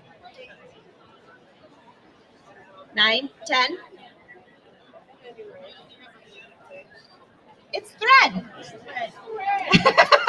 I think it works in that machine. It's brother thread. So what are you? 11? Oh goodness. 13. That's my lucky number. You want to be 14?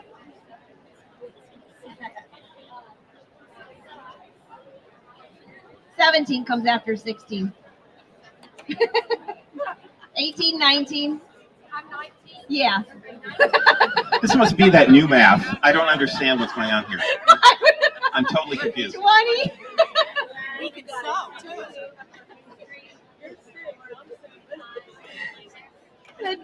And anybody, you're 27 if you're staying. If you're not, pass your number to the next lady.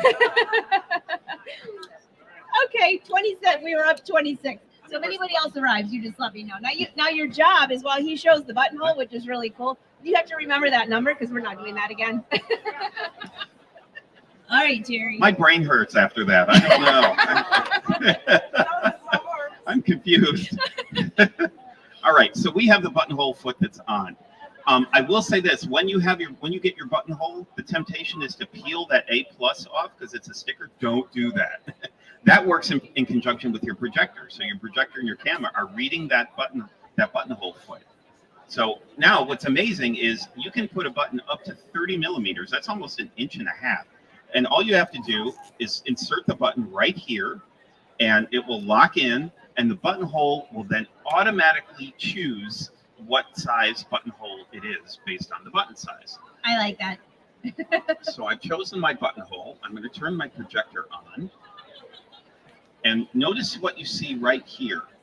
You see a projected buttonhole. That is not a stitch buttonhole, folks. That's a projected buttonhole. Isn't that amazing? You can see all the little stitches in there and everything. What that means is you can audition on your project. You can audition your buttonhole before you even take a stitch. How many of you have sewn a buttonhole and you're like, oh yeah, no. Thank you. I'm usually the first one. Not anymore. Let's turn the projector part of this on. There we go. Projector going.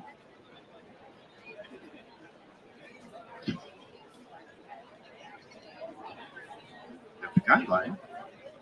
I don't have my glasses on. Let's turn this off. Guideline off. Let's turn this off and on.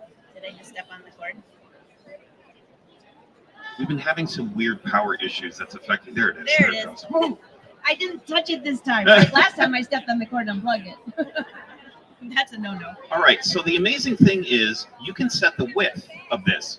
So if you're doing vertical buttonholes, you don't have to mark anymore, really, because all you have to do is set your buttonhole and then set your spacing, how far apart you want those buttonholes, and the machine will automatically set those guidelines for you. So you're going to stitch your first buttonhole and then slide it down so that it fits in between the guidelines that you've selected. Stitch the next buttonhole, and how fast is that going to be? How fast is that going to be done?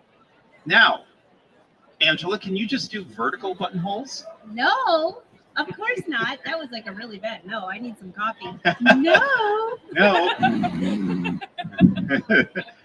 Watch this. Now you know why my husband won't let me sing happy birthday. Now we have some cross-hatching here. We can now do the spacing horizontally as well. Why would you need horizontal buttonholes? Think the back of pillows. Think maybe a duvet cover. I just did one of those. Yeah. Yeah. We had an educator, as a matter of fact, who did this as a sample, and she did horizontal buttonholes, and she used these beautiful big chunky buttons, and she liked it so much that she's now using the button side as the front side because it was so easy to do, and it looked beautiful. You know what else you can do? Curtains, because it's all going this Yeah. way. We could give you a whole list of ideas. So I'm going to change the colors. Now you can change, see, the green isn't showing up too well on the white. Notice how I changed it to red. Again, we have 16 colors. I'm going to change them all to red because you can see it really well from here. I like red. There you go. And I like pink. See how it all blows up now, and you can see it absolutely clear and perfect. There's one more thing that I love.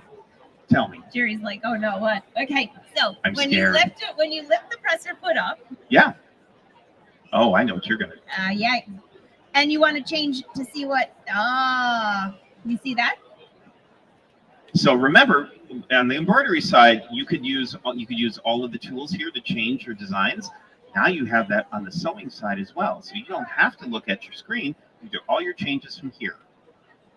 So let's do... You can change the width of the thread. You can change the thread right there, and it shows you it right on the fabric. And then as soon as you lower the presser foot, it adjusts the size automatically to whatever you've selected. Yeah, isn't that incredible? Cool? And when you lift it up, I want to see one more thing. And if I go like that. Watch this. We got lower. Oh, then you lower. I can never remember if it's up or down. It'll change the length for you, so you can Look at that. see. Oops, sorry. Oh, now it's smaller. Yeah. Wait for it. Isn't that cool? So all she did was change button size, and it automatically adjusted that for her. Buttonholes are getting more fun and more fun and more fun. And the applications are more than just garments. So I think we covered. Does anybody have any questions? Any questions? I don't know why you park in a driveway and drive in a parkway. I can't answer that Come question. on over here. I don't know. What do you got for? Can you do the little eyelets, the little circles? Oh, yes, you can. Yes, you can. I Yes, you love those. can. You're going to use that on your regular sewing foot. Yeah, regular And sewing. it tells you too. Mhm. So it'll, like when you pick that eyelet, it'll tell you what foot to use. Yeah. And now we have the high contrast screen, so you're going to be able to see not only the stitches, but the foot that's chosen for that particular stitch even better. Any other questions? I know some of you are Luminaire users. No, this is not the Luminaire 4. It's brand new. And they even have a naked one over here so you can see what's inside. I don't think I'd want that because I would probably be dusting all the time. I didn't mean literally naked, but wash away thread maybe. I wouldn't want to use it because I'm a guy, so I want to watch the movement of it. I'd never get anything done. I just want to watch the inside guts of it doing its thing. So if you have questions, Jerry and I will be over there. I just want to also throw out that with the Aveneer, I'm super excited that I did a master class for them. It's totally free for a year. Brother offers it to you. There's 70 videos. And also, I have a new thread collection, which this is pretty cool. It has every color except black and white, because I figured you already had that.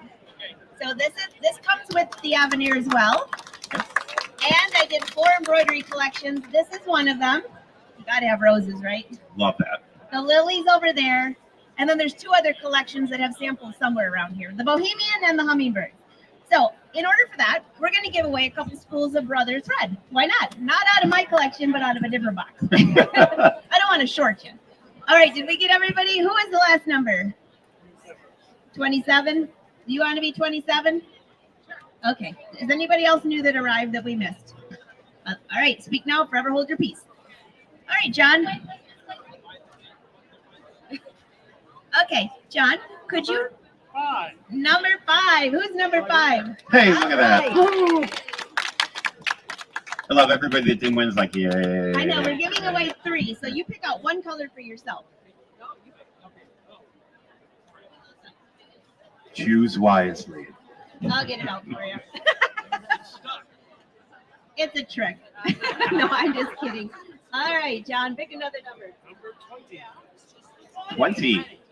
20. Ooh. Who's number 20? What color would you like? What's your favorite color? Blue? Dark blue or light blue?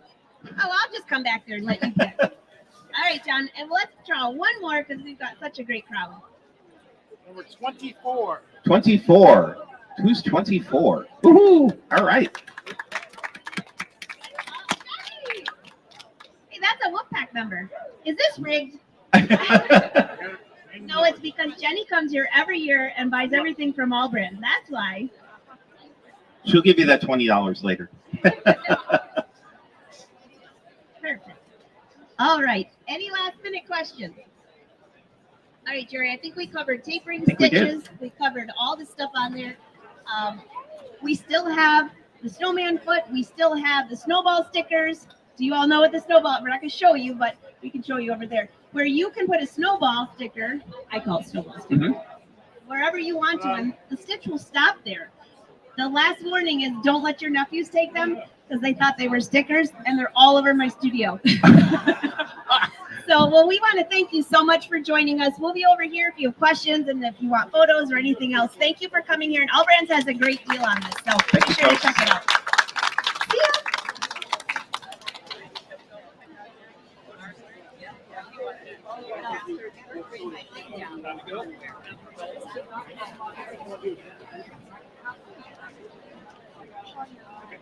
I missed this part.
All right.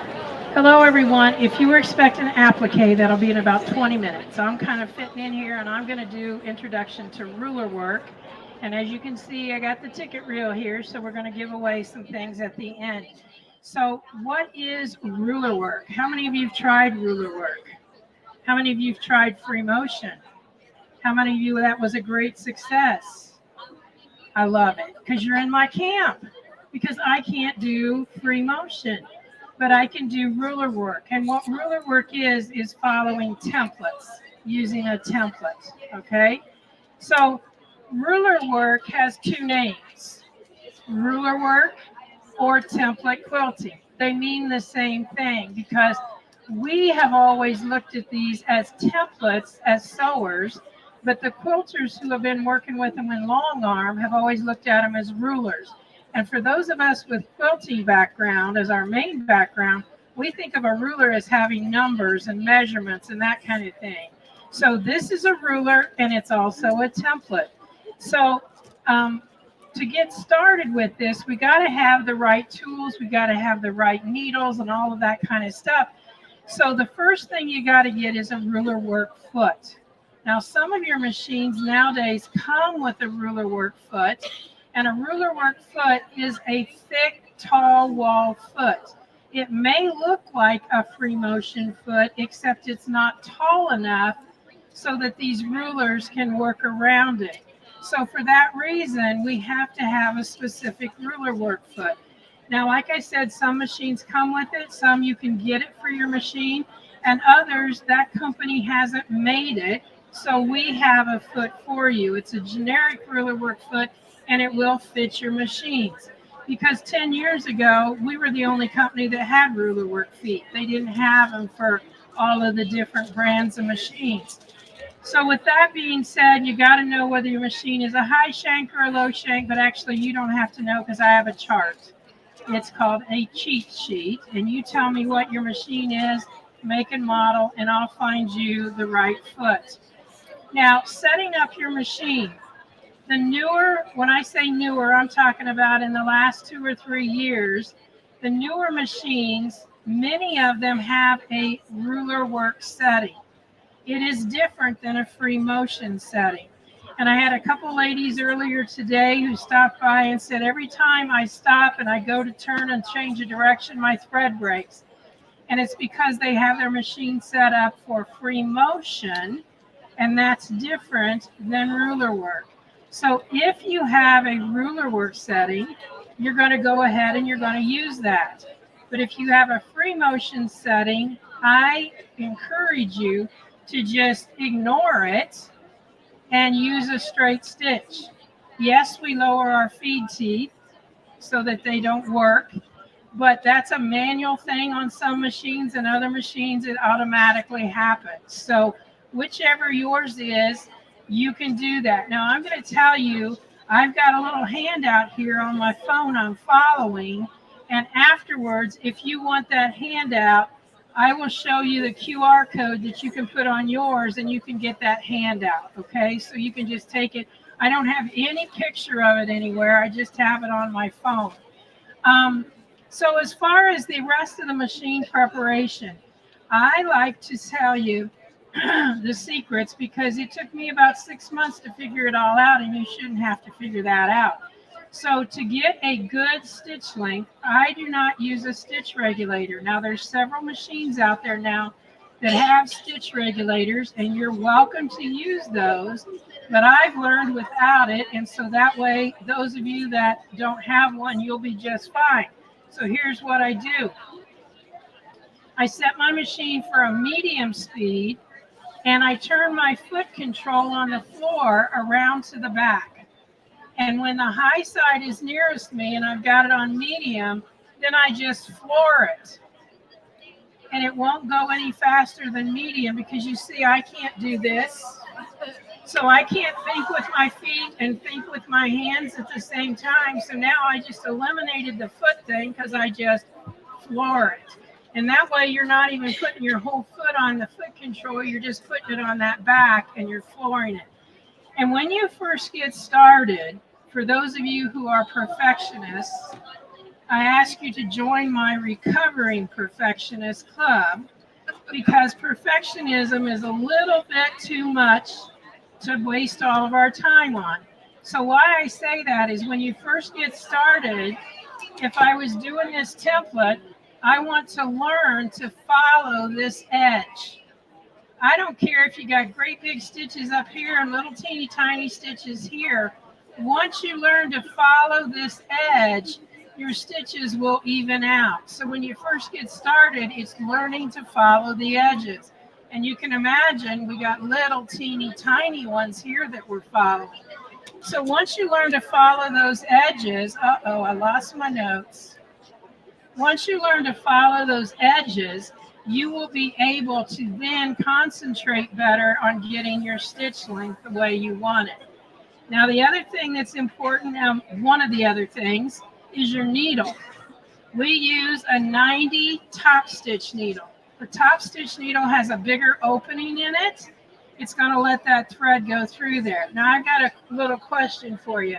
How many of you have been sewing along and all of a sudden up comes a little willy worm? You know what I'm talking about, but there's thread still going through your needle. You had that happen before? Well, if you haven't, you're lucky, because most of us have. And the reason that happens is all of the action for your needle is in the eye. So the eye is actually where it goes bad first. So if you envision that eye as an oval and that thread is coming down the front, and then it takes that harsh right angle turn, when it turns, it is pressing that thread against the top of that eye. And what happens is there's enough friction there that after so long, what was rounded becomes a straight edge, and then it starts shaving off the outer core of your thread. So no matter how many times you rethread it, it's going to still keep happening. So you need to change the needle, because that's the problem. The eye has gone bad. Now, don't put that needle back in the package and expect it to heal overnight. It's not going to happen. You want to dispose of them properly so that you don't use it again, is the best way to say it. Now, so it's a 90 top stitch needle. What size is our thread? Well, when we first start, we recommend that you use a 40 or 50 weight thread. Now, some of you have probably been sewing as long as I have, which I hate to admit is like 55 years now, a long time. And when I first started sewing, you didn't have all of this thread out there. You had 4 things of thread. You had an all-purpose thread, you had a heavy-duty thread, you had a buttonhole thread, and you had a wax quilting thread that was never intended for a sewing machine. And we had no idea what weight they were. But an all-purpose thread is basically a 40 or 50 weight thread. When you start ruler work, we recommend you use a 100% polyester thread, because it is much more forgiving than a cotton thread. Now, that doesn't mean you're not going to get to use a cotton thread later on, but when you're first starting, it's better to use that thread. So kind of get used to what you're using as far as your products. Yes, you could use an 80 needle, but you would need a finer thread. And whether you know this or not, I'm sure you probably do, as needles get larger in the eye, the numbers get bigger. That makes sense, right? Thread goes the other way. When you have a large number on your thread, it's finer. And I had a guy ask me the other day, he said, is thread like wire? So when the number gets bigger, the thread gets smaller? And I said, yeah, it is actually. It's like wire. So and I don't mean physically like wire, it's numbered like wire. So threads go the opposite way. So when you get a bigger eye needle, you're going to have a thread that is a smaller number. So a 30 weight thread is going to go with like a 90 or a 100 size needle. So the threads, the needle, your machine setup, that's all really important. But even more important is the fact that you need to have something that will glide. Your fabric needs to glide. So you need a flat surface. How many of you have one of our sew study tables? Okay, the rest of you afterwards, I'll meet you right over there. Okay. We have some great specials on our Sew Steady tables, but they are very nice to have because they are a super flat surface. And then one of the other things is people are using this for all types of sewing. This is what's called our grid glider. And this will, you peel the back off and it will cling to your table, your machine, whatever, and it's going to lay nice and flat and be very smooth.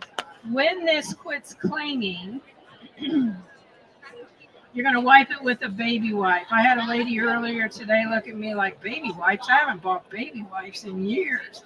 Well, I haven't either, but I have a pack of them because that's the way we clean the backs of our mats.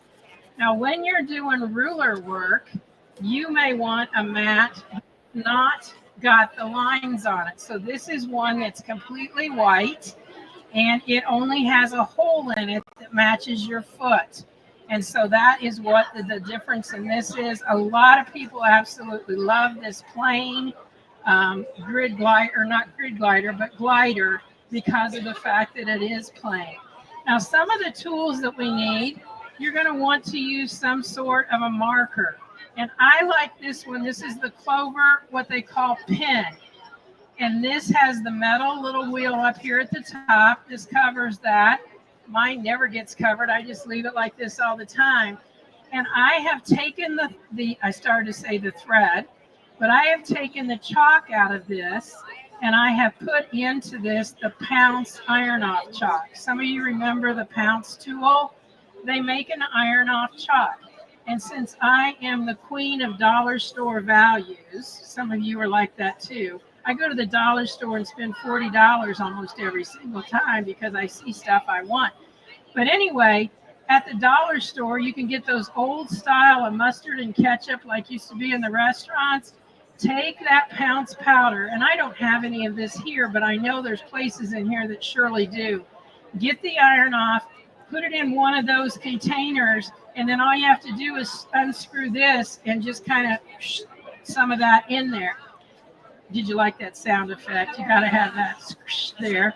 But anyway, the reason I mention that is because of the fact the first time I did this, I looked like Frosty the Snowman because I had it everywhere and it was just a mess. So that makes it so much easier.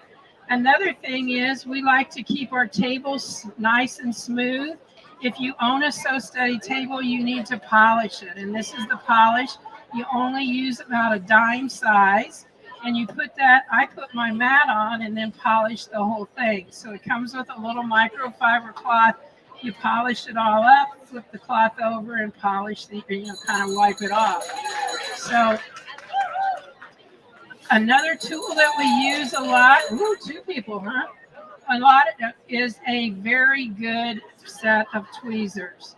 And this is a set that I like because it closes all the way across the bottom. And when I'm pulling a thread up, I don't have to just concentrate on getting it at the end. I just put it under my foot and pull it right up.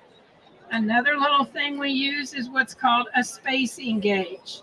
And the reason for this is if we want to get from point A to point B accurately, the needle is centered in a 1/2 inch foot. And so we have to have the distance from the needle, which is centered, to the edge, which is 1/4 inch. So I have to allow 1/4 inch so that I will line up. And I didn't know, I thought they sent me a cat toy when I first started. I had no idea what this was for. And so I would have to guess. And now it's so easy to get to those points just because you have that particular tool. And then, of course, another, a good pair of scissors and things like that are real important to get set up for ruler work. Good lighting, a good chair. I like to say for ruler work, this would not work for me. I need to have my hands so that they are actually straight out from my sides. So this would be really hard to do. I need a higher chair. So you can say when you're doing ruler work, you sew high. You'll get that later. But anyway, I've always heard them say that the best way to do ruler work is some fine music and a glass of wine. I've not tried that, but anyway, that's one of the things that they say to relax you. But those are the tips and the tricks as far as what you got to get started. And then if you go to our university, we have what's called the university on sewsteady.com. You can sign up free, doesn't cost you anything, for classes. And the first one you want to take is called Let's Get Started. And it's going to take you from the beginning to the end of how you're going to do these templates and tools. And we have over 700 templates. But I will tell you, there's a pack called the Sampler Set that's 6 different templates, and it's the best way to get started. So I'm going to go ahead and I'm going to be giving away this free motion glider. So let's go ahead and get these tickets here. Here, John. And anybody that's in the area that wants to get into our drawing, just stop where you're at and you can join us.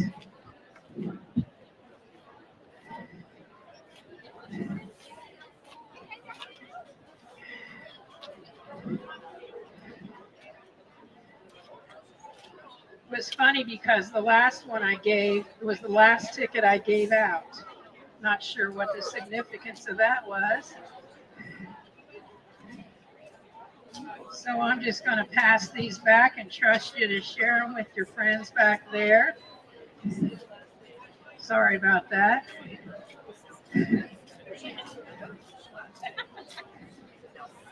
So take one and pass it around. Just pull one off. I got your others.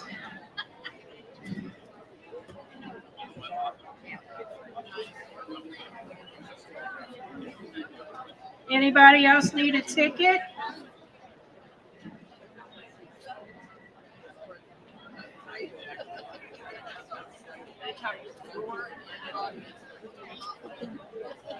That's what the lady said today. 3 did come back. 3 did come back? Oh, okay.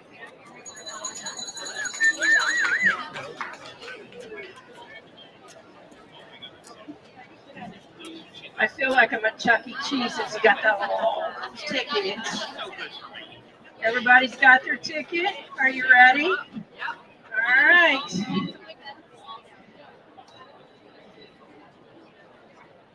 Well, I'll tear the box open. Reach in there. All right, the last 3 numbers, 6, 0. Who's still in? 8. All right. There you go. Thank you, everyone. Join me over there later after you watch the applique, because I know some of you are here for that, and I will answer your questions. Thank you. Thank you.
One battery, just so one bar.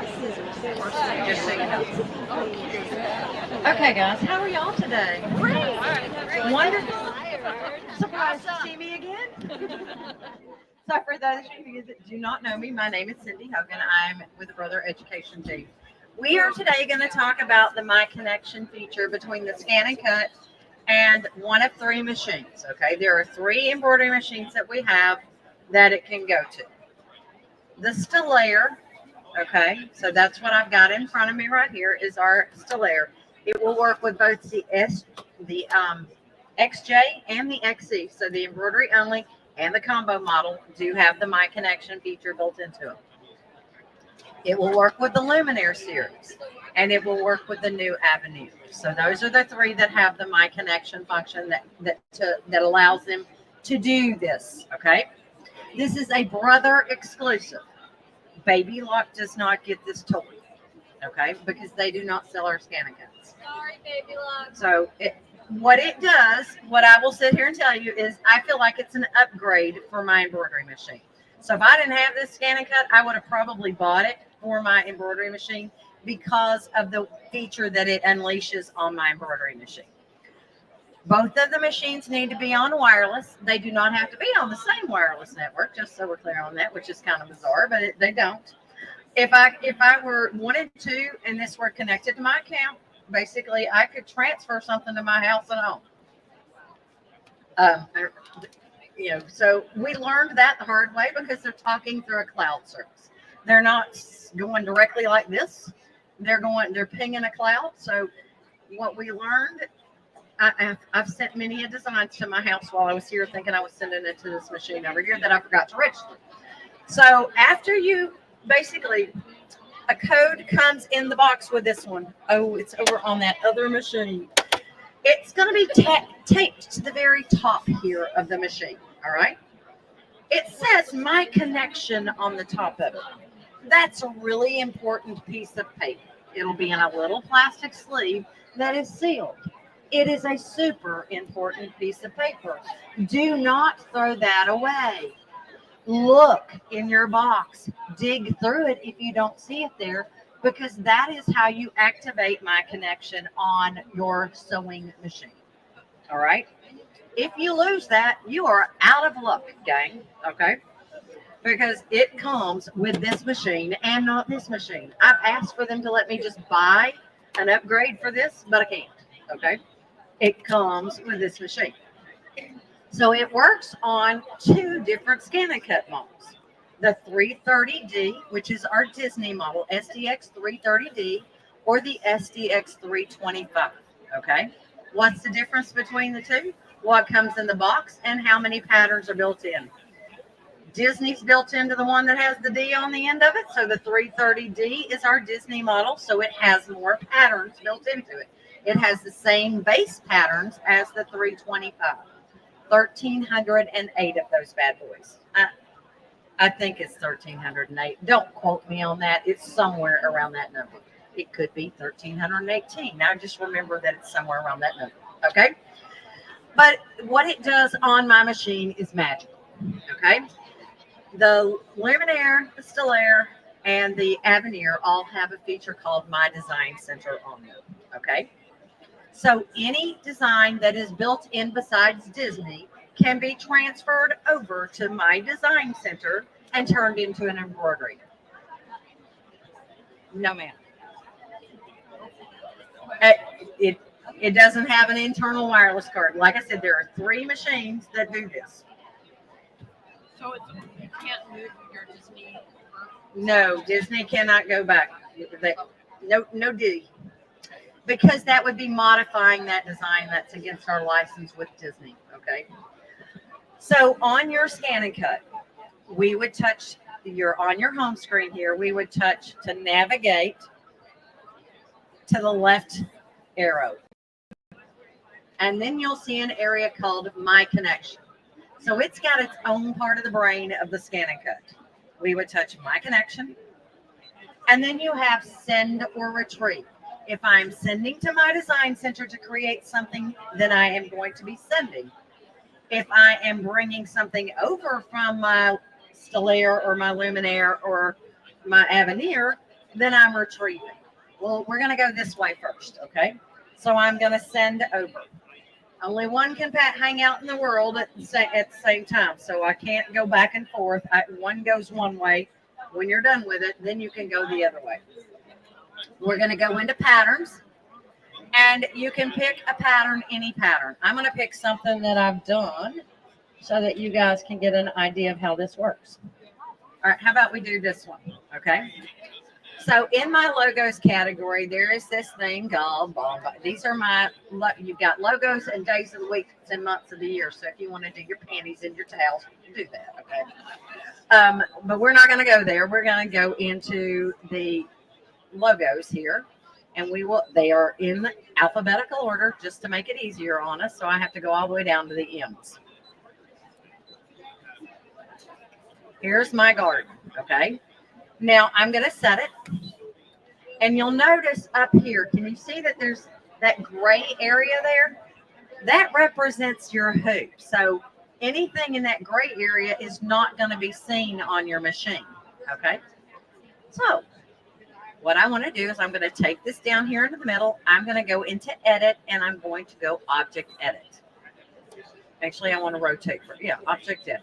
There we go. We want to rotate, and I'm going to rotate that 90 degrees to the left just so that I can get it and I can make it bigger, because I'm going to make this one a bit bigger. Right now, if I send it just like it was, it would be constrained to a certain size when I get it to my design center. So if I know I'm going to make it bigger when I get there, I'm going to go ahead and make it bigger here. Yes, ma'am. If you go into your settings, it will tell me what hoop you got on there. So if I want to go, this basically is choosing. All right, so that would be my 9.5 by 14-inch hoop right there. So I go ahead and say, okay. So I know I'm going to fit in there, and I've made it pretty large. If I want to go bigger, I could go a little bit bigger, but I think that's probably a good size, okay? So we're going to go ahead and say okay, and I'm going to say okay one more time. And then there's this little magical button called transfer. We're going to touch transfer. I'm going to sit here and tell you I never cut anything out until I've created my applique. Yes, please. The internet, there's like a million hotspots in here. All right, let me save this before we do that so that I can retrieve it at the size. That way we don't have to go all the way back. Just a second. Okay, so it's saved. Now let's go home. All right, Wi-Fi. We'll do it on the machine too. Yeah, if this is showing Wi-Fi, it should be okay. But let me double check it. No, it's not. So what am I getting on, John? JFD, iPhone. It's not finding anything right now. Let me see if it'll find my Wi-Fi. Luckily, they don't have to be on the same thing.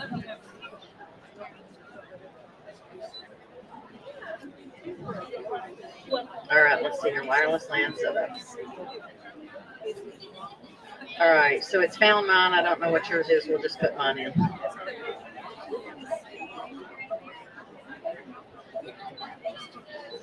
We had this set up, guys. Sorry. But technology in a convention center is always a joyful thing. So I have a question. Yes, ma'am. You're trying to make an embroidery file, and you're going to embroider. I'm gonna turn this ScanNCut cutting file over into an embroidery file. Not just any embroidery file. We're gonna make it be an applique. Okay. Okay. So I can make it I can make it just a generic embroidery frame, embroidery design, which is what we will do first. But then I'm going to show you my magical button. Okay. Because I have a really good magical button that is awesome. It creates an applique on my machine with a click of a button without me having to go into any software. As long as I'm connected, I'm good. Okay. No. Kind of yes and kind of no. Okay. All right, I'm connected over here. Do you want to? Yours is. It's trying to do its thing. All right. So while we're waiting on this to wake up and get connected, we're going to go into my design center. Oops. Well, he's going to pop me over here. So we're going to go into my design center on our Stellaire. In the Stellaire, once my connection has been activated and you have connected it to your Artspira or Canvas workspace account, because once you have activated my connection, you get a page 8 of your settings, which gives you Artspira and my connection. Okay. So once you have gone to page, I believe it is 3 on this machine, and activated your certified your my connection, then you'll shut the machine down, turn it back on, and you'll see page 8. Okay. Actually, when you update the machine, you should see page 8 for Artspira because it can use it regardless of the my connection. But then you'll see the dual. Okay. Once I've done that, when I go into my Stamps Shapes menu, you'll notice I have a ScanNCut key. So let me go back into my connection and let me send, and we're going to, from the machine's memory, there we go. Okay, transfer. Okay, so now it's going to transfer that over here for me. And I'm about to touch my ScanNCut button. I'm going to wait till it says transferred. Okay, give it just a second. We can sing the do-do-do song, right?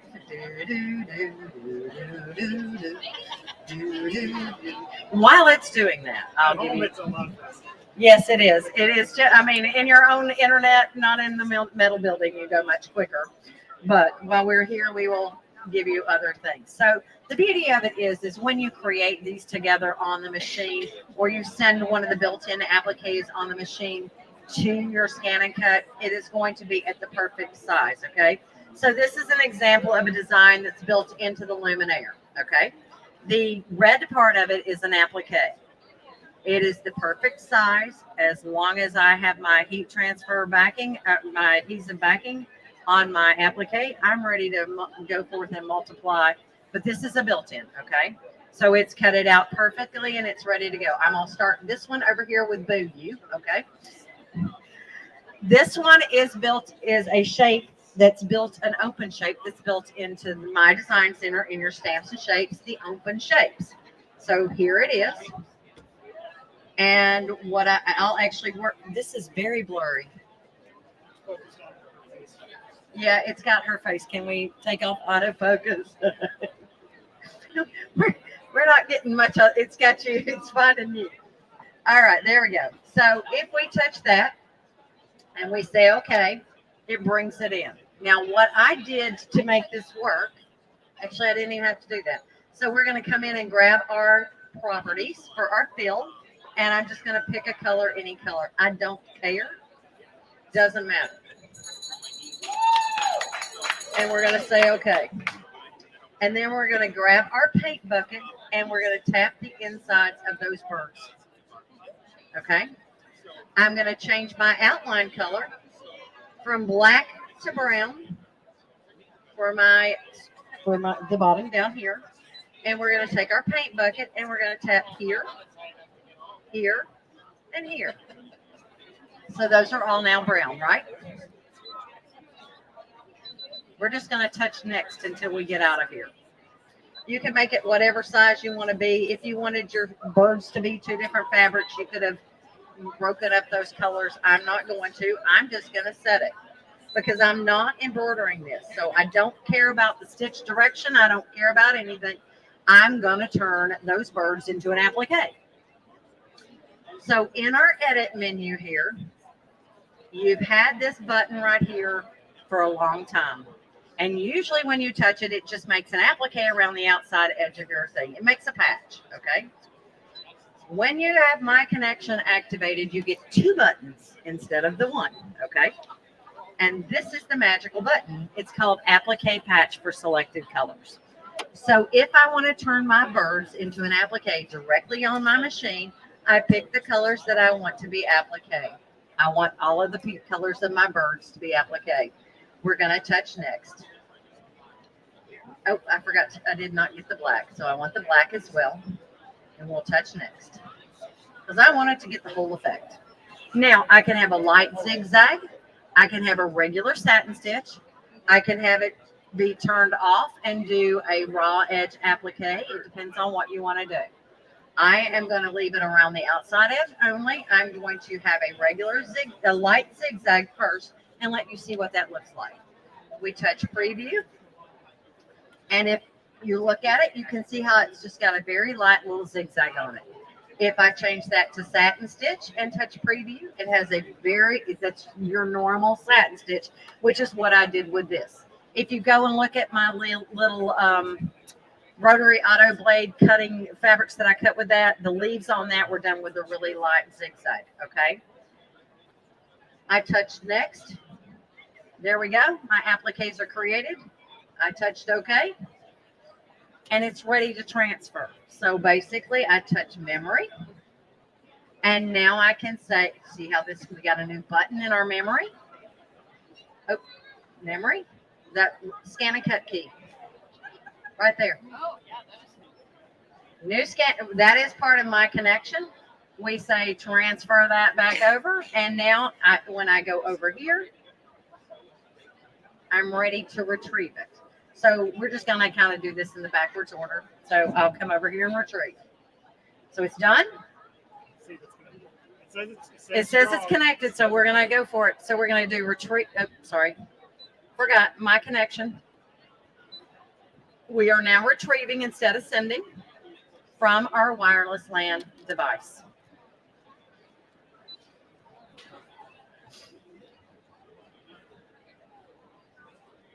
Can you make the size bigger and stuff? I can, but I don't need to. It is the perfect size. I didn't resize a thing on mine. So I'm going to pass this one from this direction. Can you grab? All right. Oops, sorry. Behind you. Hey, I landed that on your back of your chair. Then you would basically stitch your placement stitch. You would lay down your pieces of fabric, and then you would tack them down. Do the tack down stitch and then do your covering stitch. Okay. I think it likes my iPhone better than yours. Okay, wait. 1 second. Uh-huh. So you got the information there. Are we cutting I'll cut one. I'm not gonna actually. I'll go the opposite direction as well. Let me get this on. We're having Wi-Fi issues here in this building. Okay, give me just a sec. I'm gonna change to my Wi-Fi and see if we can't make this play nice in the sandbox. I love it when that happens. All right, let me go to mine. You can take me off camera so they don't get to see all my Wi-Fi password. Not that I'm, It doesn't work. It doesn't have scanner. This has scanner. Yes, this one has a camera in it. Not a camera. It has an app that you use. All right, it's called My Design Snap. This one has a scanner. This machine has a scanner built into it. So I have a piece of fabric right here. Now, I may not have enough fabric to cut both birds unless I did them separately, but which I didn't. We shall see here. All right, we're connected. Sweet. Okay, so now let's go here. Go here. No, I already have my thing. Here's the deal. I cannot scan something in here and transfer it over here. Okay? It does not work that way. It is built-in content from here only. I can bring anything in the world. Oops, I went from the wrong place. I can do any. I'm connected to the network. Why?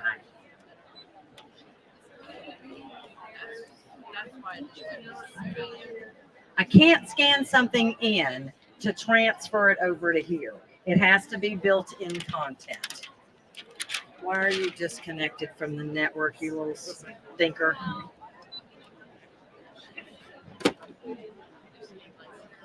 It's going to sleep. When I go to sleep is I think is the issue. Let me turn off my sleep settings. But at least we're retrieving, but maybe not.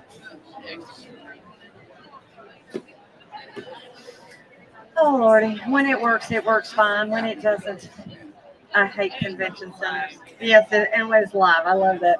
Hey, I am confident. I promise you. It works at home like magic. Anyhow, so let me, while we're waiting on this to do its thing, I will save this in the machine's memory in case we can come back to it, but we'll save this to the machine. Oh, there it is. Looky there. I have it. I have it. Okay. Now, since we turned it into an applique, we can touch the badge. There's my birds, right? We touch OK. We do not need to add an offset, okay? They will be created the perfect size. It sets it to the outside edge, so you do not need to do that offset. There are my birds. I've got my fabric with a backing down on here. We'll have polka dotted birds today, and we'll do a background scan. Now, I'm going to tell you a little trick. If I wanted those birds to be two separate pieces, if I turned one of them into an applique, if I had them two different colors, I could have picked one and turned it into an applique and the other and turned it into an applique in the second process. Then they would be broken apart. They are not broken apart right now, so they have to fit within my fabric here, which means I need to go into edit, object, edit, and let's rotate. Because I did my little background scan there, boys and girls. That is what's magical about a ScanNCut, right? So there we go. Looks like I can fit right there. Oh, we'll say okay. We'll say okay again. And we'll say okay again. Now I'm ready to do what? So we say okay and tell it we want to cut. There we go. Half cut is on. I don't want a half cut. That'll just score my fabric. So half cut cuts through halfway through your material, okay? If I'm cutting heat transfer or adhesive vinyl, I don't want to cut all the way through to the mat. Anything else, I generally want to cut all the way through to the mat, okay? So now I'm living on the edge. I'm not doing a test cut, but if you want to do a test cut, it's always a good idea, boys and girls, especially if you're cutting something new. I have my thin fabric auto blade attached, okay? It is auto. What is auto about it?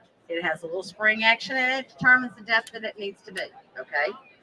That is, no, you don't have to tell it what you're cutting. It figures that out. It cuts up to 3 millimeters in thickness. That's a nice piece of craft foam, okay? So it's a good depth. If it cuts 1 millimeter at a time, so if it detects that it's 3 millimeters, it will cut once, it will go back, and it will cut again, and it will go back, and it will cut again. So it will cut 3 times around. Automatically, it determines it that itself. The only exception to that rule is when you are using the rotary auto blade. It does not determine depth. It has no clue. It is a set depth because it can't adjust. What it adjusts is the angle. So it will take longer for it to cut because it's continually adjusting that angle. Now, I'm going to unload my mat. I'm going to take this and veer it back and let you see my little, okay? So my cut file is now the exact size of my embroidery file. If you all would like for me to, I will stitch the first segment of that, but I would rather not if it's okay. And the reason being, I want to show you one more trick, okay? I've shown you that part. So you put the birds on placement stitch. Yes, you just put them right on the placement stitch. I would actually take my hoop out of the machine and press them down and then put it back in gently. Now, y'all know you're not supposed to hold your hoop up like this, right? You always grab it by the edges and do not put your fingers up in there. Do you have a sticky thing that you put it down? I have adhesive backing on this. Okay. It's called, what is it called? There's a brother one. That's the brother iron-on fabric contact sheet. There's also other products out there, double-sided fusibles, okay? I'm giving you, you talk to me someplace else when I'm not on the camera, and I might tell you some others, but, okay? All right, so let's go back over here for just a second because I want to show you another, actually, let's finish that transfer, see if I can hit the transfer. Maybe it will go this time. Let's see, is my phone still up there? Let's wake my phone up. Send. Machine's memory, and I've got it right here. Let's see if it'll transfer now. Okay, so this is the one we've been trying to transfer, and maybe if I hold my phone right there, it'll like me.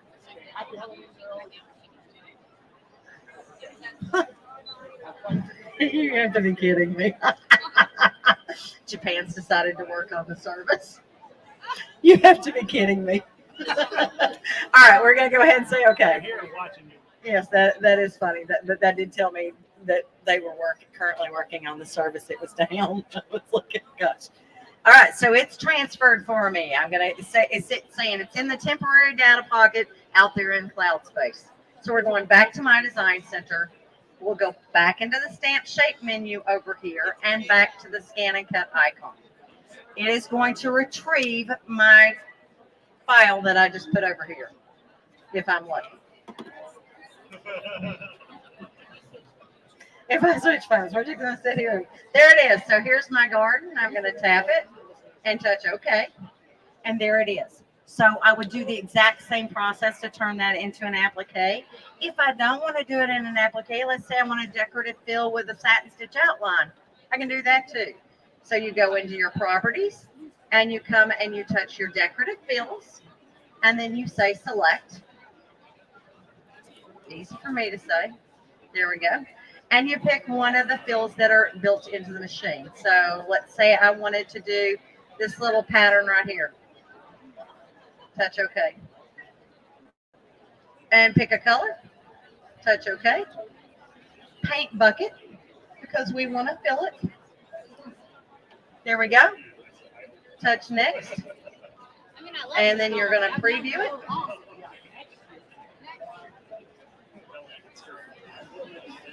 And you have it. So you can see there's my little decorative fill, and I've got a satin stitch outline around it. If I want to change colors or something, I would return. I can link my colors. So let's say I didn't want that to be green. I can come in and touch the green color tile and pick, let's say we want hot pink this time instead. Let's try hot pink. You want to try a different decorative fill, you can do that as well. Go back and tap that, touch select, and pick a different decorative fill. Say okay. Say okay again. When I touch my arrow, it's going to take me to my black outlines eventually. There we are. We're going to link all of my outlines. So if I don't want it to be a satin stitch, I can come and pick one of my other stitches, or I can change my color. You have the control in this, just like with creating any other embroidery design. So let's say we wanted it purple. Boy, this is going to be fashionable. We'll say okay, and we're just going to go ahead and hit preview. We'll say okay again. Now, if you want to save it to come back and work on it, you always want to save it to the machine's memory, okay? So memory right here before you go anyplace else. I'm not doing that. I'm living on the edge today because we're not stitching. We'll hit set and we will say okay, and there you go. Your design has been created. That's what I did with this right here, okay? One last tip and trick before the next person comes up. Who's behind me?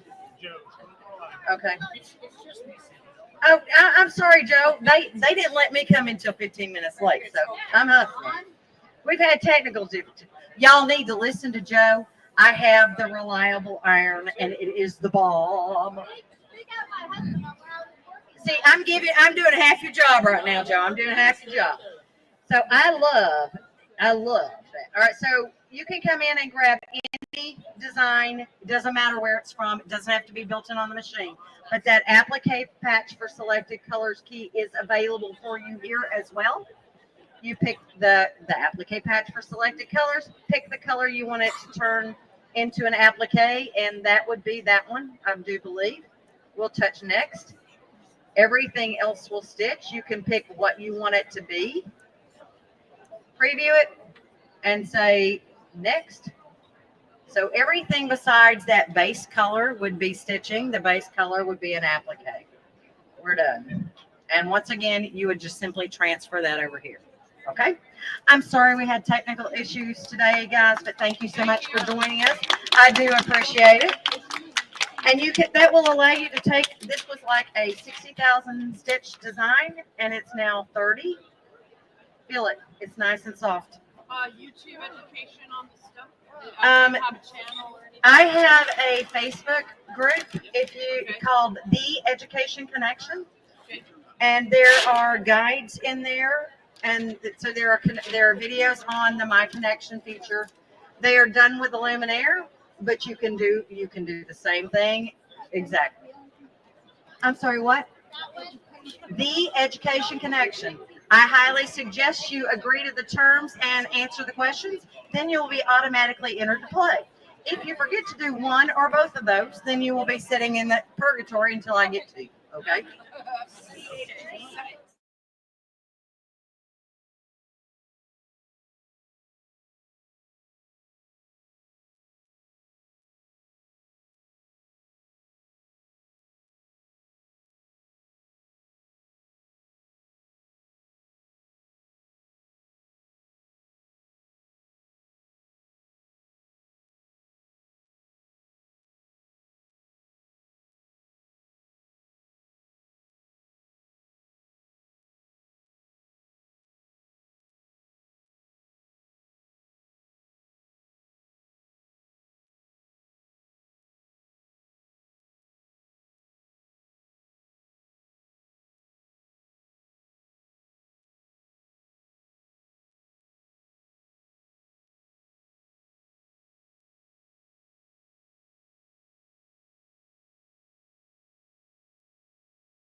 Good. Everyone's enjoying Quilt Fest Day 1?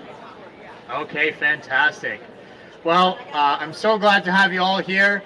My name is Joe, and I'm from Reliable, and I am here to talk to you about why it's so important to have the right iron for quilting, and why we have designed our irons to be absolutely perfect for what you're using them for.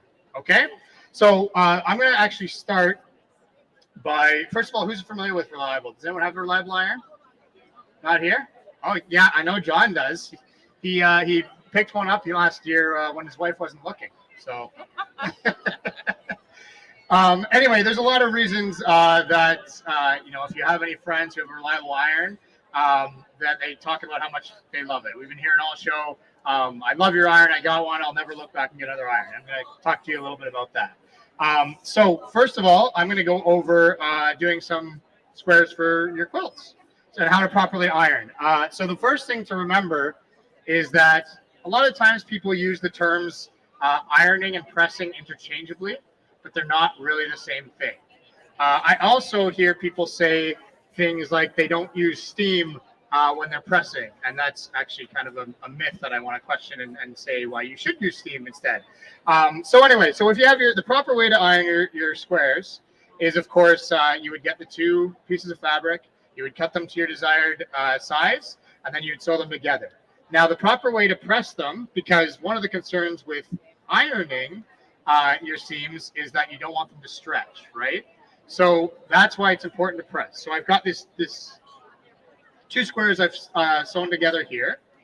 And what you want to do is you want to put it down so that you've got your dark side, your dark fabric on the top. And then what you're going to do right now, we're just pressing, okay? So I'm going to push down. So again, the difference between pressing is that you're simply going to press down on the fabric.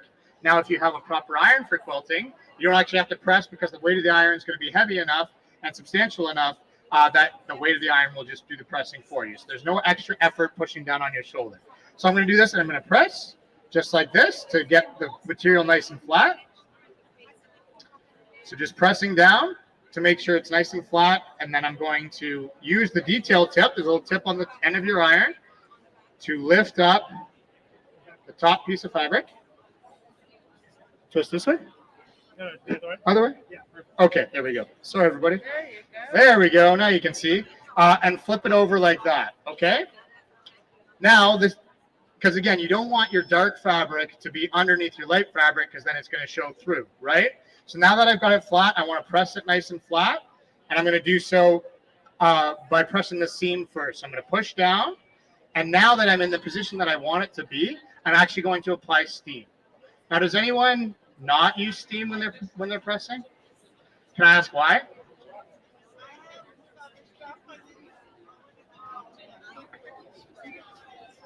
So you spray and then you iron over it? Is there a reason you do that? You just always have done it that way? Okay, fair enough. So the answer I get most frequently when I ask that question, why don't you use steam when you're pressing? The number one answer is, because my iron will spit dirty water or bits of stuff all over my fabric. So my answer to that is get an iron that doesn't do that, okay? So our Reliable velocities, they are 100% guaranteed not to spit or leak ever, okay? I'm going to get a little bit technical for a second and explain why. So a traditional iron, the way it works is you usually have a steam trigger, right? You pull that steam trigger, and what it actually does is spray water on the sole plate, which has gotten so hot that it vaporizes the water, and that's how you get your steam, okay? With the velocity irons, they have a built-in mini boiler inside. So before I even activate the steam on this iron, it's already got steam built up inside of it. This particular iron has a sensor steam handle. So as soon as I press, as I grab the handle, you can see steam start to flow out. So there's no trigger or anything. Just if I'm having the iron sit there, it's not steaming, I grab it, I can do this, and it's automatic steam. I don't have to pull a trigger or think about anything. Okay? Of course, if you want to use a dry iron for some reason, you can just hit the steam button and that turns off. But again, in my opinion, there's no reason not to use steam. Okay? So the reason you use steam is because it's steam that actually gets rid of wrinkles. Okay? Heat does not remove wrinkles. Heat is good for pressing and making sure your fabric's flat, but it doesn't actually get rid of wrinkles. It's the steam that gets into the fabric, allows it to relax, and gets rid of those wrinkles for you. Okay, so for that reason, I always use steam. So now I've pressed, so I'm actually gonna use steam on this press to get my seam nice and flat. And then I can actually do a little bit of ironing on the individual pieces just to make sure there's no wrinkles.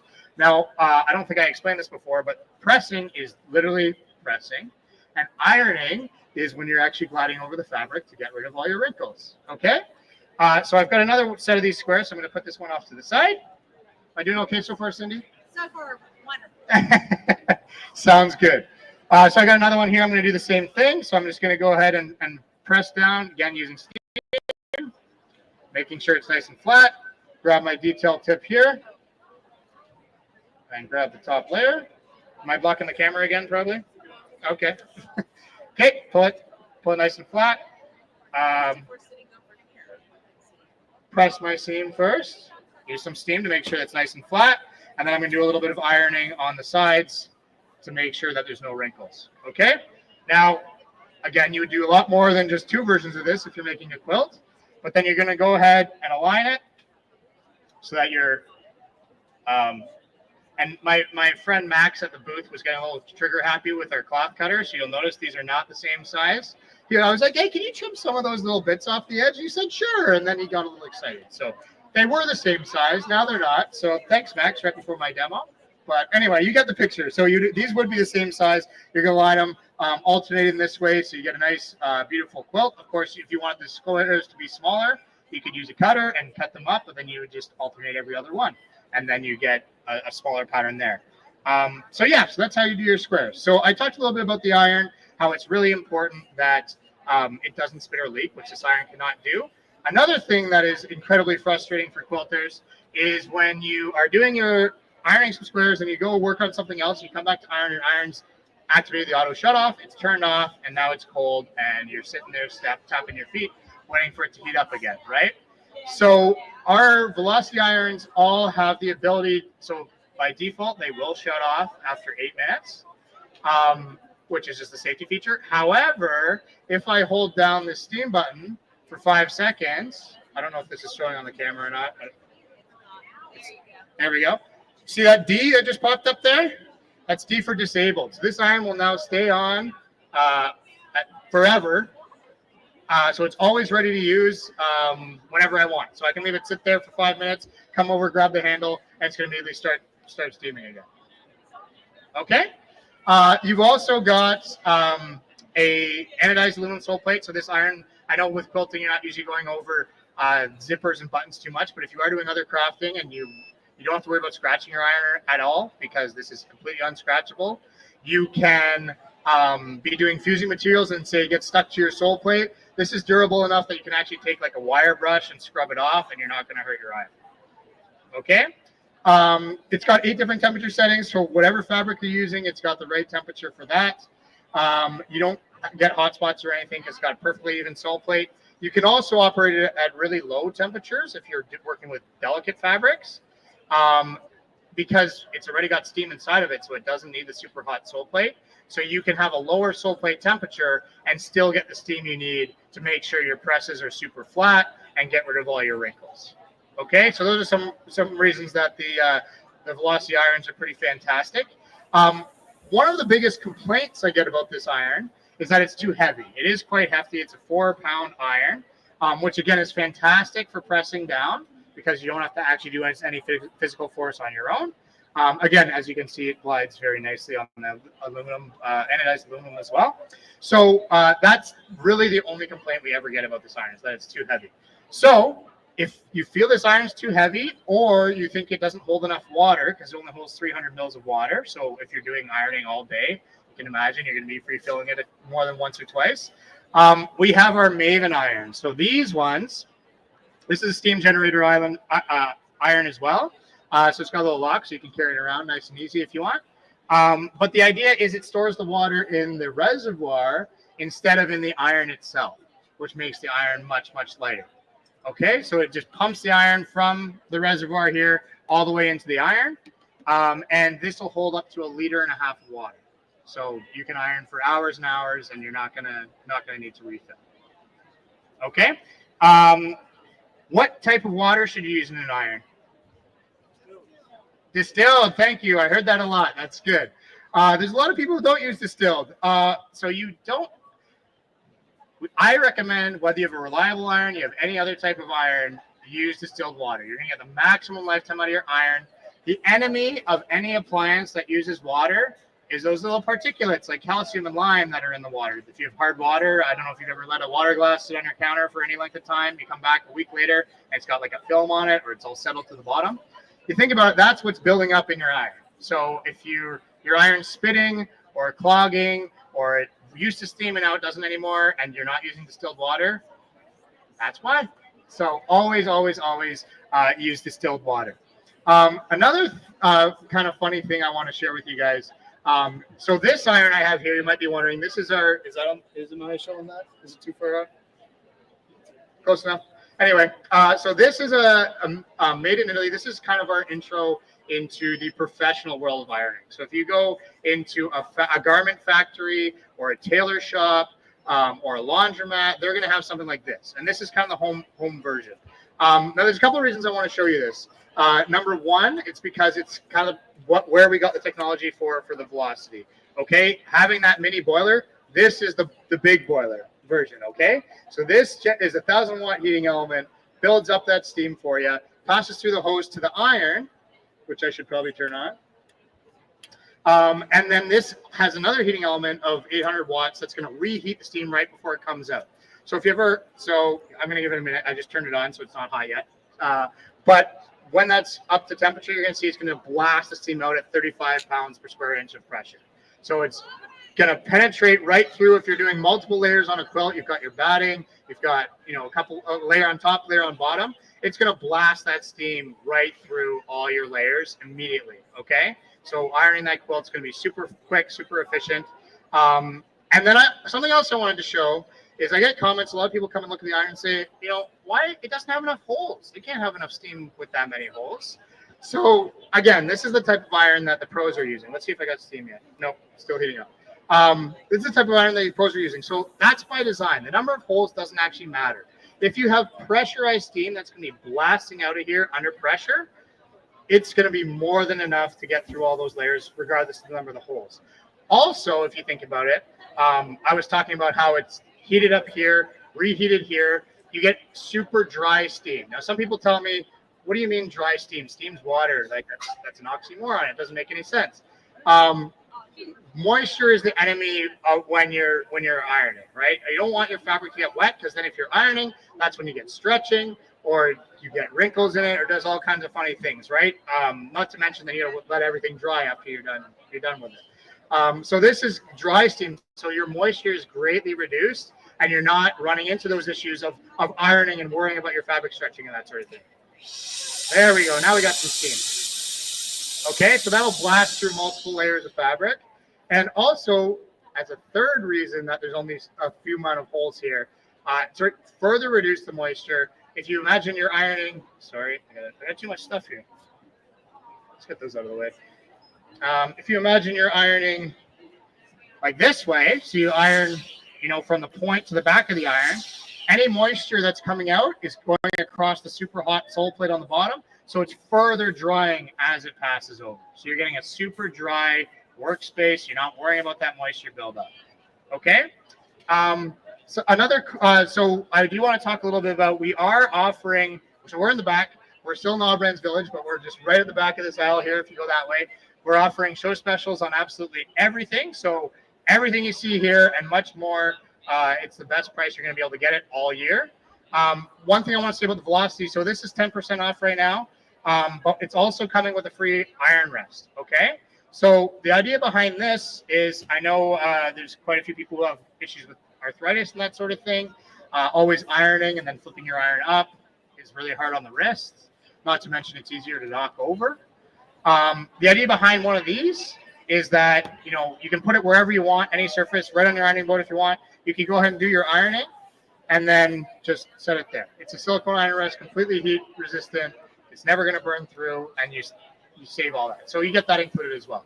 The Maven we're offering for 20% off, and I believe we're doing 10% off of the 3000 IS as well. Okay, any questions before I go? That was a quick whirlwind ironing trip. Regular 179. It's with the 10% off. It's 161.10, and you also get the iron rest as well. Okay, so like I said, the Reliable booth is just down this aisle, right at the back, booth 834. I hope to see you there. We got other stuff too. Yes, John, go ahead. The grams of steam output? I don't know that off the top of my head, but I certainly can look it up for you. So I don't have that memorized. Prices of the other two, this one's regular $199. We also have a version that has, this is a 1.5 liter tank. We have one that's a 1 liter tank. That's $179 regular, but they're 20% off. So $159, and then the other one's $143, I think. This one's regular $599, so minus 10% is, I don't know, $540-ish, somewhere around there. Yeah, $530. There you go. Quick math. Okay. Yeah, go ahead, John.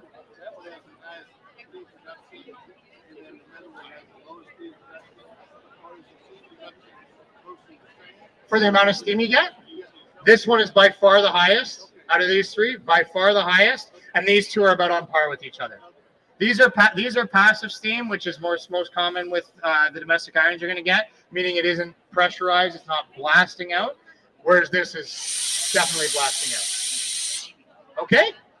Anyway, thank you so much, everybody, for your time. If you think of any more questions, please come see me at the back, and I'll pass on the stage.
You're live. Different information. In Brilliance, I know a lot about too. Do what? I know a lot about in Brilliance as well. Well, So, yeah. she was just doing these on the ScanNCut the baby box smart. Yeah. And I was wondering if the ScanNCut would send the Solaris. I don't think so. But Brilliance is saying it will. In Brilliance, well, you can Wi-Fi it through in Brilliance. Yeah. And you're live. Okay. We're live. Oh my gosh. Hello, everybody. My name's Leanne Church, and I'm from Australia. So I've been invited here by AllBrands to hang out with you all, and just to show some of the things that we do in Australia. One of my jobs in Australia is actually part of the Australian Museum of Design, and I take embroidery design. Artwork from the 1900s, and I translate it to embroidery for the modern embroidery machine. Yeah, so if you would like to follow us, come and see me later on and I can show you how you can follow us. We're translating lots of different designs from lots of different Australian artists, non-Indigenous. So it's not Indigenous, it's actually Australian designers. But I'm here today to show you how the Brother PR 1055 can produce quilts. Now, I always get that these are cheating for quilters, but they're not really, because not everybody's into quilting. I'm not really a quilter. I never confessed to being a quilter, but I love the art of quilting. So I want to still be able to do quilting if I can. So I'm going to show you some of the items that we can do with the Brother PR. So the inside the machine, there is the ability to take patterns that are already programmed into the machine, and we can just create things. Now, I'm not a traditional quilter, so this is made out of velour. So velour fabric is so lovely to feel, and you can create beautiful patterns. And this is just a sample of all the patterns that are actually in the machine. So you can create beautiful edge-to-edge patterns. I'll pass them around. I love people just feeling and trying. There you go. So also it has the capacity also of taking the design and resizing the pattern that's in there. So we can take one particular pattern and take it from 50% right up to 200%. So this just shows you that you can take different patterns to fit into your particular areas. So this is 200%. Zoom in right down to 50%.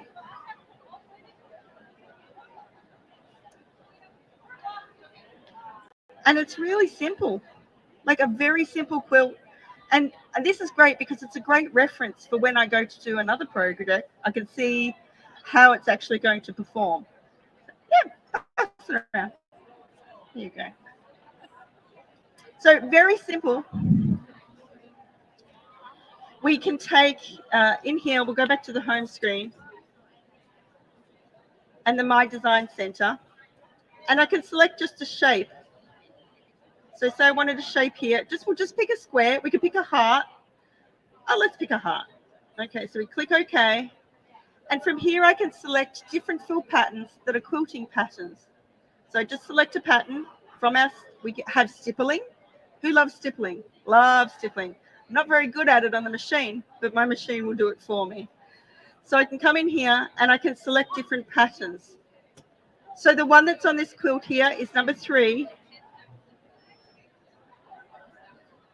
And I can click OK. And then I go to my heart and I just fill it in. Like so. Very simple to get a quilting effect without having to quilt on a long arm machine. So it's very simple to create designs like that.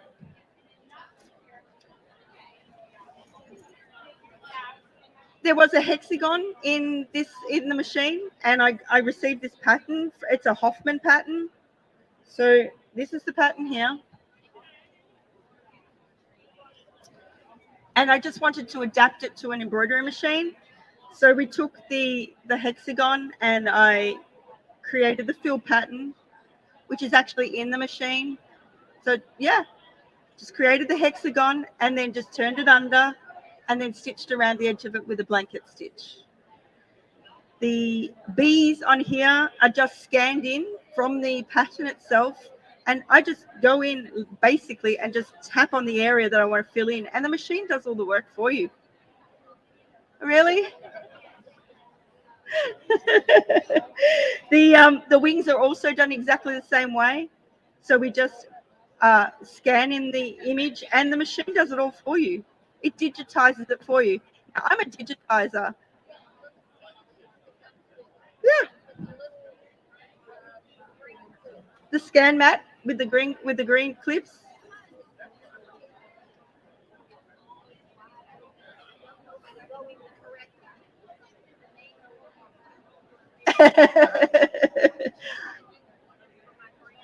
Okay. Woody? Yeah. Well, what about Bluey? Even better? Yeah, Bluey. I had my costume on this morning, but it was too hot to wear. It was so hot. Yeah, and now that particular design was just created from a download mask for a child. And then yeah, like this sort of thing. You know, that's just from, scanning. Just scan it in. It does. We never stop learning. Never stop learning. That'll keep this going. Yeah, never stop learning. Yeah, there's so much to learn in the sewing industry. Like, I've been here for 3 days, and well, I've been here for market as well, and I've seen so many new things that I've never seen before. Thank you. Yeah, that's very easy quilt, but it has such a. I love 3-dimension. I love just art quilts is my thing. I love art quilts. Yeah. So it's very, very nice. Do any of you have a ScanNCut? Yeah. Did you want to have a look? No? Did you have a look? So I hooped up some wash-away fabric with organza on the top, and then I just stitched it out. No, so that was scanned from the pattern that I received. I scanned it. The machine has a scanning mat. Yeah, and it will scan whatever's on the mat. So if it's black and white, it will scan beautifully. So this is, where are we? Here. That's the pattern there.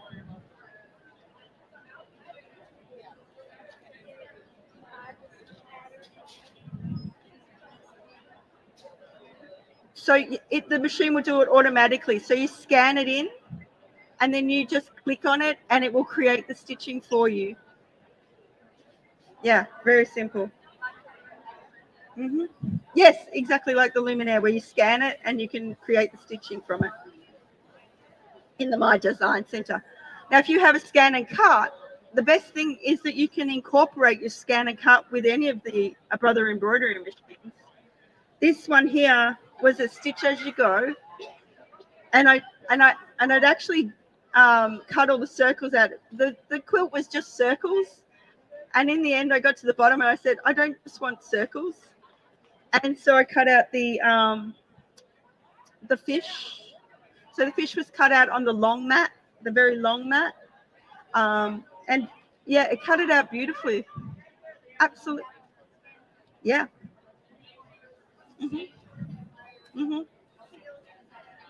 It had a applique paper on the back, so a Vlisafix or a heat and bond on the back. And then I just ironed it on. Yeah. So a very simple, easy design, which is in the machine. And some of the people here didn't even know it was in that machine until they said, oh, I didn't know. But sometimes you don't know what's in the machine until you actually play with it. Yeah, there's so many. Your machine can do that, yeah. And it's just a matter of playing with what it is. Again, you can, even with the you can multitask. So we've actually on this one here, we've quilted the back, but then appliqued over the top, and then we've added little flowers, and the flowers were actually made in the machine as well. Yeah. And this little center of the flower is an asterisk. So you can use I use a lot of full stops. So centers of flowers, if you need to attach it to something and you don't want to take it to your sewing machine, you can use a full stop as the center of the or a zero. Yeah. You just reduce the size of it to create just a tiny little zero, an O or a full stop. And the full stop, you just move the full stop in, stitch it out in place. Very, very simple. Very simple. Thank you. Three-dimensional. So tomorrow I'll be showing you how to do the three-dimensional. I just thought I'd show you now. If you're coming back tomorrow, this is what we're going to do tomorrow. Show you how to create this with a puff foam. Yeah, so it's a very simple, easy way, and it's very trending here at the moment. Very trendy, and we're just getting that trend now in Australia. So we're going. We're very behind. We're about a year behind you. I know it sounds very strange, but when it comes to a lot of things, we're about a year behind. So I try and keep up with all the trends here, so that when they come to Australia, I'm on track. I'm on track. Yeah. Does anybody have any questions about the machine? Or I'm here the whole time. So this is the 1055. Yeah, this is the latest model. We also have a 6 needle as well.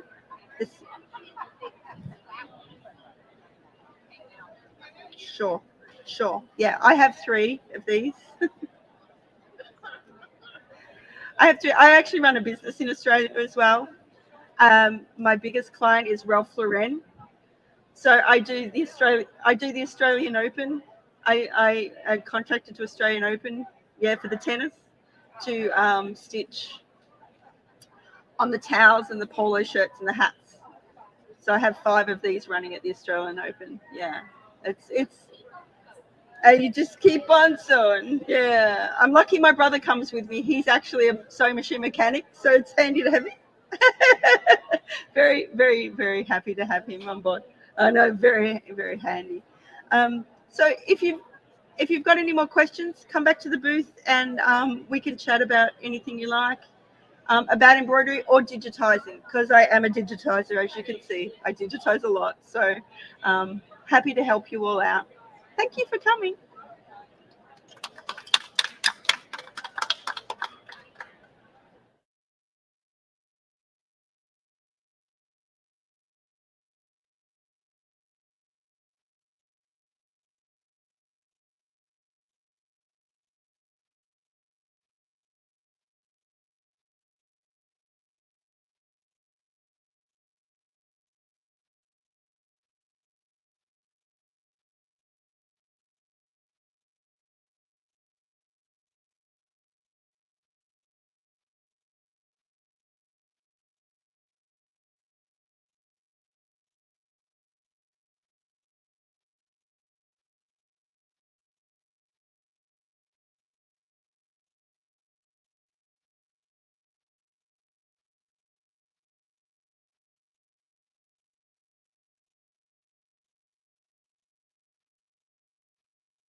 Okay.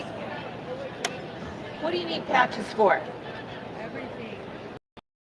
All kinds of things. You are right.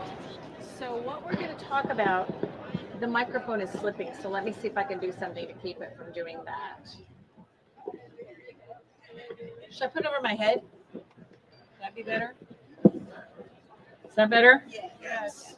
I had it around my neck. Okay. So patches.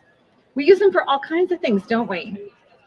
Man, I wish I'd have known how this trick when I was doing Boy Scout patches.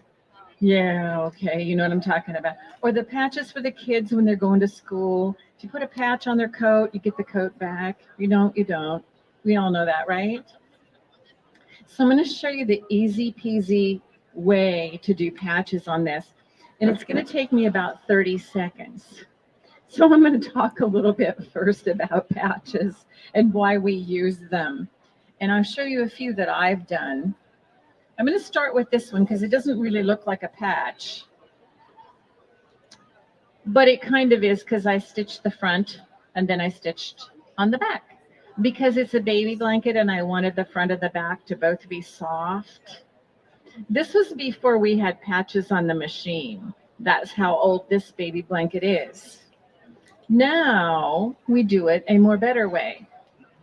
So what I like to do is I like to make a patch. This is just a kid's pillowcase for when they go to camp. And I don't care what fabric you put on it. There's going to be another kid with the same fabric.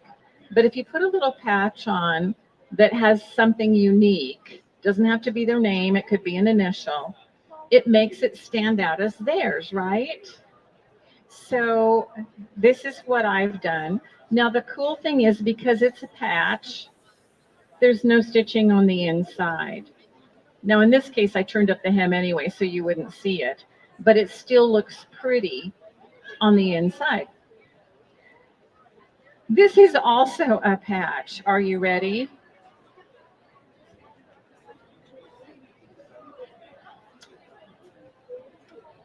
I got to find the top of it. This is a patch. Now, why did I do this instead of just embroidering right on the sweatshirt? This, she said stitching, and that's the reason. The sweatshirt is very, very stretchy, and I was afraid that it would distort the sweatshirt. Have you ever done an embroidery, a heavy embroidery on a sweatshirt and had it pucker up a little bit, even though you stabilized it really, really, really well? Well, I was afraid that would happen because this is so stretchy and so hard to manage. And it's, because it's a blended knit, it seems to not wear very well. So I thought, well, I'll just do this patch. So I did my embroidery and I just drew a line around it because you can do that in the machine, and had it turn it into a patch and then to applique it down. So the outside looks really pretty, doesn't it? And so does the inside of my jacket. Because the inside, well, I've got some interfacing in there, but it's not got a bunch of knots or anything. Isn't that handy? Now, that's not the real way to do patches. The real way to do patches that they want you to see on the machine. Has anybody ever done patches on the machine?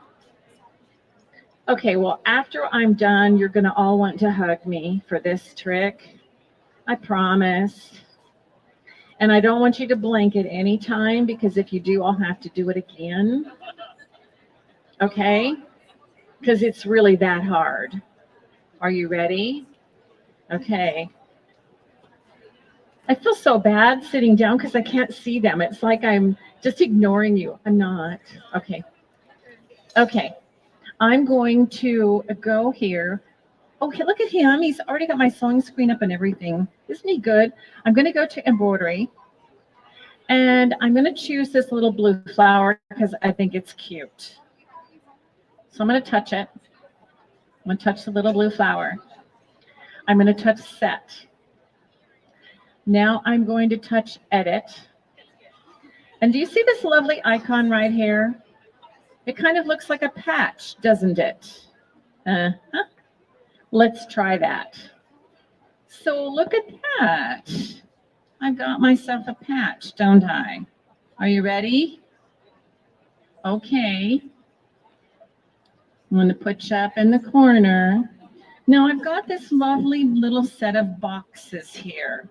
So I'm going to touch my little boxes, and I'm going to touch the going up and down boxes, and I'm just going to go plus at the bottom because I want the boxes to go down, and then I'm going to shift them apart just a wee bit so they're easier for me to cut out. That was pretty fast, wasn't it? How about some more? I need a bunch of them for the scout troop. Okay, so then let's go to horizontal. And let's go to plus, and plus, and plus. And then we're going to shove them apart a wee bit. And then we're going to tell it, okay, and I've got how many? 20 patches. Is that amazing? So whether it's the garden club, the scouts, they could be for your dog. You can have it on your dog collar, whatever you're going to do with them. It's so quick and it's so easy. And when I touched the applique icon, it actually turned each patch into a 3-step applique. So it has your placement line, it has your tack down line, and then it has the beautiful finish. So whether you do that and let the beautiful finish be the sewing down, or whether you just do a quick outline around it, you still have a beautiful patch. Any questions about that very difficult task?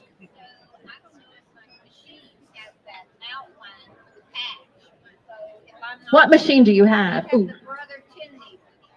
Yes, you do.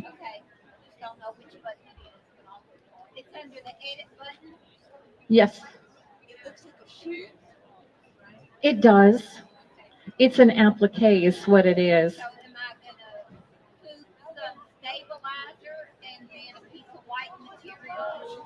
Whatever you want, stabilizer, and hoop your stabilizer and your fabric together, because this is pretty stitch intensive and you don't want it to shift. I usually use a cutaway. I usually use a medium cutaway. You can, depending on what I'm going to put it on, you know, if it's a child's garment, I want it to be pretty lightweight. If it's a coat, I want it to be pretty heavyweight because I want it to hold that body. But I love doing this. It's so quick and easy, and it attaches itself. Like, you know, I can just use that last ring as the placement, and it attaches, so I'm ready to go. I can cut these out as individual patches, and then I can go back and use that the little placement line for how I'm going to place it. So it's really quick and really simple.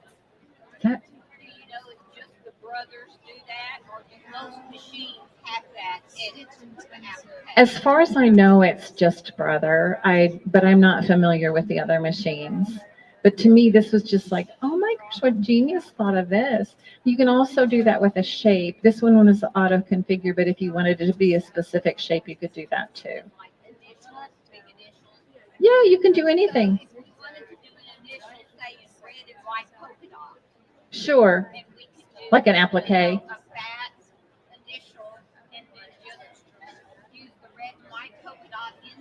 Uh-huh. Uh-huh. Uh-huh. Yeah, it's pretty amazing. I just showed you how to make a whole bunch at one time, but you can do the same process and just make one. But I think it's so, what was impressive to me is that you just, you know, it's one touch. What genius thought of that to make it so simple that you can make so many patches, and then you can use your basting line, you know, which was your first placement line, to stitch it down too. Or you could zigzag around it or whatever you want to do. But I have a ton of fun with patches. I'm sure we don't use them as much as we probably could or should. But if you'll notice, a lot of them now are appearing on hats. So you could make patches for a hat. One of the things that I do, we have a large family that comes together once a year, and we go to the beach and we go fishing. And I've put hats on all the children. You're laughing, but you know why I did it, don't you? Because you get down to the beach with a handful of little toddlers or little people, and it's easy to misplace one when you have a whole bunch of them. But if you put a bright orange cap with a little crab on it, boy, everybody knows where your kid is. Yes? Do what? You're darn right.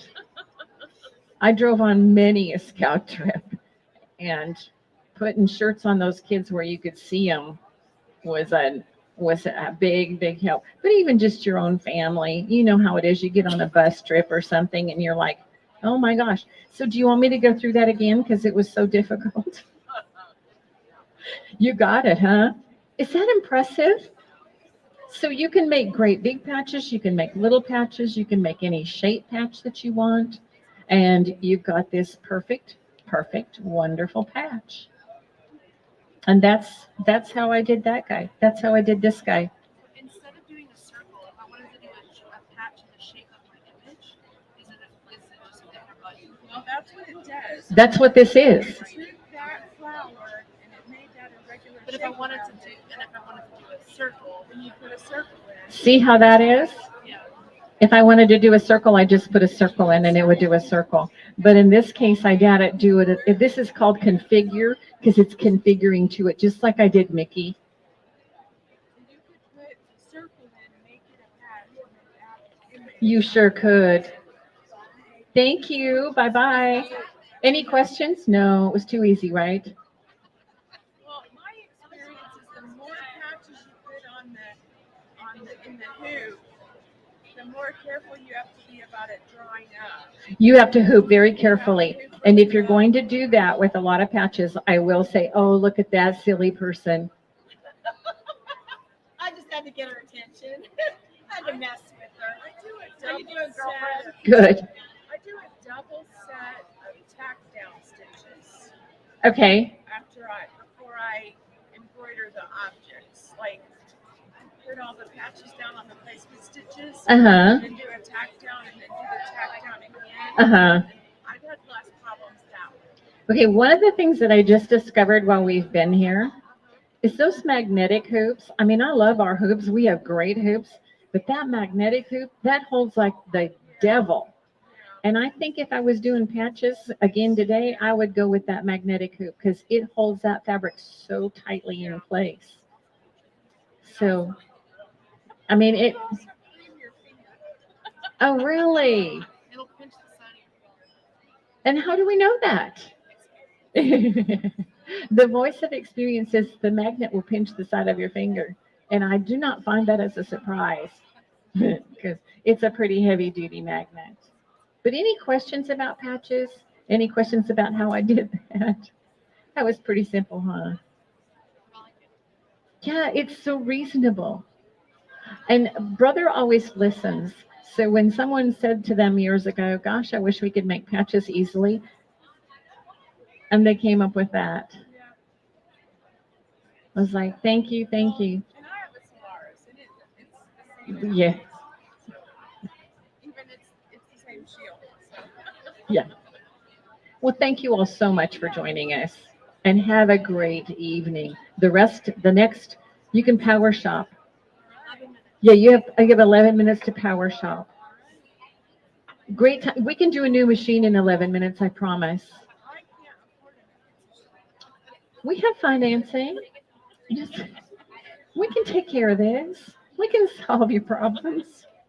No, I just upgraded my Solaris to a cushion, whatever it is. Have a good one. And I just got it paid off. So. Thank you. Thank you.